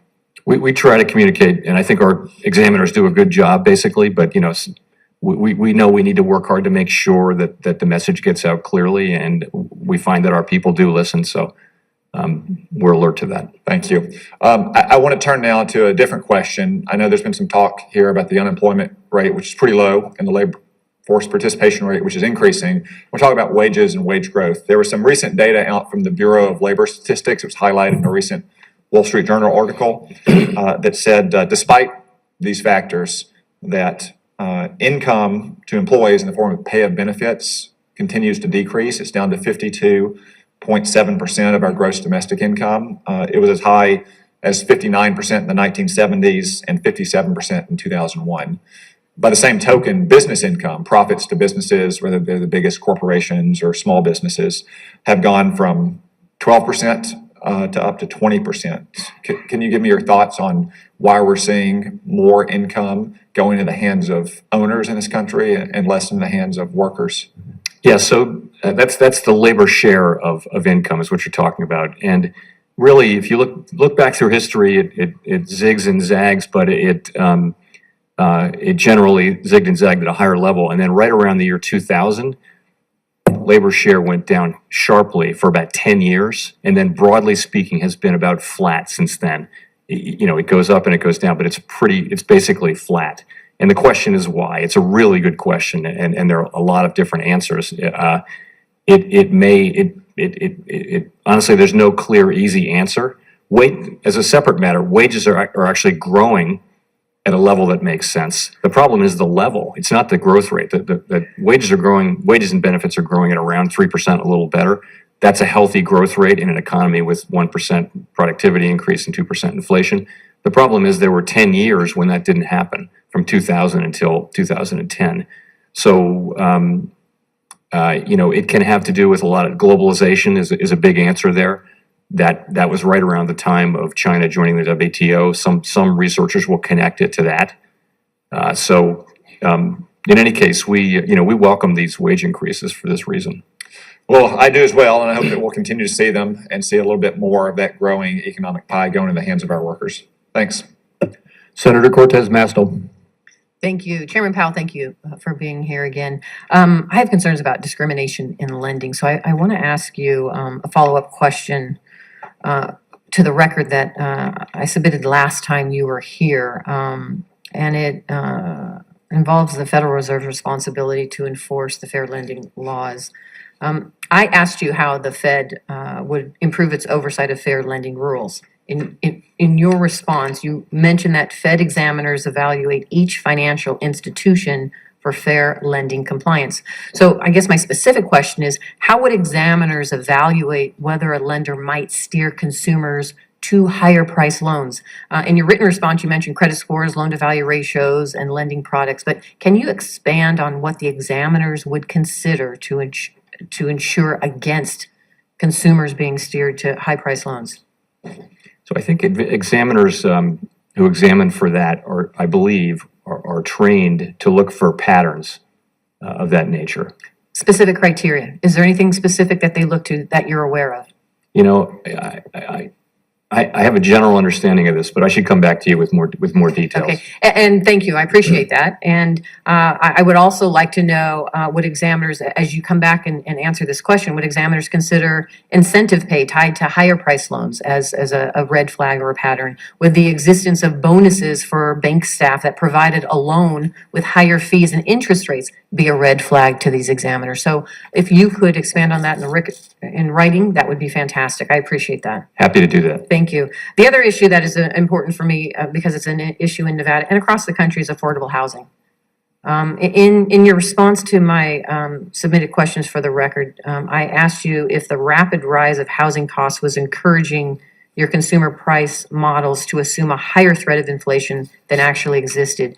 Do you think that the Fed's raising interest rates was a factor in rising house costs? Well, I think that higher interest rates certainly played into higher mortgage rates. That will have had an effect. What about the cost of building that apartment or house? Yeah, I think the materials costs I think what you hear from builders is labor shortages, particularly skilled labor shortages. And you also hear higher materials costs, some of which affected by tariffs, of course. But that's so you hear them under tremendous cost pressure. And I think that was flowing through into higher prices, and that was, making the affordability calculus a little bit more challenging for buyers. At the same time, rates were going up, and I think that altogether, that picture slowed down housing construction in the last year or so. Rates are now down a little bit, about 50 basis points, and so we're seeing starting to see a little bit of a pickup there. How would you compare the impact of the higher interest rates on construction to that of the higher prices for goods that may be caused by tariffs? I think that the higher costs, it depends on from the standpoint of the consumer, what matters is what does the house cost. I think you'll find that the interest rate has is a very important thing from the consumer standpoint, but in setting the price of the house, it's not the interest rates, it's really the cost of materials and labor. And then you talked And about the land. higher cost of labor. Could that higher cost of labor also be due to curbing immigration? And the lack of labor because of that? It certainly could in construction, particularly in some regions. I know I visited Houston not so long ago, and I think a big part of their construction labor force was from immigration. I think they were feeling shortages there for that reason. Thank you. Last summer, the Federal Reserve economists noted that high levels of student debt was preventing millennials from buying a home. Other studies have found that millennials faced housing supply constraints, beginning their careers in a poor labor market, and high student loan burdens, which have made it difficult for them to buy a home. What was the response to the Federal Reserve's assertion that student debt prevented at least 400,000 millennials from buying a home? What was the response? It's just research, and I think there's a growing amount of research that shows that student loans, of course, have been growing very, very fast in the last few years. And Was that the right number, the 400,000? Did you I get don't know that was it number. Too high, too low? Was that? I don't know that number. I will tell you, it's $1.5 trillion in outstanding student loans, and there's research that shows that that for students who can't can't service their loans or discharge them, that those loans can weigh on them over a long period of time and have real effects on their economic and personal lives over time. Inability at actual home ownership? Yes. Is that correct? Yes. Thank you. Thank you, Chairman, for being here. Thank you. Thank you, Senator Moran. Mr. Chairman, thank you very much. Mr. Chairman, thank you very much. Let me start with what I think is a straightforward question, followed by a much more complicated one. 18 of my colleagues, Senate colleagues, joined me in a letter calling on regulators to provide a more significant reduction in the reporting burden of our smallest banks in the first and third calendar quarters as required by Section 205 of 2155. We're looking for a greater difference in those reporting requirements than what has been proposed. According to the current proposal, banks with those smallest assets would save only an average of 71 minutes per quarter. So not a significant change based upon the proposed rules. Can you speak to whether you think our concerns about our smallest banks and their call reports have been addressed? Senator, as you mentioned, that rule, we put that rule out for comment. We got a lot of comments, and got your letter, and we're carefully reviewing those comments. And I think what we're trying to balance is, we're trying to find the right balance, and we'll certainly take into account the comments that we get. Well, I appreciate that. I would want you to do that. But if the end result of 2155 is as modest as this appears to be, we've not achieved our goal. That can't be the congressional intent, at least in this instance, on this topic. So let me reiterate that. Then let me talk about what I think is at least a difficult topic for me to have a conversation with you about, just because of its complexity. A key goal of this legislation was to provide qualifying community banks relief from the complexities and burdens of current risk-based capital rules. But we, of course, want to ensure that they maintain a high quality of capital consistent with the current rules. The recent interagency proposal for community bank leverage ratio allows certain banks with less than $10 billion in total assets to elect to use the CBLR instead of the current risk-based capital requirements if the CBLR ratio is above 9%, the current ratio required being 5%. So under the new proposed framework, a bank would be considered less than well capitalized if it fell below 9% and hasn't opted out of the CLBR. That would then trigger certain restrictions and requirements. As currently written, the proposal seems to dangle the incentive of reduced regulatory burden, but with capital requirements 4% higher for our small banks to qualify. Would it not make sense to leave the existing PCA framework unchanged, allowing small banks to maintain well-capitalized status and begin reporting capital ratios under the current risk-based capital rules when CBLR falls below the 9%?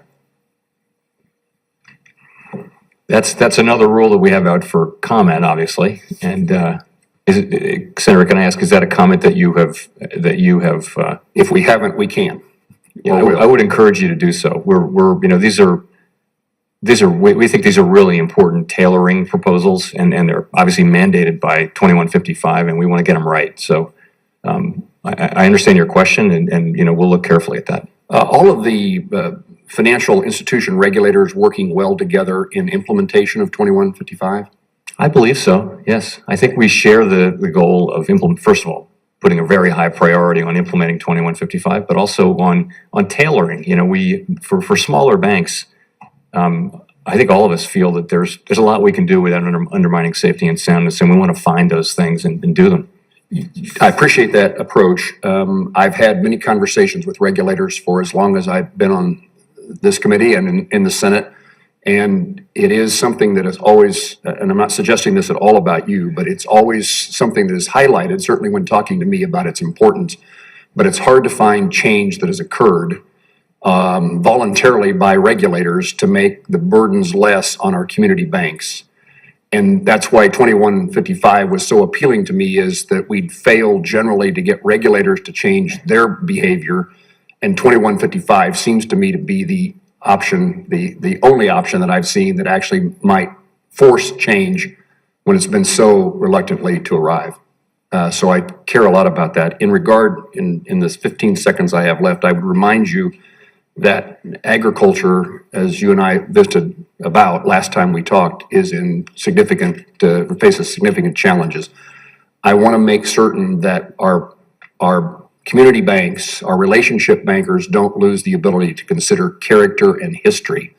Remind you that we have generational bankers along with generational farmers whose grandfather bankers have taken care of grandfather farmers, and down through the generations that's continued. And our community bankers know who has character, who has ability to pay, who has the history to demonstrate that. And we can't tie their strings, or the agricultural challenges the economy faces today, ag country's problems, will be significantly exacerbated if you take away the ability to take into account those factors that are not crossing a T and dotting an I. Thank you. Thank you. Senator Van Hollen. Thank you, Mr. Chairman, and Chairman Powell, thank you for your service. I want to focus for a moment on the impact of the tax bill, big tax bill that passed about a year ago, and especially taking a look at the banking industry, because I think in no other sector is it clear as to what a huge giveaway this tax cut was to big financial interests. I don't know if you saw the Bloomberg analysis that was conducted earlier this month. They looked at the 23 U.S. banks that the Federal Reserve says are most important to our economy, and concluded that those 23 banks got a $21 billion tax break windfall. Did you see that analysis? I don't know that I did. And would you be surprised to learn that they use much of that windfall for a major stock buyback? I honestly don't know. I mean, first of all, I know that the tax cut reduced taxes for big companies that were very profitable quite substantial. Well, they did, and again, it was $21 billion windfall, and a lot of it was used for, stock buybacks that helped a lot of the executives. What's interesting is during that same period of time, we saw a loss of 4,300 jobs among those 23 banks. Does that surprise you? Big tax break, and yet a loss of jobs among the big banks? It must be several million people we're talking about, so it's a. Yeah, but of course, it was sold on the promise that we would see all these new jobs generated. I do want to ask you about the increase in wages. Obviously, it's always good to see an increase in wages. Of course, nominal wages are only half the equation, right? You also have to look at rising costs when you look at real wages. And isn't it the case that when you look at real wages and the rise in real wages during the last term of the Obama administration, real wages rose faster during that period of time than they have since the beginning of the Trump administration, even with the tax cut? Isn't that the case? I just don't look at it in terms of those timeframes. I can't, I would say that the way I would say it about wages, if you look back to 2012, if you look at the four major wage and benefit increases, the things that we track, it was around 2%.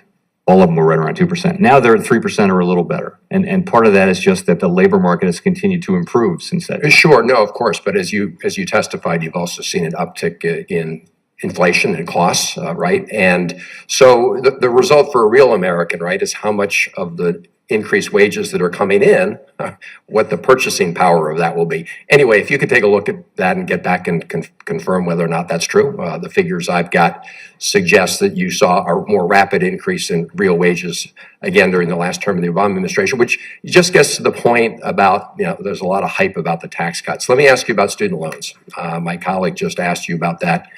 You just testified that we've got $1.5 trillion in student loans. I think that the Fed just reported that delinquent U.S. student loans reached a record $166 billion in the fourth quarter of 2018. You indicated this is putting a lot of stress on students who are, trying to get out there and buy their apartments or rent their apartments. Would you be in favor of allowing students to discharge their debts in bankruptcy just like banks can? So I think it's important that students be in a position to borrow, to invest in their education. It's important that they get proper disclosure about what the risks are and what the success rates are and that kind of thing. It's not a Fed. Someone asked me at this committee a year or so ago that question, and I did answer it directly. But I would say it's not really for the Fed. Let me ask you this: is the impact of student debt, in your view, impacting the economy in a negative way? The fact that these students are, stuck as soon as they graduate, trying to pay back loans that they apparently can't repay. Yes, I think for students who can't repay their loans, and there's a growing amount of research that shows that those people can have, longer term negative economic effects. Of course, some people invest in their education and borrow money to do it, and it works out very well for them as well. But for those who don't, it can be quite a negative. Well, it's a lot of people who can't right now. I mean, That's right. You just reported a record delinquency rate in the last quarter. The last thing I would say, Mr. Chairman, while I have the chairman of the Federal Reserve here, is I'm going to keep after you and your colleagues on this faster payments issue. It makes no sense to me that Mexico, South Africa, soon the entire European Union will have immediate, ability to clear payments while we don't.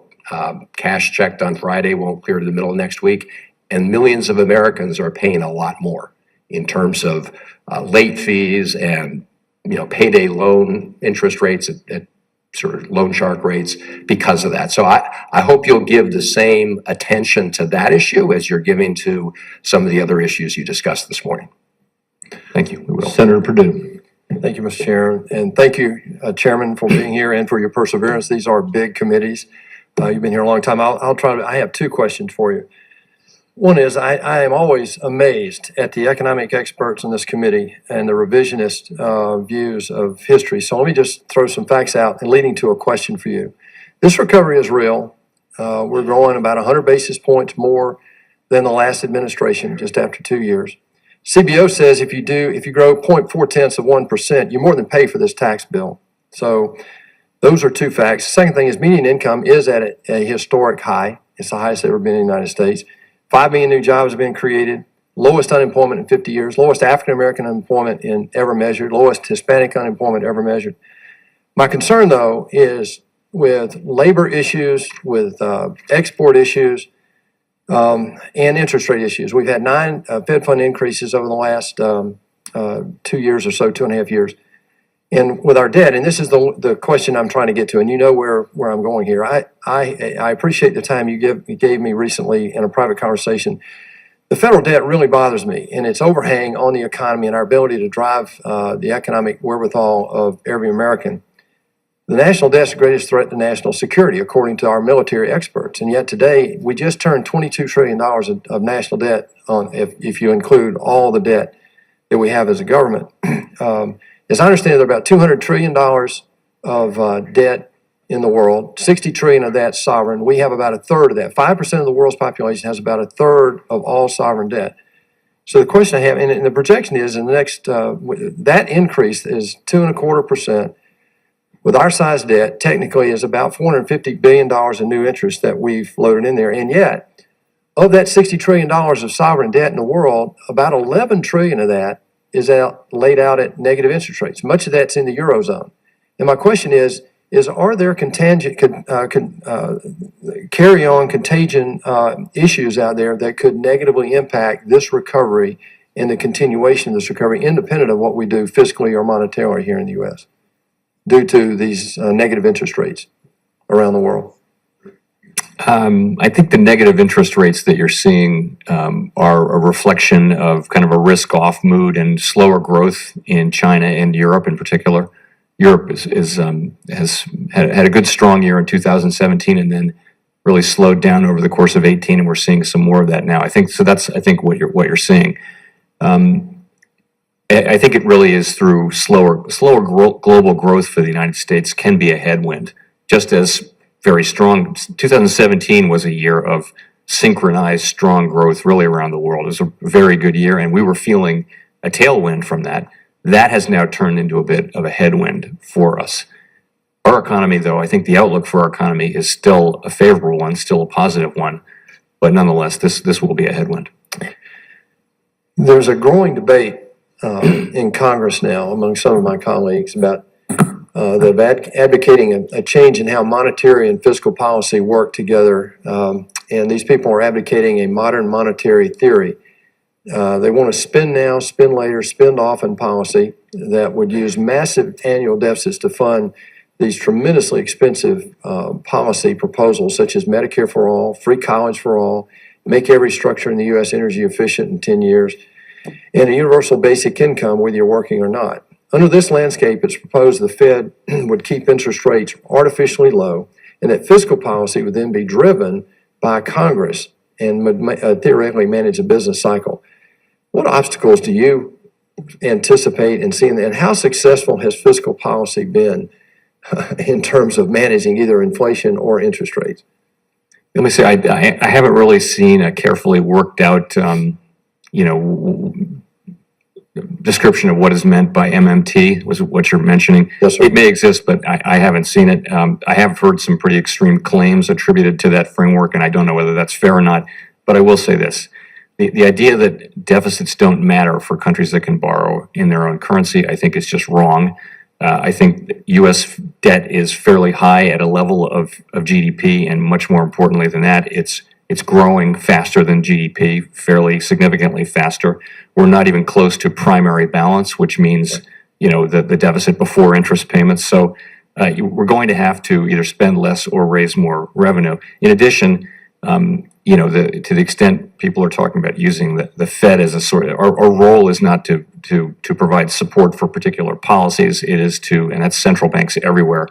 It is to try to, achieve maximum employment and stable prices. And so that's really what it is. And I think decisions about spending and controlling spending and paying for it are really for you. Thank you. Senator Schatz. Thank you, Mr. Chairman. Chairman Powell, thank you for your service. Thank you for your stewardship. PG&E, California's largest utility, filed bankruptcy last month, partly as a result of liability costs from climate-related disasters.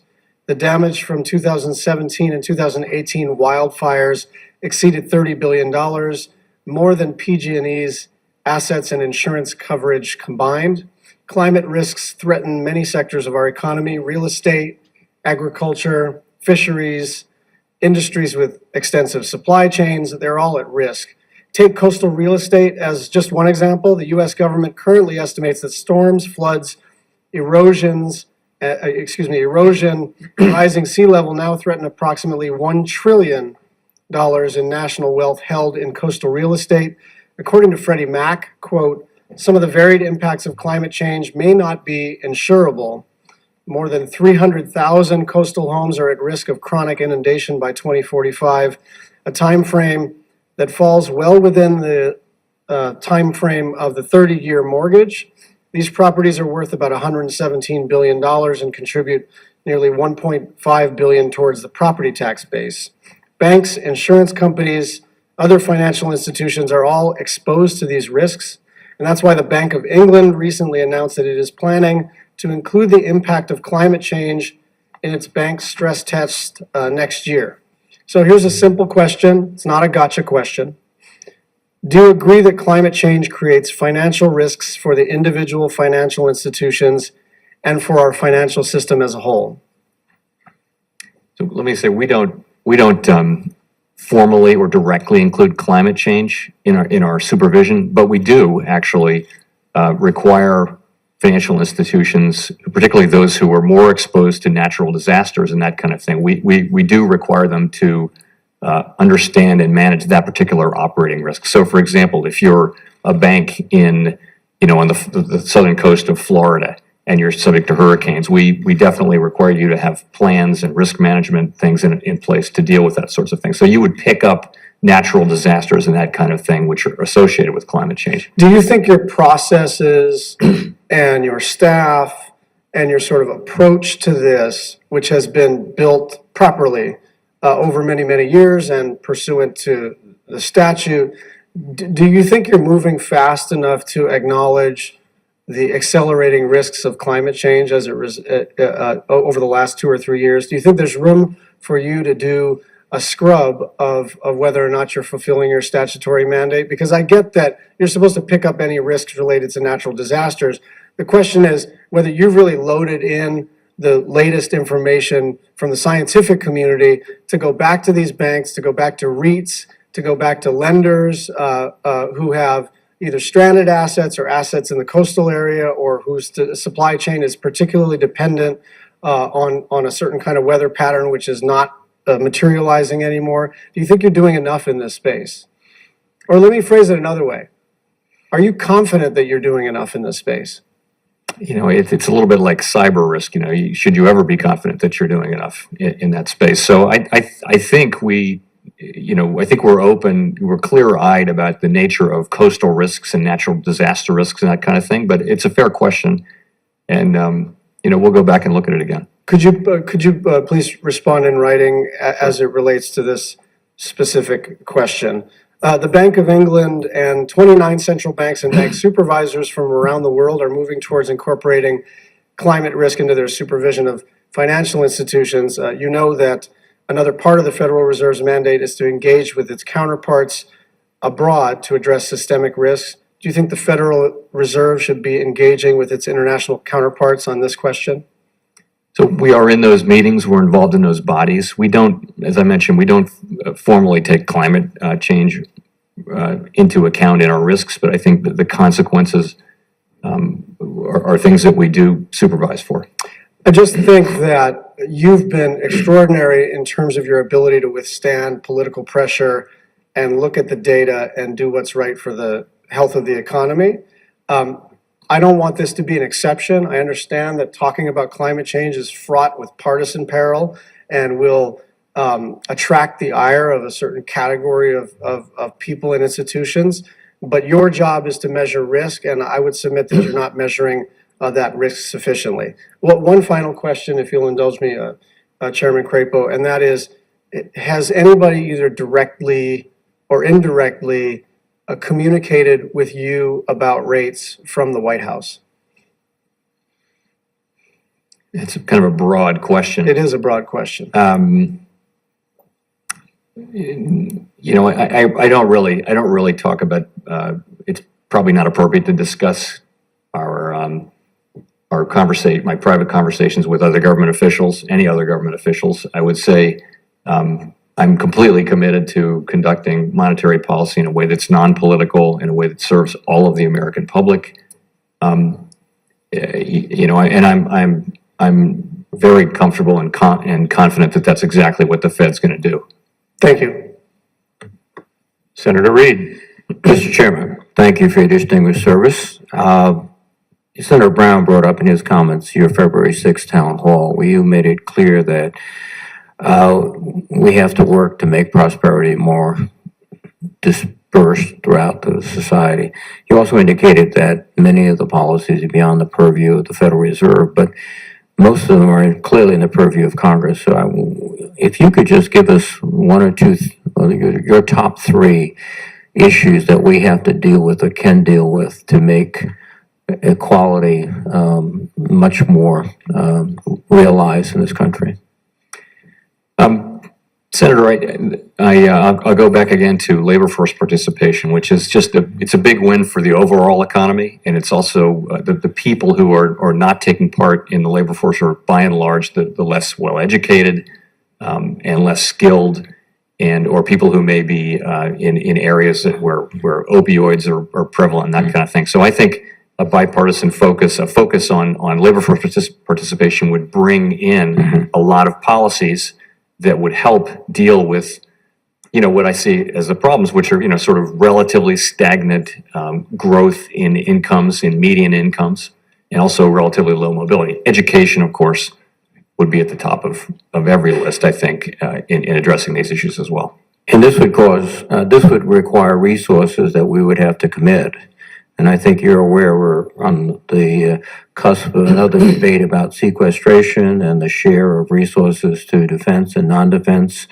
And in fact, we're looking at very draconian numbers in terms of the situation of the BCA. But you would argue that we do have an obligation to make a significant investment in domestic programs in order to provide for this equality? I think that it would be great for our country and for our economy if we could address these issues. Of course, easy for me to say, I don't have to find the resources. Thank you. Let me just turn to another topic, which is very much involved with the Military Lending Act. As you know, it puts a 36% cap on interest rates being charged to men and women in the uniform of the United States. The Federal Reserve is one of the independent regulators charged with its enforcement. Unfortunately, what we've seen from the CFPB particularly is a retreat. They're no longer supervising this, they're no longer using this in their supervisory activities. They'll enforce a complaint, but the complaints are seldom made. Most young soldiers don't even realize, or sailors, Marines, that they have this ability to complain. We're looking at DOD and OMB exempting an insurance product for auto dealers, which might result in interest payments far in excess of 36%. Can you commit to your continued strong and persistent enforcement to the letter of the Military Lending Act? Yes, it'll be a priority for us. I commit to that. Thank you very much. There's another issue too that I think you've touched upon, and that is cybersecurity. It seems to be the ubiquitous complaint of everyone, not just in the financial sector, but every sector. And it seems to me too that typically those who are going to exploit cyber look for the back door, not the front door. They look for the small institution, not the big Wall Street bank that's spending $200 million a year on cyber protections. How are you dealing with that? How are you and your colleagues dealing with that? Going out and making sure that community banks, that other smaller institutions that might be more vulnerable are taking the appropriate steps. Is that part of your inspected procedures? Are you looking closely at cybersecurity?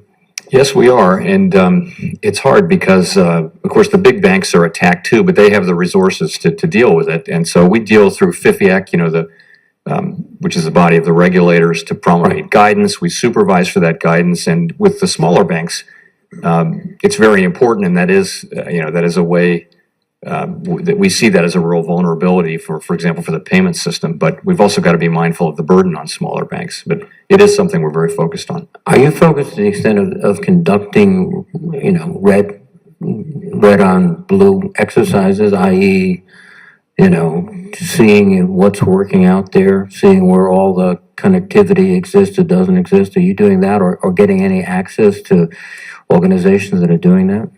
We do tabletop exercises, let's say, and these are led by the Treasury Department. This has been a major focus for Treasury, and appropriately so, and we take part in them. There is always the feeling with cyber that you're just not doing enough, right? Right. Well, in fact, that feeling is justified. No, it probably is. Unfortunately. Yeah. Thank you again for your service, Mr. Chairman. Appreciate it very much. Thanks, Senator. Thank you, and I'm not quite done yet, Mr. Chairman. I have a couple more questions. I'd like to go back to the issue of wages that has been discussed by a number of the senators with you. In your testimony and in some of your answers, you indicated that wage growth is at about 3%. And there was some comment by some of the senator, or one of the senators at least, that the nominal wage growth, or that the current rate of wage growth may or may not be keeping up with inflation, if I understand the question you were asked correctly. But if I understand your answers, isn't wage growth today growing at a faster rate than inflation? Yes, real wages are going up. You have to look at the average over a year or so, and you've got to look at a broad range of indicators. There's no question that wages are going up in real terms by roughly the amount of the productivity increase, which is appropriate. So, and in your use of the term wages, do you include benefits, or is there a separate calculation on how benefits employee benefits? there are four different. There are countless measures of wages of compensation. Let's say the one of them that includes wages and benefits is the Employee Compensation Index, and that might be our single favorite one. It's one of four major ones that we look at. So that one does include benefits, and it too is showing growth in excess of right around 3%, maybe in the low threes now. All right, thank you. And excuse me, we've also, in fact, I discussed with you earlier some aspects of the labor force participation rate. And I understand that just the retirement, or the baby boomers retiring, is one of the biggest downward pressures in our labor force participation rate. And I started to have a discussion with you in my earlier questions about now that we've seen that labor force participation rate start to increase, whether that would be stable or not. Could you just discuss a little more with me your evaluation of what it looks like for us in terms of labor force participation in general? And I may follow up on that with a little bit. Yeah, so I would say it's very gratifying to see U.S. labor force participation actually move up by 0.5 over the course of the last year, as the labor market has gotten just stronger and stronger and stronger. So that's been a great thing to see. Given a level of job creation that we've had, if labor force participation had not gone up, then the unemployment rate would now be much lower than it is. So the unemployment rate's actually gone up to 4% from 3.7%, but this is only a good thing because it means people are coming back into the labor force. The real thing, though, is even with these increases, we still lag other countries. We still lag other countries who have higher labor force participation. You pointed out correctly that the aging of the population is decreasing labor force participation at a trend rate, and that trend rate is about 0.2 or maybe 0.25% every year. So for us just to hold participation flat is actually a gain against a longer run trend. And really for the last, really since 2013, since the end of the latter part of 2013, labor force participation has been flat to slightly up, which again is really good to see. But honestly, that's just a consequence of having a really good labor market. I think if you're going to have that be sustained through good times and bad, and put us on a more competitive footing with other countries, it's going to need more than a good labor market. It's going to need policies that reach out and give people the skills and aptitudes to be able to be sustainably in the labor market. All right, thank you. I can't remember where I read this, but someone commented recently that today, in the way our labor market is working, that if a person wants to work, there is a job for them. Do you tend to agree with that observation? Generally speaking, although, if you're in some regions, for example, I mean, there are regions of the country which are very poor and don't have job creation. I'll tell you where that comes from. The level of job openings is now at or above the level of unemployed people. So that you can say that then, in a sense, if you're looking for a job, there's at least numerically one job. But there are lots of people who are, probably millions of people who are out of the labor force. And in a perfect world, in a better world, would be in the labor force. They're in their prime working years, and they're not in the labor force because of some kind of a problem or issue. And I think those are the people we want to get back. All right, thank you. And just to switch topics for a minute, we've seen, I think you indicated a little bit under 3% growth in our GDP in the last year. I guess on Thursday, we're going to get some economic analysis that'll give us some statistics on that. One of my colleagues indicated today that with regard to the tax bill that was passed, there was a lot said, and this, I'm not going to ask you to comment on this, I'm just putting some facts out there. There was a lot said about how the tax bill would generate a $1.4 trillion deficit. That projection assumed somewhere in the neighborhood of 1.9 or 2% growth in the economy.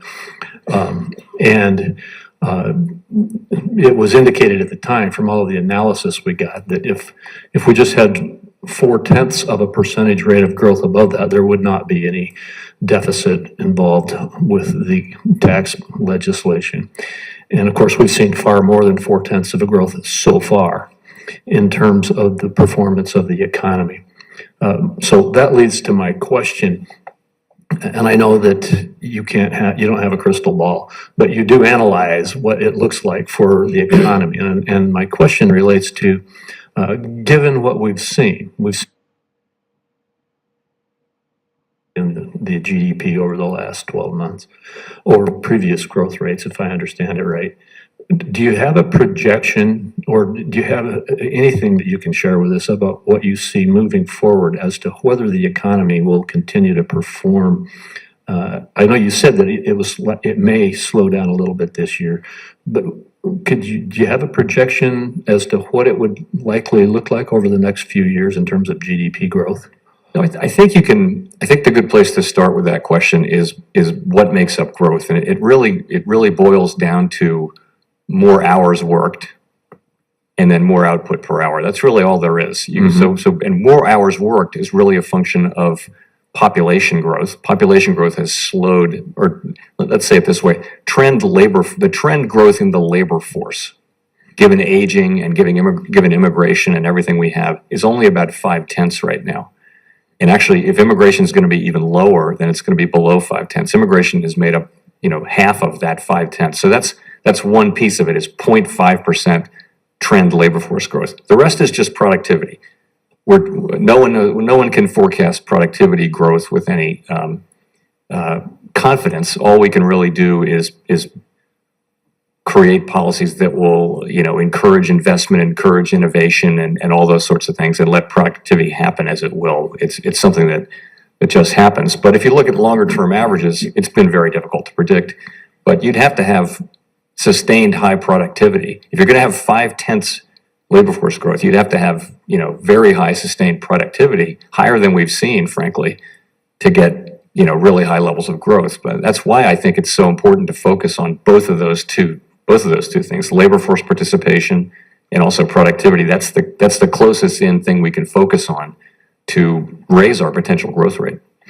Thank you. And in terms of increasing labor force participation, I know there are a lot of factors. One that's been brought up here today already is to perhaps change our policy at the policy level so that a person who takes a job who's not currently employed, a person who's willing to go take one of those jobs and become productive in the labor force, does not actually economically suffer from that decision based on the safety net program support that the government is already providing. I'm not going to ask you to comment on policy, but is it correct that if we were to eliminate or reduce the incentive to stay unemployed because of the disadvantage of economically of relying on wages rather than benefits, would increase labor force participation? I mean, I think incentives do matter, and I think, I would think if you go back to work, your pay should only go up. In my perfect world thinking, again, easy for me to say, but that's how I would say it. All right, thank you. Well, switching gears one more time, and then I'll wrap it up. Housing finance reform. As I'm sure you've seen, there's a very significantly increased emphasis on housing finance reform, both on this committee and I think in Congress in general, as well as at the level of the administration.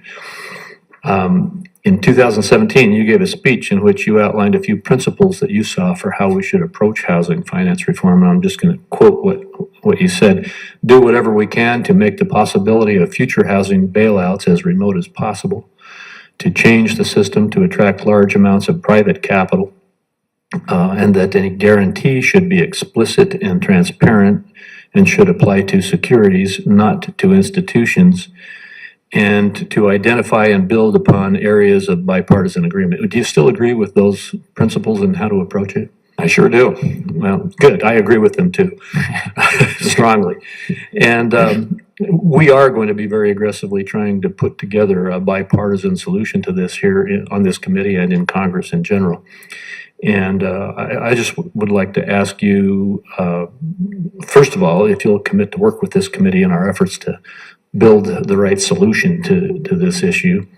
And then secondly, any other comments you might want to make about how our nation should approach housing finance reform. And I'd ask you also to discuss how getting this fixed could impact our economy and could impact growth.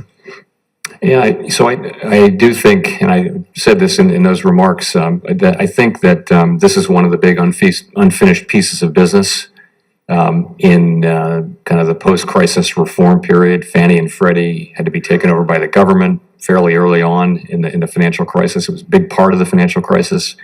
And I think the proposals that you've had in the past, and I'm sure the one that you'll have this year, I think they all have the right elements there. It's just a question of getting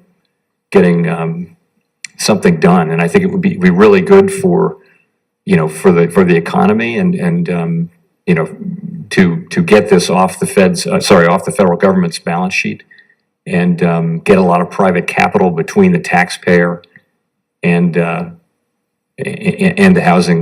housing risk, if you will. So I think it'd be a very positive thing for the economy. And of course, we'll be delighted to work with you. We have, I think we have some very strong, experienced staffers in the housing area, and we'd be happy to provide whatever expert help we can. All right, thank you. And I know I said that was the last one, but this is really the last one. Again, shifting subjects. You've testified today that there are some pretty positive things going on in our economy right now, and that we're in a relatively good position on a lot of factors. In terms of risks to our economy, could you just tell me what you think are some of the bigger risks we should keep in mind? Again, I do think that the baseline outlook is a good one, favorable one. There are always risks, though, and as I mentioned, I do see the foreign risks as particularly relevant right now. So, global growth has slowed. It's slowed in China. It's slowed in particularly in the advanced economies, and particularly in Europe. When growth is booming around the world, we feel that as a tailwind. When growth is slowing, we feel it as a headwind. And I think we're feeling some of that now, and we may feel more of it. So that's a risk. Brexit is an event risk, which should not, in the end, have much of an effect on our economy, but it's something we're monitoring very carefully. Domestically, I think we're in good shape. Unemployment is low. Confidence is still at positive levels. So I feel like you know, we have the makings of a good outlook, and as I said, our committee is really monitoring the cross currents, we call them, which are really the risks. And for now, we're going to be patient with our policy and allow things to take time to clarify. All right, well, thank you. And I know I speak on behalf of the committee. We appreciate the dedication of you and the other governors at the Federal Reserve. We all want to have this economy stay strong and grow stronger. And we look forward to making sure that we can achieve the right policies and help together to make that happen. My last closing comment would be I echo the concerns, or not the concerns really, but the issues raised by some of my colleagues about the implementation of 2155. I know you're working I know you just said it was the highest priority maybe at the Fed right now on the oversight level. But I just encourage you to move ahead expeditiously on those issues. A number have been raised already. I'll reiterate, our concern that we move as quickly as we can on the implementation of the requirements and the principles of 2155 with regard to those financial facilities, banks under $100 billion, and getting the stress testing levels for them at the right point. If you want to comment on that, you're welcome to. If not, I'll wrap up the hearing. I might add one thing to my last comment, if I could. Sure.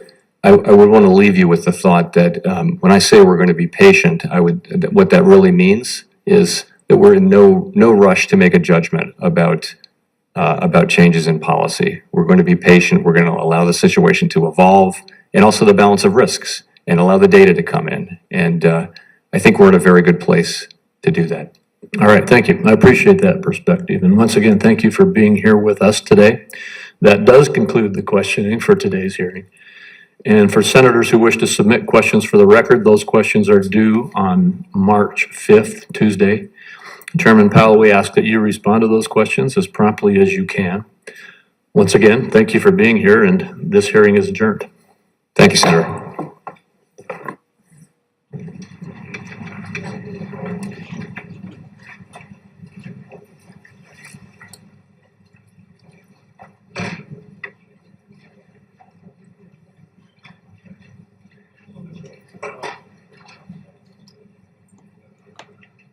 Oh, man. That literally took all day, dang. What a day, man. That took literally all day right there, you guys. That's been going on since 9:30 this morning.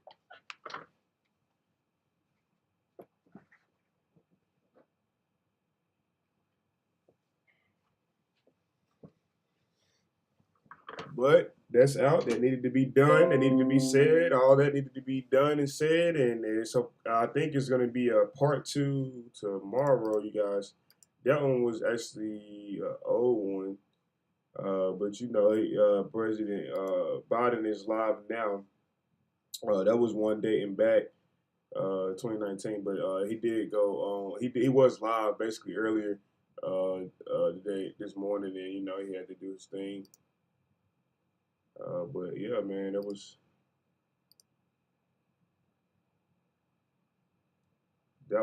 pretty much about 2 hours. He did that for about 2 hours, and then I had a client they wanted to see back in 2019 what he was saying for some reason. So I let that play, and it's just right now. So I guess you can see the difference from 2019, the tone of his voice, and what he said this morning.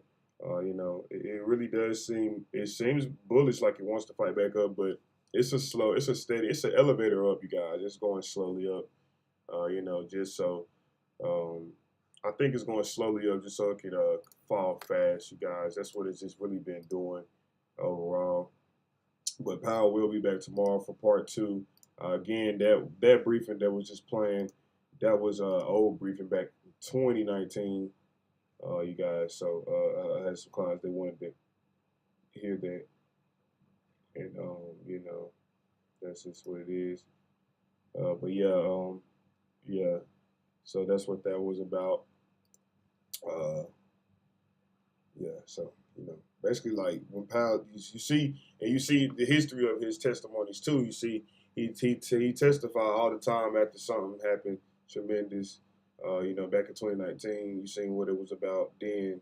That led up into the 2020 pandemic. You guys got to see all of that, right? So just kind of think about that now, like what he said this morning, and where it could lead in the near future. You feel me? So that was dated back in 2019 up until now. So just think about like the one he said today. Just think about that in the next couple years, just to see if things add up or history repeats itself. You know what I'm saying?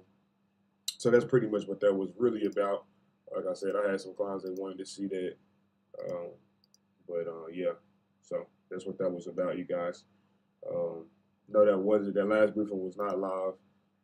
Powell did go live this morning for about 2 hours, but that been over with.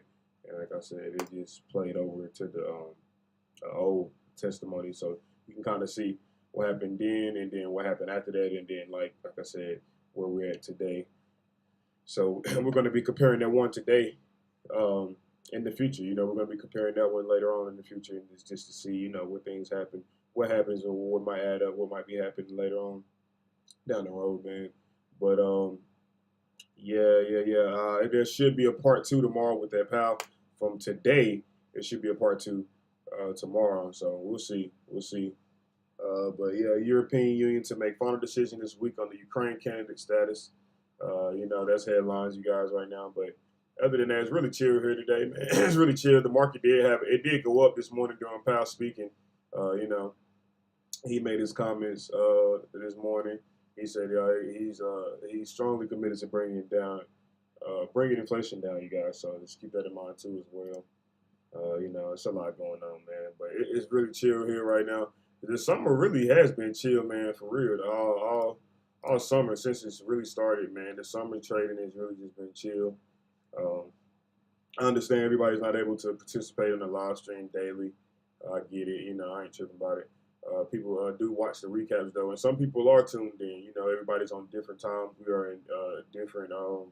We're in North Carolina, but everybody else, some people are in Texas, some people are in Florida. Everybody's on different time frames. Some people are in Cali, so things are different everywhere. Everybody want to learn differently. So that's one thing here at LCOD we try to do. We try to just learn from every perspective that we can. I don't think it's a limit to learning. I just feel like you can go back and look at old stuff and it should give you a clear vision of what's happening today. But basically Powell has been that guy since then. You feel me? So since way back. So but you've seen how after 2019 what happened after he said that. So hopefully that doesn't happen again after today what he said. But the future it could be bright or it could be light, so we're going to definitely find out. But you guys, I guess we'll take a quick break here. We kind of already went to lunch during that old briefing, you guys. So, I'll be back. It'll just be a quick break here right now. We'll just continue to watch the markets the rest of the day and see what's going to happen. Really, it's really going to be chill.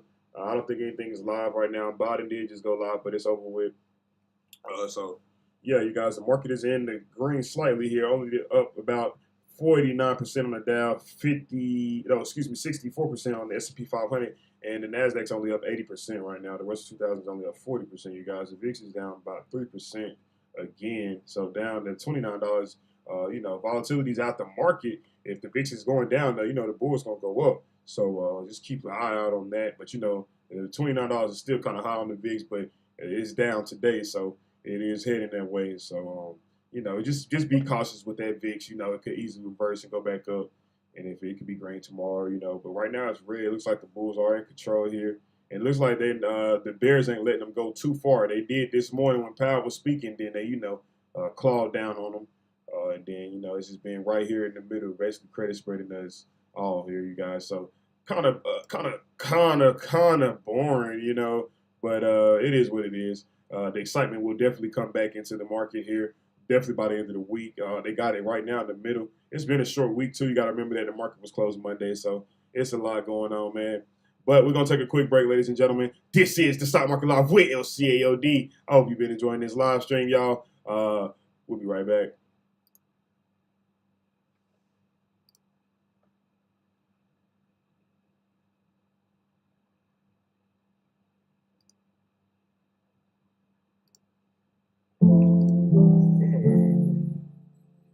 Why you pass me my lighter? It's a freestyle. It's out top. I'm trying to keep it clean. I'm trying to be seen. One night, I had that blood high. They say, Lenny, you too high. But I ain't tryna be cool. I ain't tryna be cool. This the sun, sit down, go to school. I ain't tryna be cool. I ain't tryna be cool. This that sun, sit down, go to school. I ain't tryna be cool. I ain't tryna be cool. I ain't tryna be cool. I ain't tryna be cool. I ain't tryna be cool. This that sun, sit down, go to school. School rocks. School rocks, you can learn everything you want. School rocks, sit down, pay attention, don't talk back. Niggas know what's up, niggas know where it ain't. I don't give a motherfucker, I'm getting money, what you think? Hey, I'm getting money, what you think? Hey, take care, take care, take care, take care, roll out, it's fair, go up, go down, it's there, it's here, my mind, we racing, I'm here, I'm there, you here, you there, we here, I'm here, I did it, came up, I'm committed, you did it, I'm committed, you send it, I send it, we send it, you sent it, we sent it, we swipe, we win it, we win it, we win it. Shit reverse though, it can be a fucking curse though. If you're running your mouth, I hope your shit go down south. I hope your shit go down south. Like my bitch going down south, but we ain't gonna talk that now. This ain't about no fucking bitch. Man, that bitch ain't shit. And she lied on my list. Man, she lied on my list. Then she asked for some dick. Then this shit got twisted. Then I said, ain't no twister, but this ain't no game. You can't get it. You can't fit it. You can't fit in with my team. I'm committed. Yeah, I said it when I said it. Then I know that I did it when I did it. If I did it, then you know that you did it too. So that's all I know, that I did it, boo. Every nigga talked against me, they dead, ooh. Damn, and they dead, ooh. And I don't even brag about that. I just ask God, why is it like that? Damn, I done did some fucked up shit, but I know I'm gon' go. But it ain't lit, yeah, it ain't lit to be talking about death. That's why I'm even gon' get on that subject to death. You get it? Don't talk about death, don't get on the subject to death. These niggas ain't got death. They run out of breath. They run out of breath, yeah. Hey, they run out of breath. Hey, but I'ma step, with that 4-5. I step with my hands, yeah, I got hands. It don't matter what you wanna do, leave you in the sand. Knock a nigga down, leave his ass to the land. Rest in peace, that's my mans. That's my mans. Yeah, that's my man. To the land, rest in peace, that's my man. I was in the hood, on the west, man. Yeah, we got it in the best, man. Niggas is some real trappers. Real trappers speak up for the real trappers. Right, ladies and gentlemen, we are back here. This is the Stock Market Live with LCAOD, and it's 2:41. Man, we got a couple more hours left here to the market close. Like I said, it's really credit spreading. You guys, it's really chill today. It's not too much volatility right now. Definitely has been stills after Powell's testimony this morning. That's where all the volatility came from this morning. And, it kind of faded away midday around lunch. And then ever since lunch up until now, you guys, it just really, it went back up, retesting the highs of today, but it's starting to fade again right now. And that's just where we're at. And it's just kind of chilling out there. But I would be cautious before, you take a short position here. There's a lot of time left still on the clock here today. You feel me? They can easily bounce it right here where they're at because that's what they've been doing. So I wouldn't just be shorting it too early. You want to wait. You want to wait for the right time. And usually the best time is always, just waiting it out. So to each his own, though, right there about that. But the Bitcoin is down here today, back at the $20,000 level. I think Ethereum is down as well. Ethereum, yeah, they're down back to that 1,080 level. So, man, yeah, crypto's still getting regulated. You guys in the comment section still here. Shout out to y'all, man. Y'all do this every day, man. Y'all just sit on here and just chat away. Same to my Discord, man. Like, shout out to y'all. I wish I had that type of patience to just do that. I mean, that's why I do live stream though. Some people just shy and can't live stream, and then they like to type all day. I get it. I'm just not. I can't type all day. I rather live stream. So either way it goes, it's about the same thing when you're doing your research and you're looking at everything in one. You know, the communication is all it's really about. Communication is key. But yeah. Truth is, if I go with small positions and a clear stop loss, there are no emotions. Much easier. Exactly. You're exactly right.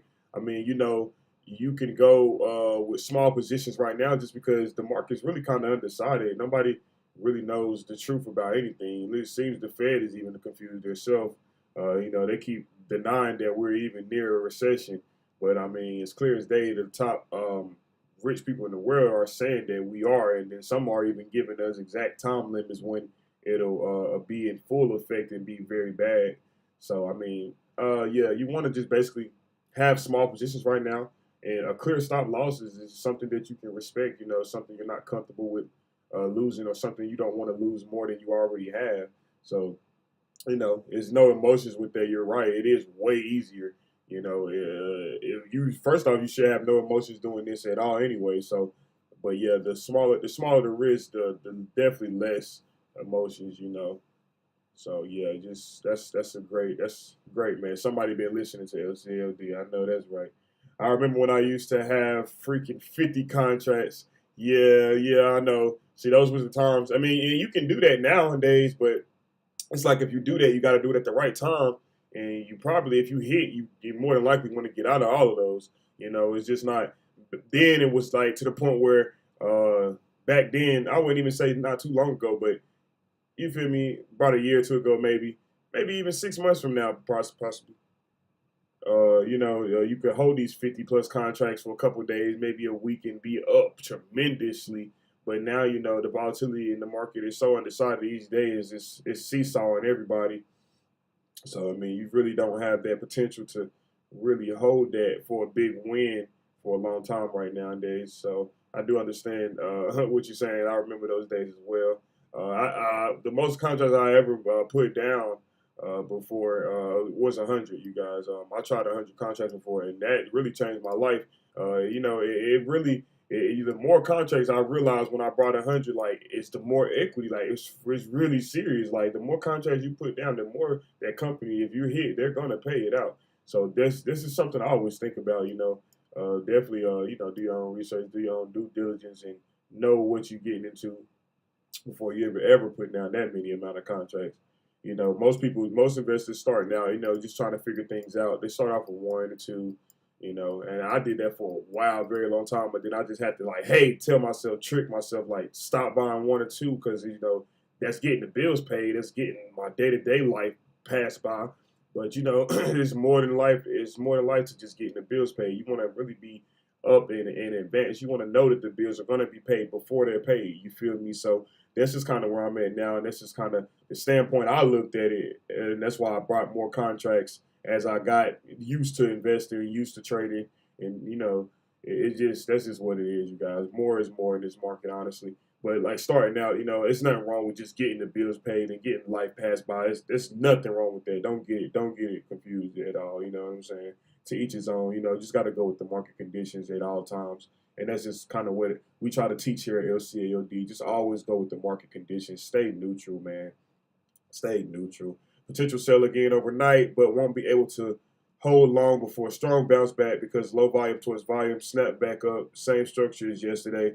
Yeah, possibly. Yeah, they definitely did that. You know, they sold off overnight. Nope, didn't give it to anybody this morning. If they did, it was very quick. I don't know.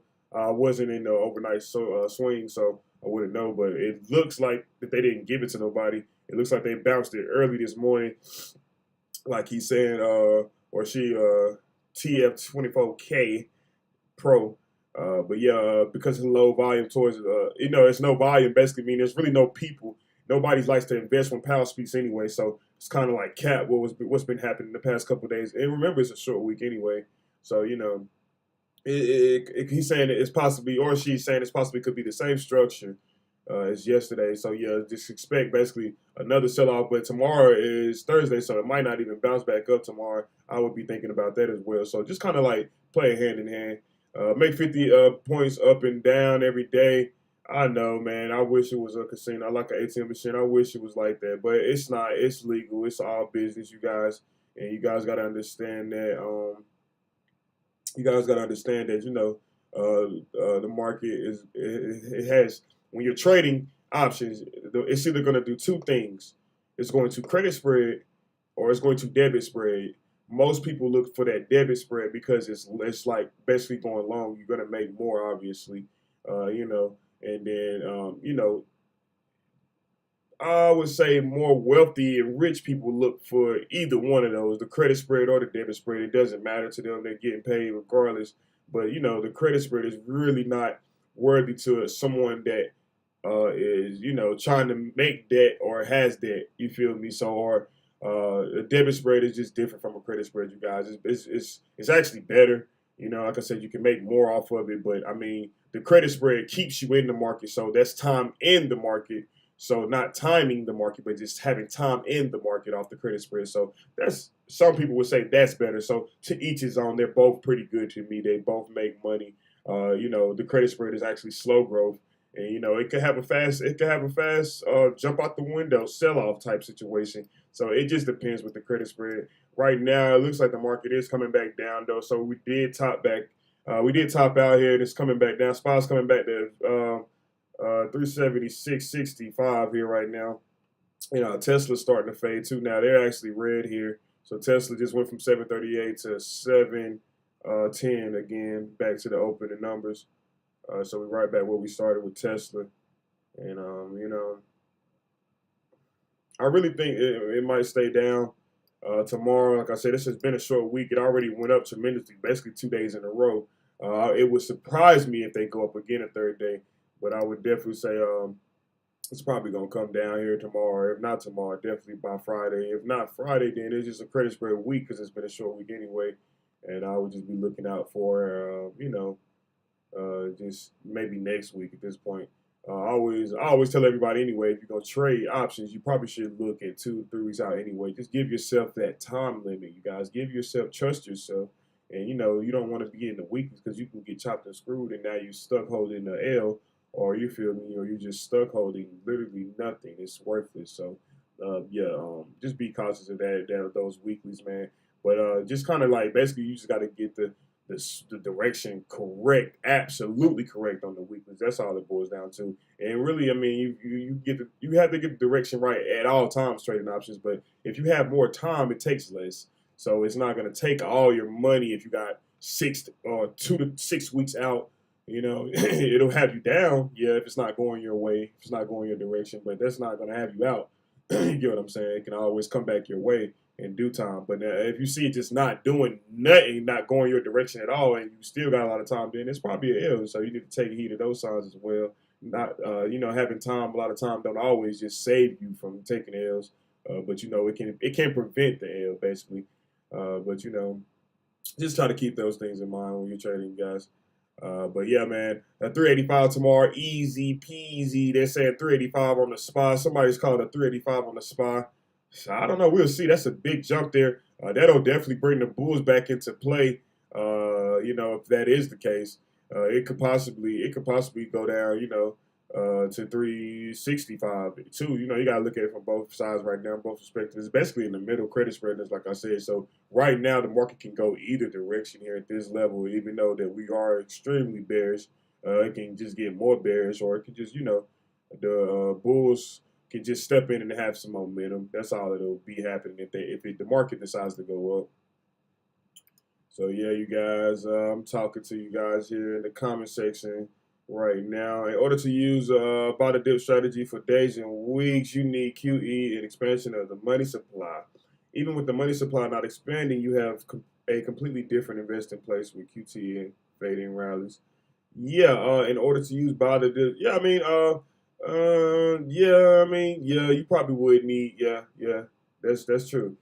He who does not have cumulative delta cannot see the 38 is most likely. Okay, yeah, exactly. So basically just saying, who if you ain't got no buying power, if you ain't got no dry powder, if you don't got no neutral, if you're not neutral right now, then you probably won't think that, it can go back up or go to another area right now because you don't have anything to play with. So that's the thing about having patience, you guys. You always want to be just wait for the right time. I mean, wait till it's about affordable to you.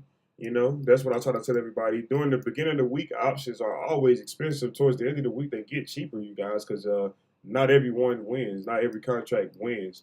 So it's all about the numbers and where it lay by the end of the week, especially by expiration. So just keep that in mind too, man. You know, some people probably can't see that, you know, because they don't have any money. They probably wiped out early, and that happens, you know. But if you're gonna do that, I tell people, if you're gonna wipe out like that, at least expect to already have a deposit on the way, because you don't even know what's gonna happen. You just risked it all basically, and you didn't even know what was gonna happen. So you just wiped yourself out to just not play again. It doesn't make sense. You just wiped yourself out to stay in debt and not play again. It never makes sense. So just keep that in mind. You know, if you lose in this market and then you don't have any capital to get back in to get that money back, then you're in debt.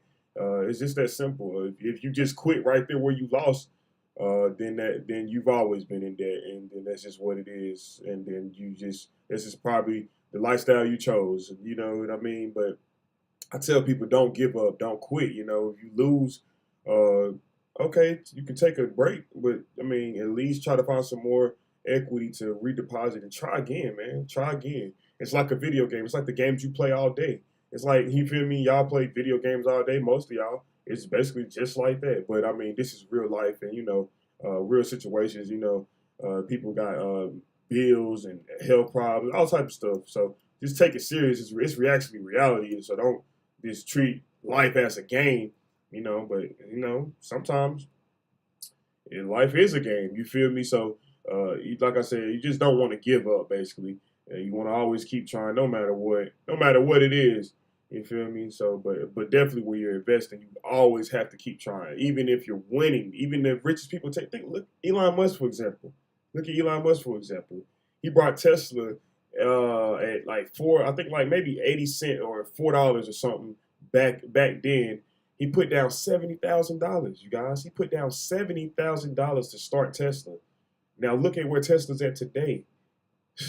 I bet that 70,000 is worth billions. You see what I'm saying? And he still to this day go hard. He don't quit. He work every day like it's his last. He don't care, you know?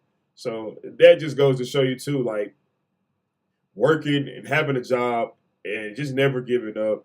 Just always just trying to make more, even when you're settled, just still go for more, you know, because the sky's the limit. You don't have, you know, any other choices here. You feel me? So just always keep going, keep grinding, keep working, you guys, and your life can change, man, for real. Your life can change. But it is approaching Power Hour, you guys. Let's see if we got any type of briefings going on. We might have, the White House might be live here. I don't know yet. We're about to see. Oh, it looks like they are. Perfect timing. So they're about to begin here shortly, you guys. Before they begin, let's go ahead and get into the cover art and what it stands for. Let's see here. Pull it up. Get into the cover art and what it stands for, and then, you know, we can take a quick break. Go from there, you guys. Oh, man. Alrighty here. So, the cover art and what it stands for here with LCAOD. School teaches us to put our money in a savings account. You get that? I'm going to read that again for you guys. Some of y'all might just be now tuning in, so I'm going to slow it up here. We're going to go slow on this one today, because this is something, you know, they say learn something, earn something. You feel me? I'm giving out free gems on the daily here. Even if you're not even catching it live, it's here for you to catch whenever you want. It's on YouTube for life. You feel me? You can catch the recap. You can replay everything. You feel me? Whatever. This is live right now, and I'm giving you a free gem here. No class. Unless you want to call this live stream a class. You didn't have to pay for me to tell you this. You know, this is a free consultation. This is free gems here. I'm just giving it out, you know, because I don't like to charge people for information that is publicly free. You know what I'm saying? People just don't have patience or the time to just do their own research. I get that. So that's why I just provide free information at all times. Now, if you want to make an investment, then, you know, investment trading, extremely risky, and we don't recommend it. So you have to set up a consultation and do operate everything, go for so on and so on. But yeah, you get it. You know what I'm saying? It's different if you're trying to like really put some real money into the market. You feel me? That would be what you study for. That would be what you're learning for. You know what I'm saying? But right now, I'm giving you free game here, and I'm gonna start by we're just reading this again here. So if you're just now tuning in, ladies and gentlemen, this is the Stock Market Live with LCAOD, and we're going over the cover art and what it means. Some of y'all already might know what this means. Some of y'all might be reading it and see what it means, but don't really know what it means. So I'm gonna explain what it means, you guys. Okay, so school teaches us to put our money in a savings account. Okay, I'm pretty sure you all, whoever has a bank account, if you don't have a bank account, they give you a bank account when you go to the bank. You get a checkings account, you get a savings account, and there's more accounts. You can get an IRA, a lot of stuff. But more than likely, they're going to give you a checkings and a savings. School teaches us to put our hard-earned money into a savings account. So if we have a job, they expect us to put it into a savings account. Or if we have inheritance, they expect you to put that into a savings account. This is what school teaches you guys. But instead, LCAOD is here to tell you, invest your money. Invest your money. Why would you save your money and you can legally flip it? You get what I'm saying here? Are you following with me? They never taught you this in school. They never told you in school, oh, you can flip your money legally. Why? Because, there's laws, there's rules. Everybody got an agenda. You feel me? So they wasn't going to tell us this. They wasn't going to tell you this. You feel me? You have to do your own research and figure this stuff out, They're not going to tell you about investing, that you can flip your money legally and make more. You don't have to even work for anybody if you don't want to. But, I mean, if you do want to work and you can still invest, you can have the best of both worlds. There's no limit to money, you guys. So just keep that in mind. I mean, a lot of people, I mean, myself included, I was out here, probably doing illegal stuff and not even realizing it. Just trying to make $1, you feel me? And just to put it back into a savings account. I had it all wrong years ago. You know what I'm saying? But luckily, I found my savior, and things have changed for me. I don't have to do anything illegal to flip my money. You know what I mean? So it's just a simple fact that they don't teach us this, and a lot of people just feel like, oh, I gotta flip my money illegal just to stay up because this job ain't enough, or I need to flip my money illegal just so I can do this and buy this and buy. Whole time, if you're flipping your money illegally, more than likely you can't get any asset anyway, because one, you're gonna need credit interest, you're gonna need an account, you're gonna need. You feel me? You're going to need stuff to get you what you want to be or what you want to do. You feel me? You're going to need approval of top creditors and banks and all that type of stuff. You feel me? You can't just go out here, make some illegal money, and then it's untraceable. Like, where'd you get it from? Some banks might even require they don't care how much money you have, because people can get that anywhere. People can print that. It's just like they want to know, where did you get it from and how are you getting it? That's what it all boils down to, you guys, and they don't really teach that either. But, they tell us to put it in savings accounts, but I'm here to tell you, like I said, LCOD is here to tell you, invest your money, because if you put it in a savings account, you're going to have the same number. You know what I'm saying? For example, if Johnny put 400 in his savings account and he forgot about it 2 years later, I bet you that number still say 400. I bet you. So that's what they don't teach us here. They're basically teaching you in school to stay the same. And that's not good. If I didn't need 400 then, why would I want 400 later? That's the same number. Saving you're losing by saving. You know that? You're losing by saving because you're holding on to basically paper. They print money every day out here, you guys. People are expanding their wealth. People are getting richer by the second. And your savings account is still the same. So that's why I'm here to tell you, invest your money. Flip it legally. You can do it. It's lawful. You can do it. Look it up. It's not gonna hurt you. Make sure you have a legit source of income or something that can back it, that can, make it look, look reasonable, look clean, you feel me? Make it be legit, you know. Just it's just like I said, invest your money though. That's what it's all about. You feel me? If you make $40,000 a year and invest 25% of your annual income with a rate of return of 12%, your savings could grow to roughly $9 million. After 40 years, of course. It's gonna take time, and this ain't gonna just happen overnight. You feel me? Especially if you only willing to only invest 25%. This is just a starting low rates right here that can get you that $9 million in 40 years. This is the cheapest amount that you that you can make $9 million off of in 40 years. And I know some of y'all looking at the time like, I don't even know if I got 40 years, or some of y'all 40 right now, and some of y'all 20 and gonna be 60 when it ain't settling well with you. But you just don't understand. Right now, if you're in your 20s and by the time you turn 60, $9 million will look good in your bank if you're investing it every day, starting right now in your 20s. Invest 25% of your income, whatever you make. So meaning if you make, for example, if you make $500 a week, you should be taking out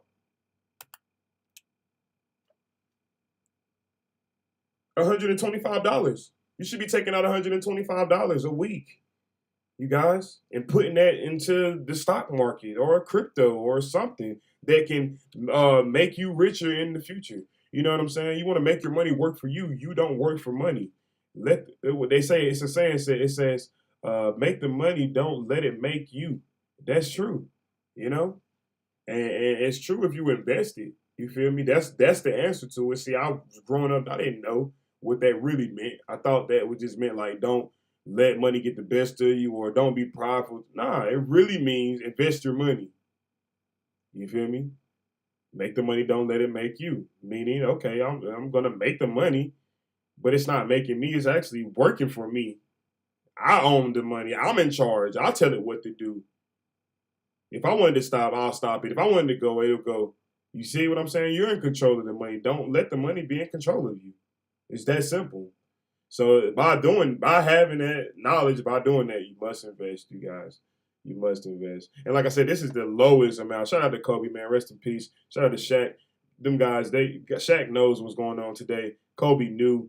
And, he's set for life, and his family's set because of investing. It wasn't just all ball about Kobe, you feel me? It wasn't, everybody know Kobe for a ball, you feel me? He was the greatest, one of the greatest ever. And I ain't here to argue about that, but you feel me? I'm just saying, we all know Kobe Bryant from basketball. But in our reality, behind the scenes, he was investing.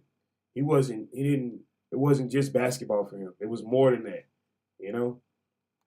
So, yeah, man, this is a free gem right here, you guys. Like I said, school teaches us to put our money in a savings account. LCALD is saying instead invest it. You feel me?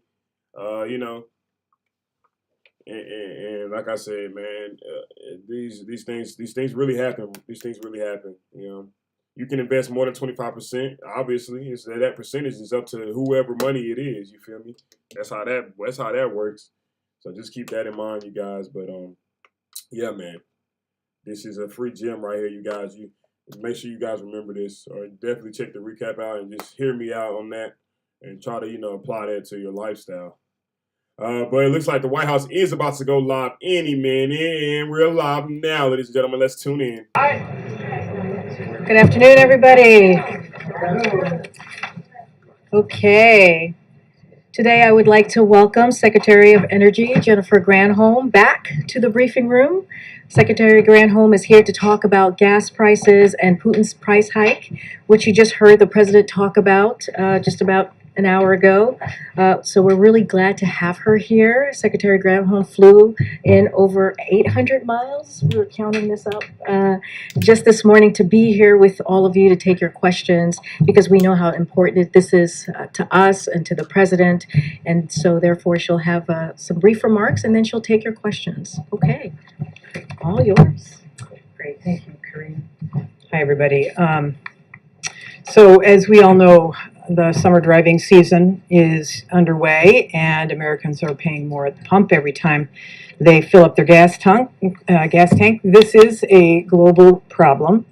There are two causes for it, which these high prices derive from. One is, of course, Vladimir Putin's war in Ukraine. Russia is a very high exporter of oil. Because of the invasion of Ukraine, countries like the United States and Canada rightfully have said, we are not going to take any Russian oil. Therefore, about 1 million barrels per day have been taken off the market as a result of that. And secondly, the supply and refining capacity constraints that have been created by COVID-19 in the United States, but also around the world. Since Putin's buildup of troops began, our citizens are paying an additional $2 per gallon. And of course, other countries are dealing with this as well. If you went to the UK today for a gallon equivalent, you would be paying $7.71. If you went to France, you'd be paying $8.49. If you went to Canada, you'd be paying over $6 per gallon. If you went to Singapore, you'd be paying over $9 per gallon. This is happening around the world. And President Biden, like all other leaders around the world, are grappling with this for their citizens, and the president is doing everything he can to reduce prices for American families. So as you heard today, the president is calling upon Congress to suspend the national gas tax for the next 90 days. Suspending the gas tax, is going to provide families immediate relief from this Putin price hike. Of course, suspending the federal gas tax on its own will not solve the problem. It's why the president is also doing several other things. One, he's calling upon states as well to consider doing gas tax holidays on the state side. He's urging oil companies to use their profits to increase output. He is calling upon the industry to pass along the decrease in oil prices, which we have seen at the barrel level over the past week, for example, at the pump. And he is demanding that the industry come to the table with some solutions on refinery, which is what is going to happen tomorrow when I'll be meeting with the biggest refiners. Collectively, we know that these steps will save American families their hard-earned dollars every time they fill up their gas tank. Of course, this sits in a context because the president has said that he is willing to use the full span of his authorities to help lower prices. Just to remind you, of course, he's used the biggest tool at his disposal, which is our Strategic Petroleum Reserve, releasing 1 million barrels per day to try to stabilize supply, even as demand increases too, especially with the summer driving season. He has also rallied other countries to release from their reserves as well. Collectively, about 240 million barrels are being released from reserves around the world. And he's increased the share of biofuels in gasoline that can help lower prices at thousands of gas stations. And of course, at the same time, we are working to save money for people, have people save money by cutting other essential costs. For example, help with heating bills, weatherization, other ways that citizens are trying to grapple with these high fuel prices, energy efficiency, rental assistance, for example. The fact is that no president alone can control the price of gasoline, and we need more players at the table. So the president's asking Congress to act, he's asking states to act, he's asking the oil and gas industry to do their part as well. And I will say that many domestic producers have been heeding the president's call to increase domestic supply in terms of at the wellhead. We, some I know have made the claim that this administration is in the way of domestic production, but the numbers here are inarguable. We are now at close to record levels of oil production here in the U.S., averaging now 12 million barrels a day.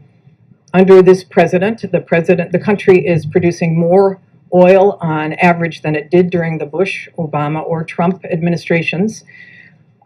But still, we need more creativity and collaboration to get us through this unprecedented situation. And so tomorrow, as I mentioned, I'll be speaking with executives from the major domestic refiners to discuss actions that government and industry can take to increase capacity and to safely operate their existing refineries and to overcome the hurdles that are in the way to meeting America's demand and to increase supply.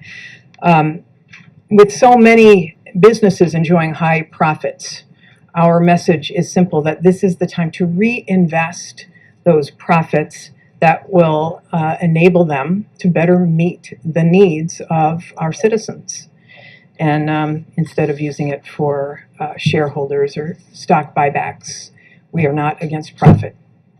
We are encouraging these oil and gas companies to invest, to help their fellow citizens, to help their own workers. We need them to come to the table. The real truth is that as long as our nation remains overly reliant on oil and fossil fuels, we'll feel these price shocks again. This is not going to be the last time. The next time there's a war, the next time there's a pandemic or another hurricane, these extreme weather events we are experiencing, they will impact the access that we have to fossil fuels. The only way out of these boom and bust cycles is to break that sole reliance, and that means diversifying our fuel sources by deploying clean energy. And that's why we're laying a foundation for this clean energy economy with the President's bipartisan infrastructure law. That's why the President has invoked the Defense Production Act to increase domestic manufacturing of these key clean energy technologies. It's why we need federal clean energy tax credits to get the private sector jumping headfirst into these new markets, which will all make us secure, both from a national security perspective and an energy security perspective, so that we are not under the thumb of petro dictators like Putin.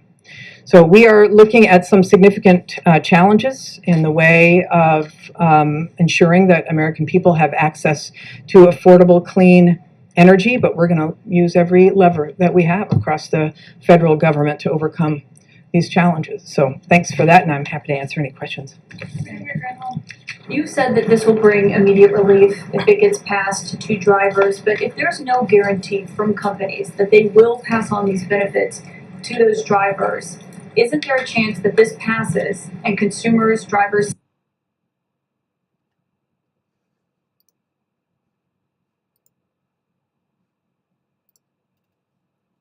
Experiencing some technical difficulties. Hold on, let me refresh.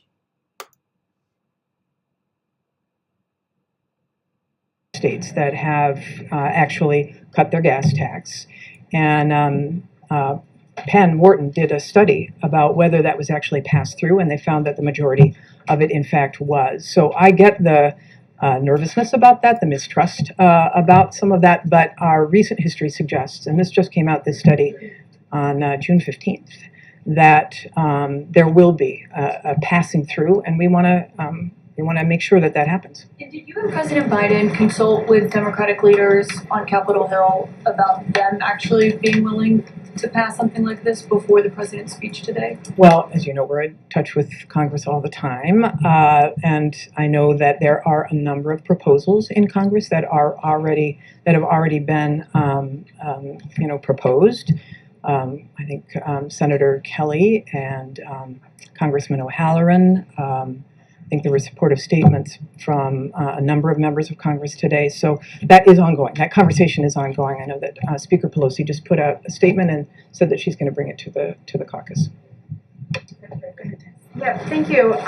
So if in this meeting tomorrow the refiners don't play ball or are not responding in a satisfactory way, what is the administration prepared to do? What emergency powers is the administration prepared to use? What's the next step here? Yeah, let's just take it one step at a time. I believe that, we are going into this to have an earnest conversation with them about what it would take. We know that there have been 6 refineries closed since 2020, I think 5 of them in 2020, 1 in 2021. And we want to ask, is there capacity to bring something back online, to expand? So let's see how that conversation goes. I don't want to assume anything. We know that they are feeling the pressure, and not just from the administration, but from people out there about the price at the pump. And it's important that they listen to their own employees as well as the communities that they serve. Is this the kind of thing where the DPA could be used? It's a tool. It's certainly a tool. Not to, let's just be clear about this. The DP, I want to hear from them. Is there a chink in the supply chain that is preventing some refinery from coming back online? Is there something that's difficult to acquire? Those are the kinds of questions we'll be asking. In the back. Thank you. Thank you, Secretary Granholm. The president has said of the war in Ukraine and the subsequent price hikes that have resulted that, quote, we will be stronger and the world will be stronger and less reliant on fossil fuels when all of this is over. So I'm wondering, does he fear that by pausing the gas tax, that by giving the sort of gas-addicted economy another hit, that he might be slowing that transition away from fossil fuels? I think what he's most concerned about is what real people are experiencing right now in their pocketbooks. This, especially for moderate, for low-income people who have no choice, that they have to get to work. This is really what the president is fixated on. How do we provide relief to real people? We want to, and we must move to a clean energy future. And we can accelerate production right now. I mean, let's be very clear that fossil fuels will remain in the mix of the energy system of the globe for years to come. This is why we call this a transition. I mean, the president's goal is to get to net zero by 2050, and that suggests that there will, of course, still be a need for fossil fuels. So but we also know that everything we're experiencing in terms of these extreme weather events, we spent $150 billion as a nation last year cleaning up after these extreme weather events that are all fueled by climate change. So we have to do both. And then I guess if you're putting yourselves in the shoes of some of these refiners or some of these oil producers, what guarantee can the administration give them as you're asking them to increase production, that more regulation as you pursue that transition isn't coming down the pipe for them? As you're asking them to Well, lower we're prices asking more? them to increase supply. We're not telling them we're going to increase regulation on them. We are hopeful that they will see the opportunity of investing as well in this clean energy future. In fact, a number of these refineries have transitioned to biofuels, and that's good. We want to see them be part of this clean energy future as well. So we want to build more energy. We want to build clean energy, and we know that ultimately that's where our security will lie. Secretary Granholm, you and the president have framed this war in Ukraine as the primary driver of the spikes in energy costs. That's the largest contributor to overall inflation. But the Fed chairman was on the Hill today, testified, he was asked a question, is the war the primary driver of inflation? And his answer was no. How do you square that? Is he wrong? I didn't hear what he said on that, but I think most people acknowledge that the price of fuel is a big driver of inflation. And in fact, they have put large percentages on it. And so we know that the war in Ukraine having driven up the price of fuel because it crimps supply. It's a total supply and demand question. We've got to make up for the million barrels per day that have lost. We will have a demand problem when China opens up after COVID. There will be additional upward pressure on supply. This is why we need, not just in the US, but we need globally more supply brought on board.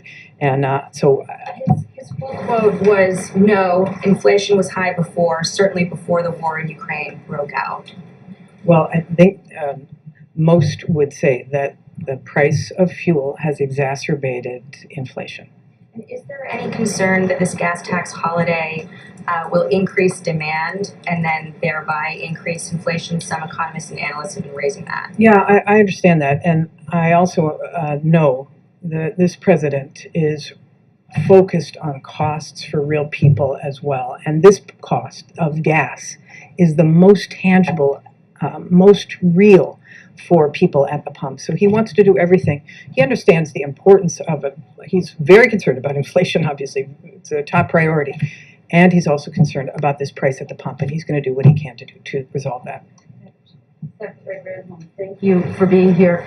Senator Manchin said he's not yet a yes on this. Steny Hoyer said he's not sure that they have the votes to pass this.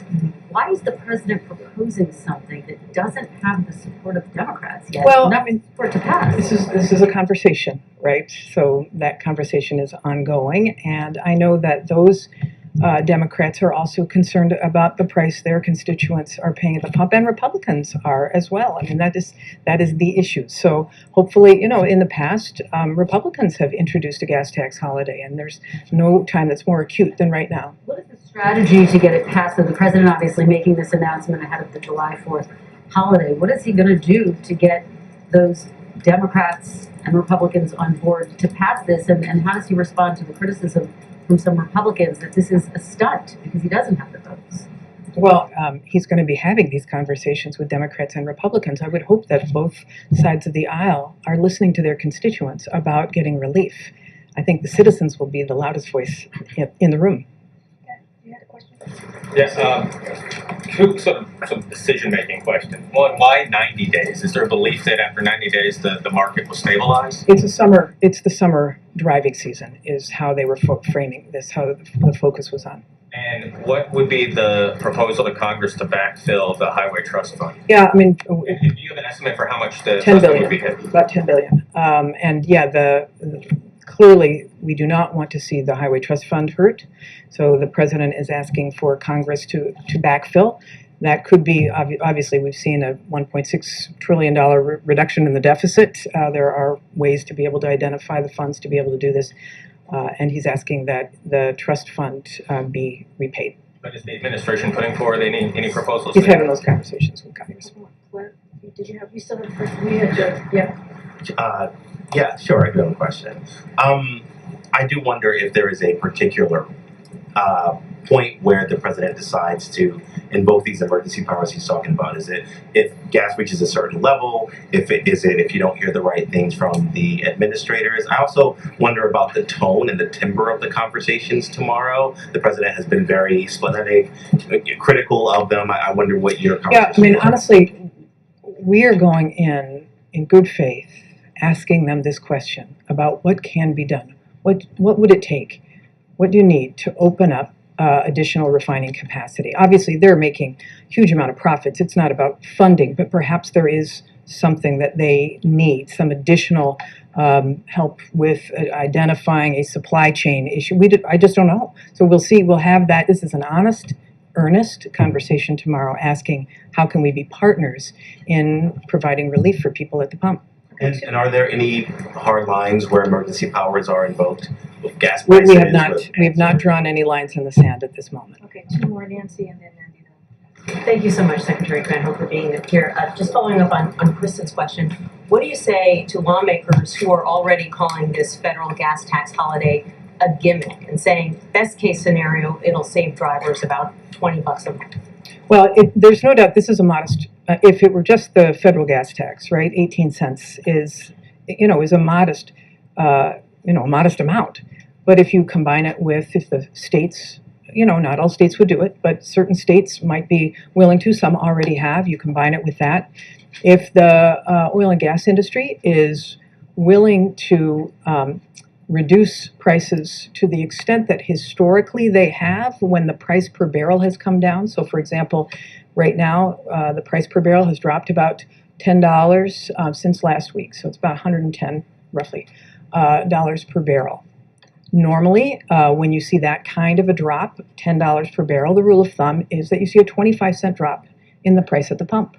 So we're going to be asking why that hasn't happened yet and when that will happen. So there could be some much more significant help. And I will say that the Energy Information Administration has projected that by the end of the third quarter, because the oil and gas industry has increased and is intending on continuing to increase supply, it's not refining, but supply at the wellhead, that we will see gas prices at about $4.37. They are projecting at the end of the third quarter. Now, all caveats aside, because who knows what could happen in the global economy if, the EU, China, et cetera, all of that is still very front of mind. So forecasts are always subject to all of those caveats. But we're hopeful that we will start to see this come down, and this is one step in that direction. Thank you. Last question. Thank you. Thanks, Corinne. Just a quick question on refining capacity, especially when we're talking about sort of asking refiners to produce more. That sort of takes time, right, Secretary? I mean, it's more sort of, appears to be more of a medium-term solution. According to you, how much of an impact do you think that will have immediately on gas prices? Well, this is the question to ask them. I mean, obviously building a new refinery is a much longer strategy, right? But there have been refineries that have been announced to be closed. There are some that have recently closed. What is the capacity? These are the questions. What is the capacity to bring some of that, and what is their capacity to bring more capacity online? These are the questions that we'll be asking. And a quick one on, some of the industry participants who are expected at this meeting tomorrow with you are expected to talk about sort of urging the administration not to ban fuel exports, and that is something that we're reporting from sources. I'm just sort of wondering what your response to that would be if such a demand is made, and, are you considering such a decision in the first place? Yeah, I will say this, there have been an awful lot of solutions that the president has been considering since the war began, since these prices started to jump up. And I don't think anyone is taking anything off the table. He's not proposing that at this moment, but he's not willing to take tools off the table. But we do want to listen, for sure. And there may be consequences that have to be considered on doing something like that that would have adverse impacts on everyday citizens, and we don't want that either. Okay, great. Thank you. Appreciate it. Thanks, everybody.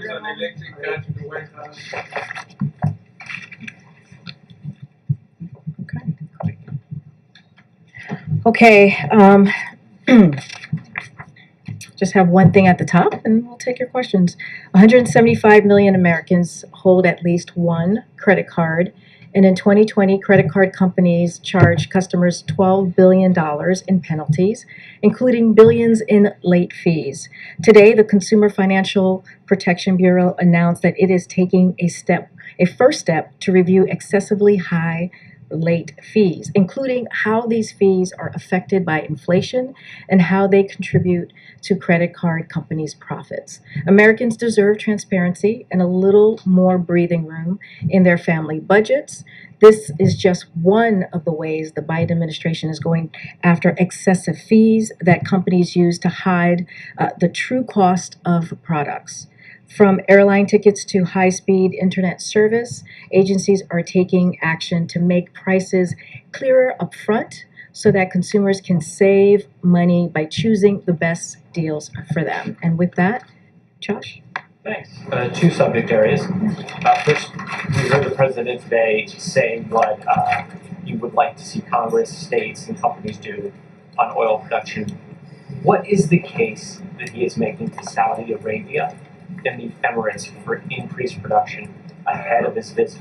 Should we expect the rest of the world to kick in more supplies than they have committed to already? Well, as you know, the president's going to be going to the Middle East next month, and there's going to be an array of subjects that they will be discussing. He's going there at for the GCC +3. Saudi Arabia is clearly hosting that.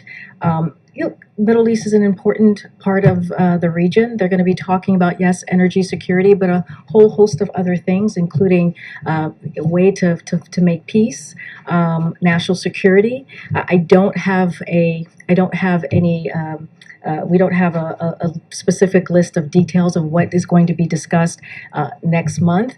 And as you know, Saudi Arabia is the chair of OPEC Plus, and we welcome the steps that they have taken as it relates to oil production. But again, they are the chair of that. Again, energy security will be part of the conversation, but not the only thing. And we'll see what happens next month. And then secondly, on the president's upcoming travel, does he plan to meet with Turkish President Erdogan with regard to Finland and Sweden being in NATO? I don't have we don't have anything to preview for you as far as any bilats that may occur at NATO or G7 as a whole. He's leaving on the 25th, returning on the 30th to Europe. When we do, we always share those bilats with all of you. As it relates to Ukraine and NATO, they were having, I'm sorry, not Ukraine, Finland, and they were having a trilateral conversation with on their NATO application, and so we leave it to them to speak to where that progress has been. A couple more questions on gas. One is a housekeeping. Can you say which companies are attending the meeting tomorrow? Is it all 7 that were on the initial letter? Oh my goodness, I should have called on you. She was right here to answer that question. It is, I do not have a, I know. I'm trying to get to everybody, try to give everybody love here. It's not easy. So many of you to cover. But I would suspect it's the, as you stated, the folks who received the letter. I don't have a list in front of me clearly, but I would suspect those are the 7 CEOs that will be joining tomorrow. And then I want to circle back on a question that you were asked yesterday. When you said that this was the first step, but I mean, the president expressed this sentiment again today on really laying down the hammer on these big oil companies. And so why is he not in the room tomorrow to express this message himself? Well, the president talked about this, as you just stated earlier today. The Secretary of Energy, Senator Granholm, was just standing before you, is going to have those conversations. And what we want to see is a solution, come up with ideas. There will be representatives from the White House who will be in the room as well. So that will be happening. And, the hope is that there are ideas that come out of this. There's some resolutions, some solutions that come out of this. And so we have to wait and see how that goes. But that is the first step. The second step, as I said yesterday, is hopefully to come up with some ideas and how to move forward and how to bring up their capacity, because that's what we're talking about here. Because we have the crude oil. The crude oil is there. As the secretary was just saying, we just need the oil refineries to refine that oil so that it could help bring down gas prices. And finally, what does it say about the prospect of the White House winning congressional support on this idea that just minutes after the president finished speaking on this, Nancy Pelosi sent out a very lukewarm statement about its prospects on Capitol Hill, saying we will see where the consensus goes. That is hardly a vote of approval. Look, we have immense respect for the speaker. I think she also said that she was going to bring this to her caucus, which is also important to note. Look, this is just the beginning of the process. The president talked about this about an hour and a half ago, and we will continue to have conversations with Congress, congressional members, and their staff. Look, just to step back for a second and really talk about how this president sees this. He sees this as an opportunity, a straightforward, simple way to deal with the pain that the American people is dealing with, giving them some relief at the pump. That's what we're talking about. It's straightforward. It's simple. The president would like Congress to act. We're talking about 18 cents per gallon, which is going to go a long way. If you look at the average of states, that's 30 cents. Just looking at those two things, that's almost 50 cents. That's going to go a long way for 3 months. That's it, 3 months. That's a if, but I know, yeah, absolutely. But we're going to continue to work hard and to get the American public some relief. We're talking about 3 months, 90 days during one of the busiest driving times in our country for American people, American families. That's how this president sees this. I'm going to call on folks. Go ahead, Steve. Thanks, Kareem. If we have time, I'll come. If we have time, I'll come back. I just want to make sure Absolutely. The secretary laid out the questions that she wants to ask the oil executives tomorrow. Is there a working theory that the administration currently has as to why the oil companies have not already increased their refining capacity? There's no working theory on our part. What I can say is, let me just lay out some facts here. So As of this morning, crude oil prices have dropped by nearly 15% from 2 weeks ago. About prices at the pump have barely budged. The last time the price of crude oil was $110 a barrel, the price of gas was $4.60 a gallon. Today, it's about 35 cents higher. That difference is a result of companies' record high profit margins for refining oil. Refiners' margins have tripled since the beginning of the year. In just the first 3 months of the year, the biggest oil companies made $35 billion, four times what they made in the first quarter of last year. So they would have to speak to that themselves as to why they are not bringing up their capacity, because again, the crude oil is there. We need them to refine that oil so that we could bring up the capacity, and so therefore the gas prices could come down. That's what we're asking them to do. The conversation will happen tomorrow with Secretary Granholm. There will be White House officials as well in the room with her, and so they'll have that conversation, and hopefully we can get to some solutions and some ideas. The Secretary spoke about creativity. Do you have any sense of what she meant by that? Well, we'll hear from them directly. She'll hear from them directly about what ideas that they might have to get their capacity up. Okay. This topic of a tax break has been out there for weeks, if not months, and you're just talking now about starting the conversation. Why is it just starting now? I mean, look, this is something, the president talked about this even on Sunday. So some of you who were there with him, and for him, he wanted to make sure he looked at the data.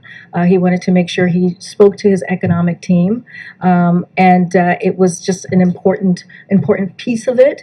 But I do want to take a step back. If we look at the last several months, if we look at what has happened during the time that Putin amassed his forces along the border of Ukraine, we have seen gas prices rise by $2 per gallon. That is just the facts. That is what we have seen, and the president has taken historic action. So yes, it's been a couple of months, but he has taken action. He has not just been sitting around waiting to make a decision on this. He's taken action on the Strategic Petroleum Reserve, where we're seeing 1 million barrels of oil per day. That is happening. The ethanol 15, which is our homegrown biofuels, which he took action on that, and we're hoping to see. What we're going to see is a few thousand gas stations in Middle America across the country. Hopefully that has an impact on that as well. And the 240 million barrels of oil that he rallied his partners across the globe to do. So those are actions that he's taken, and so this is just another solution. I want to make sure that we're not looking at gas tax as the only solution. It is one of an array of actions that the president is doing. I totally understand that, but again, why is it just happening now? And secondly, what was the threshold for him where he said, I want to push for this now? Again, he spoke to this. He said he's going to look at the data. He's going to talk to his economic team. He did that. The thing about this is he took actions, as I mentioned, and with the gas tax, holiday gas tax, the way that he sees it is it's a direct, straightforward way to deal with something that the American public is really not feeling in relief right now at the pump. And we're also in the season. We're in the summer season as well, where a lot of people are traveling, and so these next 3 months are critical for many families, American families. So the timing is also makes sense as well when you think about where we are with families traveling the next 3 months during the summer time. A quick follow-up to that and something else. You keep referencing the data that the president wanted to look at. What specifically data did he look at? Well, I think he talks to his economic team, right? They present him with information that he needs with any other decision that he makes that deals with a decision like this. A decision that he has to make that's going to really have a direct effect. I mean, this happens with any decision that he makes. But look, here's the thing. The most important thing here is the way that this president sees this, on top of all of the actions that he's already taken, which I just listed out. He sees this as straightforward. He sees this as simple. He sees this as something that can have a direct effect on the pocketbooks of many Americans across the country. This is one of the ways that he feels that we can have an effect, a real effect. And this is something that the American public wants to see, right? This is something that they've been asking for, in ways that we can lower the cost at the pump. Is the administration still considering gas rebate cards for Americans also? And how much would be on those cards? And is the chip shortage complicating that decision? I don't have any more on that to share besides, the gas tax holiday. Look, the president is looking at many options. I just don't have any more on the gas card holiday. Thank you. I have two foreign policy questions. First, on Afghanistan, the White House released a statement saying that the president will assess options of helping the Afghani people after the earthquake, whether it's via USAID or federal government partners. Can you tell us what kind of help the United States will offer? And second, how can you make sure that this help will not fall into Taliban hands? All good questions. Let me just say the United States is deeply saddened to see the devastating earthquake that preliminary reports indicate took the lives of at least 1,000 people in Afghanistan. President Biden is monitoring developments as has directed USAID and other federal government partners to assess U.S. response options to help those most affected. The United States is the single largest donor of humanitarian aid to Afghanistan, and our humanitarian partners are already delivering medical care and shelter supplies on the ground. We are committed to continuing our support for the needs of the Afghan people as we stand with them during and in the aftermath of this terrible tragedy. Again, I just wanted to give a little bit of what we have committed, more than $720 million since August 2021 directly to humanitarian partners. So this aid does not go to the Taliban. The aid goes directly to the Afghan people via humanitarian partners on the ground. Another question on Russia. The Russian government spokeswoman said that the United States is destroying what she called destroying bilateral relationships that already are in lamented state. And she's accusing the U.S. of not allowing Russian planes to pick up Russian diplomats and their families from here, and insinuating that they might do the same. So how do you assess her response? Is it you think that actually the Russians have thought of the United States relations now at a stake? Do you think that diplomatic relationships are in jeopardy, or it's just the usual statement? You're talking about the bilateral relationship with the U.S. and Russia. I mean, we have to be very clear here what we're seeing currently. This is Russia invaded a sovereign country. They started this war. We've been talking about the gas tax. We've been talking about inflation, just in general, global inflation and the challenges. A lot of that, when you look at gas and you look at food, that's because of Russia's war. This is something that if President Putin wanted to stop this and wanted to end this war, he could. And to go. He attacked another country's democracy. So the president has been very clear. He is going to make sure that we defend democracies, that we defend freedoms, and he helped to rally the West and NATO to make sure there was a forceful response to what Russia is doing. And so, this is the question that that the spokesperson is asking, or the statement that she's making. It really goes back to them. What are they doing for their bilateral relationship? This is something that the President Putin has caused, not us. I try and go and call. Oh, go ahead, Jenny. Two quick ones. One on insulin. Senator Shaheen and Collins introduced a bill today, and I'm wondering if you're involved in that, supporting it, or are you negotiating something separate on reducing the price of insulin, which the president talks about a lot? with Manchin and Senator Schumer as part of a broader reconciliation package? So on that particular piece of legislation, I would just have to go back to our Office of Leg Affairs to get more information to provide to you. So I just want to make sure I get that right. As you stated, the president has talked about insulin, the importance of bringing down price and cost for families. He's had several events where he has talked about that specifically. Right now, I would have to, probably after this, I'll go and check with them and get specifics on that piece of legislation for you. Or on your favorite topic, the China tariffs, which just seems to have become like a stale debate inside the White House because it's Stale debate. Well, I think there's two sides, and one argues that it helps inflation, and one argues that it doesn't. Can you give us any sense of like where the president is coming down on this? Because you guys are deliberating your decisions for a long time, and if it does help inflation, if he does support that view, then why not? Well, no decision has been made, as you just stated. The president's been discussing this with his team. We just don't have anything to share at this time. No timing. No timeline, decision hasn't been made, it's being discussed with the team. Go ahead, Solon. Thank you. I had a question again about Afghanistan, but on the humanitarian parole program.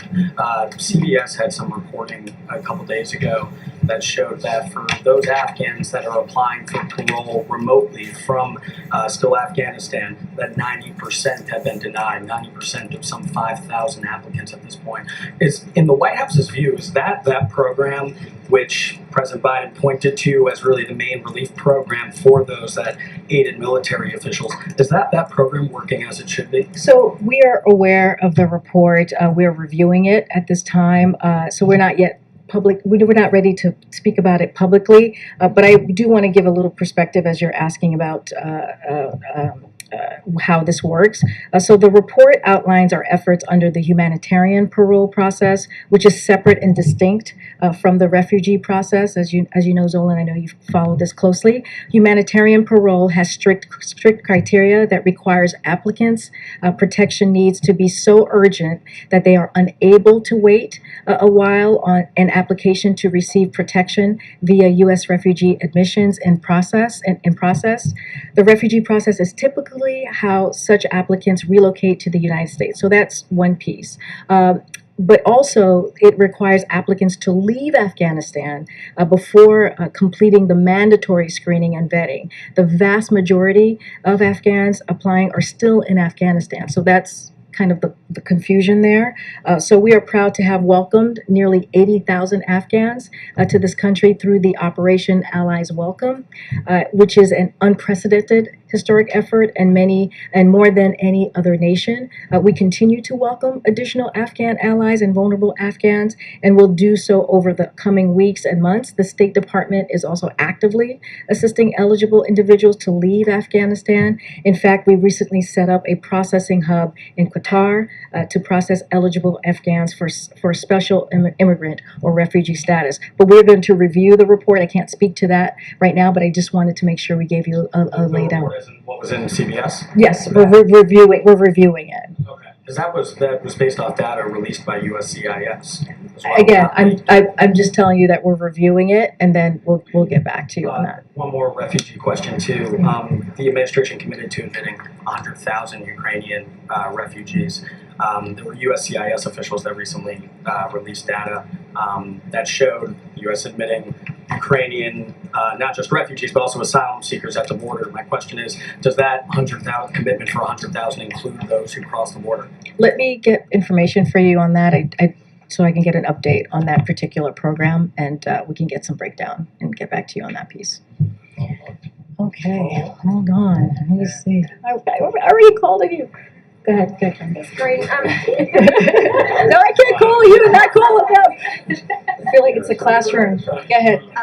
Two questions on COVID. First, if you could just give us a status of where things stand with talks with Congress on funding and what the administration's planning is right now for funding for testing in the fall after the funds were diverted from that.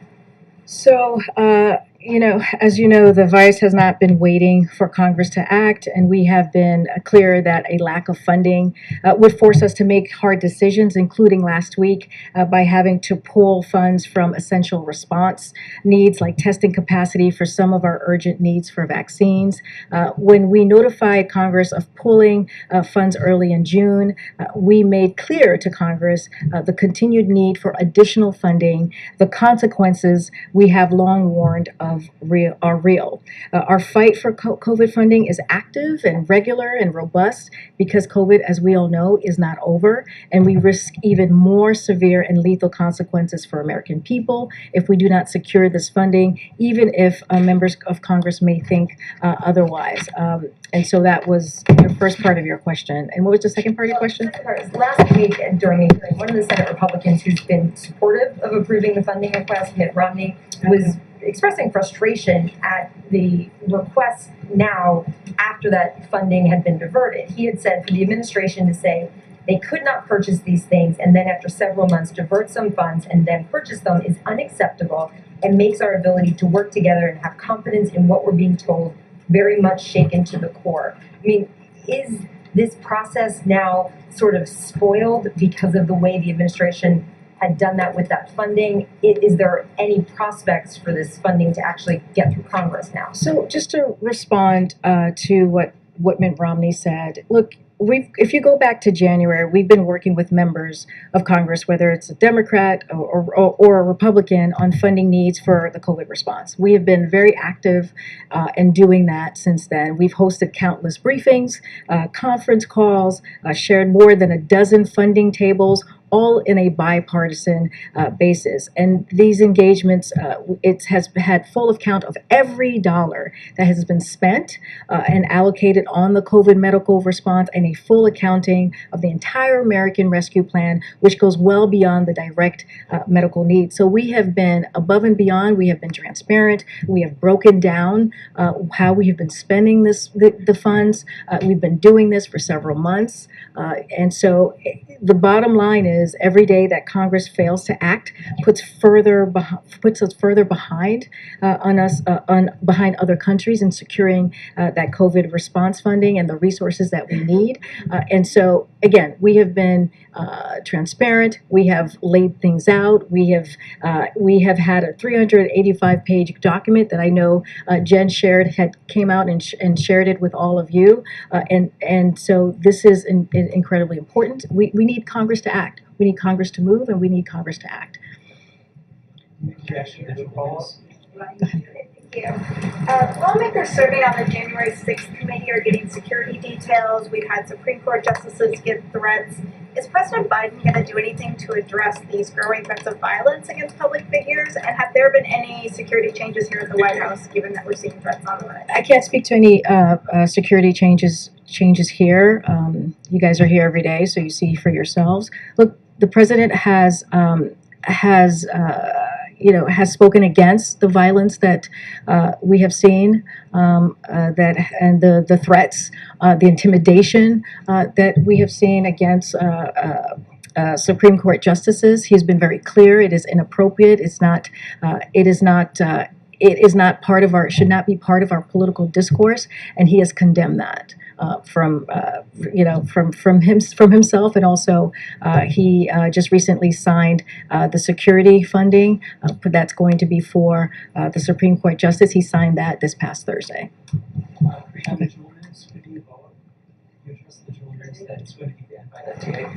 Say that one more time. I'm sorry. There are reports today that the FDA is preparing to ban Juul, which is an extremely popular e-cigarette that's used by millions of people, primarily young adults, to stop smoking cancer-causing combustible cigarettes. Is that true? And if so, is the president involved in that decision making? I would refer you to the FDA. I don't have anything for you on that at this time. Go ahead. Two questions, one foreign, one domestic. I'll just follow up on the violence we're talking about. As we get closer to the Supreme Court decision on Roe, there's a group that has been distributing flyers around Washington, D.C., but also across the country and also online, called Jane's Revenge, that declares there will be a night of rage, looting, burning, rioting if Roe is overturned. what message does this White House have in advance of that ruling as we get closer to it? So, again, violence and destruction of property have no place in our country under any circumstance, and the president denounces this action. Actions like this are completely unacceptable, regardless of our politics. So we have denounced that, and we will continue to denounce any violence or threats. And the foreign question, with respect to the president's trip to Israel, he is potentially scheduled to meet virtually with the Indian leader Modi. Does the White House have any comment on the Indian authorities demolishing the homes of people who have been protesting the derogatory comments made by Indian authorities against the Prophet Muhammad? They've been having their homes destroyed by bulldozers in recent weeks. Is there any chance that the president will be pressing the Indian leader to protect Muslim minorities in India? So I don't want to get ahead of what the president's schedule. We will have more in the upcoming days on exactly what the president's going to be doing on that trip. I don't want to speak to, clearly the president, we have said this, he's a straight shooter. He has no problem talking to leaders about humanitarian rights, about freedoms, about the importance of democracy. This is something that the president has done in the past. I can't speak to specifically what's going to be on the agenda and what their conversation is going to be. Generally, just the fact that people's homes are being demolished. No, right I understand that. I'm just saying the president has no. He is a straight shooter and speaks very frankly. And when it comes to humanitarian rights, has no problem having those direct conversations, leader conversations. I'm going to go ahead, Niels. Yes, thank you. Has there been, as we're looking at the student loan piece, that there was a number of senators and House members over at the AFL-CIO this morning, led by Chuck Schumer, who were renewing their push for the president to cancel student debt. I know that there needs to be a decision on that by the end of August. What is the status of that decision, and what is the status of, specifically, of the legal review that we know has been underway in terms of what exactly the president's authorities may be? So we're still continuing. The president, the administration, to assess options of cancellation. We have not made a decision yet. As the president said just recently, I think on Sunday, he expects to make a decision on that soon. I do want to add, no one has been required to pay a single dime of student loans since the president took office, which is 41 million borrowers, provided 20 billion in targeted debt relief to 1.3 million borrowers. We just don't have a decision that's been made, and he actually spoke to this most recently. And more broadly, on questions where there are these sort of legal questions about what the executive authority is versus when you need to go to Congress on the gas tax. Obviously, I think there's a general assessment that to suspend a tax, you need Congress involved. Yeah. But sort of how much is going on here behind the scenes to try and review options for when you need to go look to Congress for something versus something that can be done at the executive level to help bring down costs and deal with inflation and help people with their pocketbooks? I mean, look, when it comes to the gas tax holiday, the way that the president sees this, it's a simple, straightforward way to deal with an issue that's really hurting families at the gas pump. If you look at the next 3 months, where it is going to be a very busy 3 months of families going on vacation, driving, maybe across the country, whatever families do, it is important that we really have an action and have a reaction to what families are feeling. And so this is the way that the president, when he made the decision, he understood it's a simple, straightforward way. It is 18 cents at the federal level. It is average out 30 cents in states. If oil refineries and companies do their part, that's almost $1 per gallon. So this is real for many people. This is very real for everyday Americans and incredibly important. So the way that the president sees this, he wants to make sure that we do something that the American people are going to feel directly. I think I'm being given the. I'll take one more. Okay. Go ahead, sir. Yeah, you just mentioned that dollar that people would feel that's real. It's 3 months though. Then what do you tell people who are all of a sudden going to be paying $1 more in 3 months? Why build in volatility like that when people are already very anxious about this economy? As the secretary said, we're going to take this step by step. We are, I think, like I said, the next 3 months, the next 90 days is when American families, people are going to be driving the most. And so this is we saw this as an important time to do this now or in this time frame. And so we're going to, the president feels that this is going to have a direct effect. We'll talk more about what the next steps are. The president is not afraid to use his executive authority. We have said that. He said all things are on the table to make sure that we lower cost for American families. So he's going to continue to look at other options. But again, this is not the only solution. This is not the only solution. This is one way to deal with high prices, gas prices in particular. We talked about the Strategic Petroleum Reserve.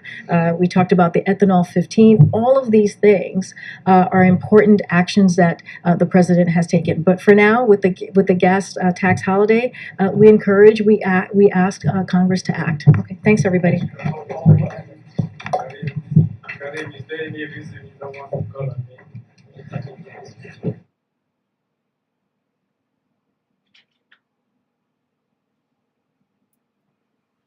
All right, y'all. That's it. Market is closed. Market is closed, ladies and gentlemen. I hope y'all enjoyed the live stream, man. Ain't that many earnings going on after the bell, but it is some names. Let's see. Yeah, KB. Right. Oh no, KB Homes. That's a real estate stock. HB Fuller and them. Rite Aid and all them in the morning and stuff like that. Fact sake. And tomorrow, a big day is FedEx, so we'll definitely see what's gonna happen tomorrow, you guys. But it's a wrap here. We're gonna wrap it up, you guys. We'll see y'all tomorrow. Powell is supposed to give his part 2 testimony tomorrow, so we'll see about that tomorrow, you guys. The markets did close in the red. Stocks inched lower as rally attempt on Wall Street faltered. So it did try to go up this morning when Powell was talking to the Congress, but then it ended up red here, everybody. So we're gonna see what tomorrow leads. I think he got part 2 tomorrow, so we'll see what happens tomorrow, you guys. But we'll definitely be live tomorrow. You guys enjoy your evening. This is and was the Stock Market Live with LCAOD. I'll see y'all tomorrow. Don't forget to let cash accumulate over days.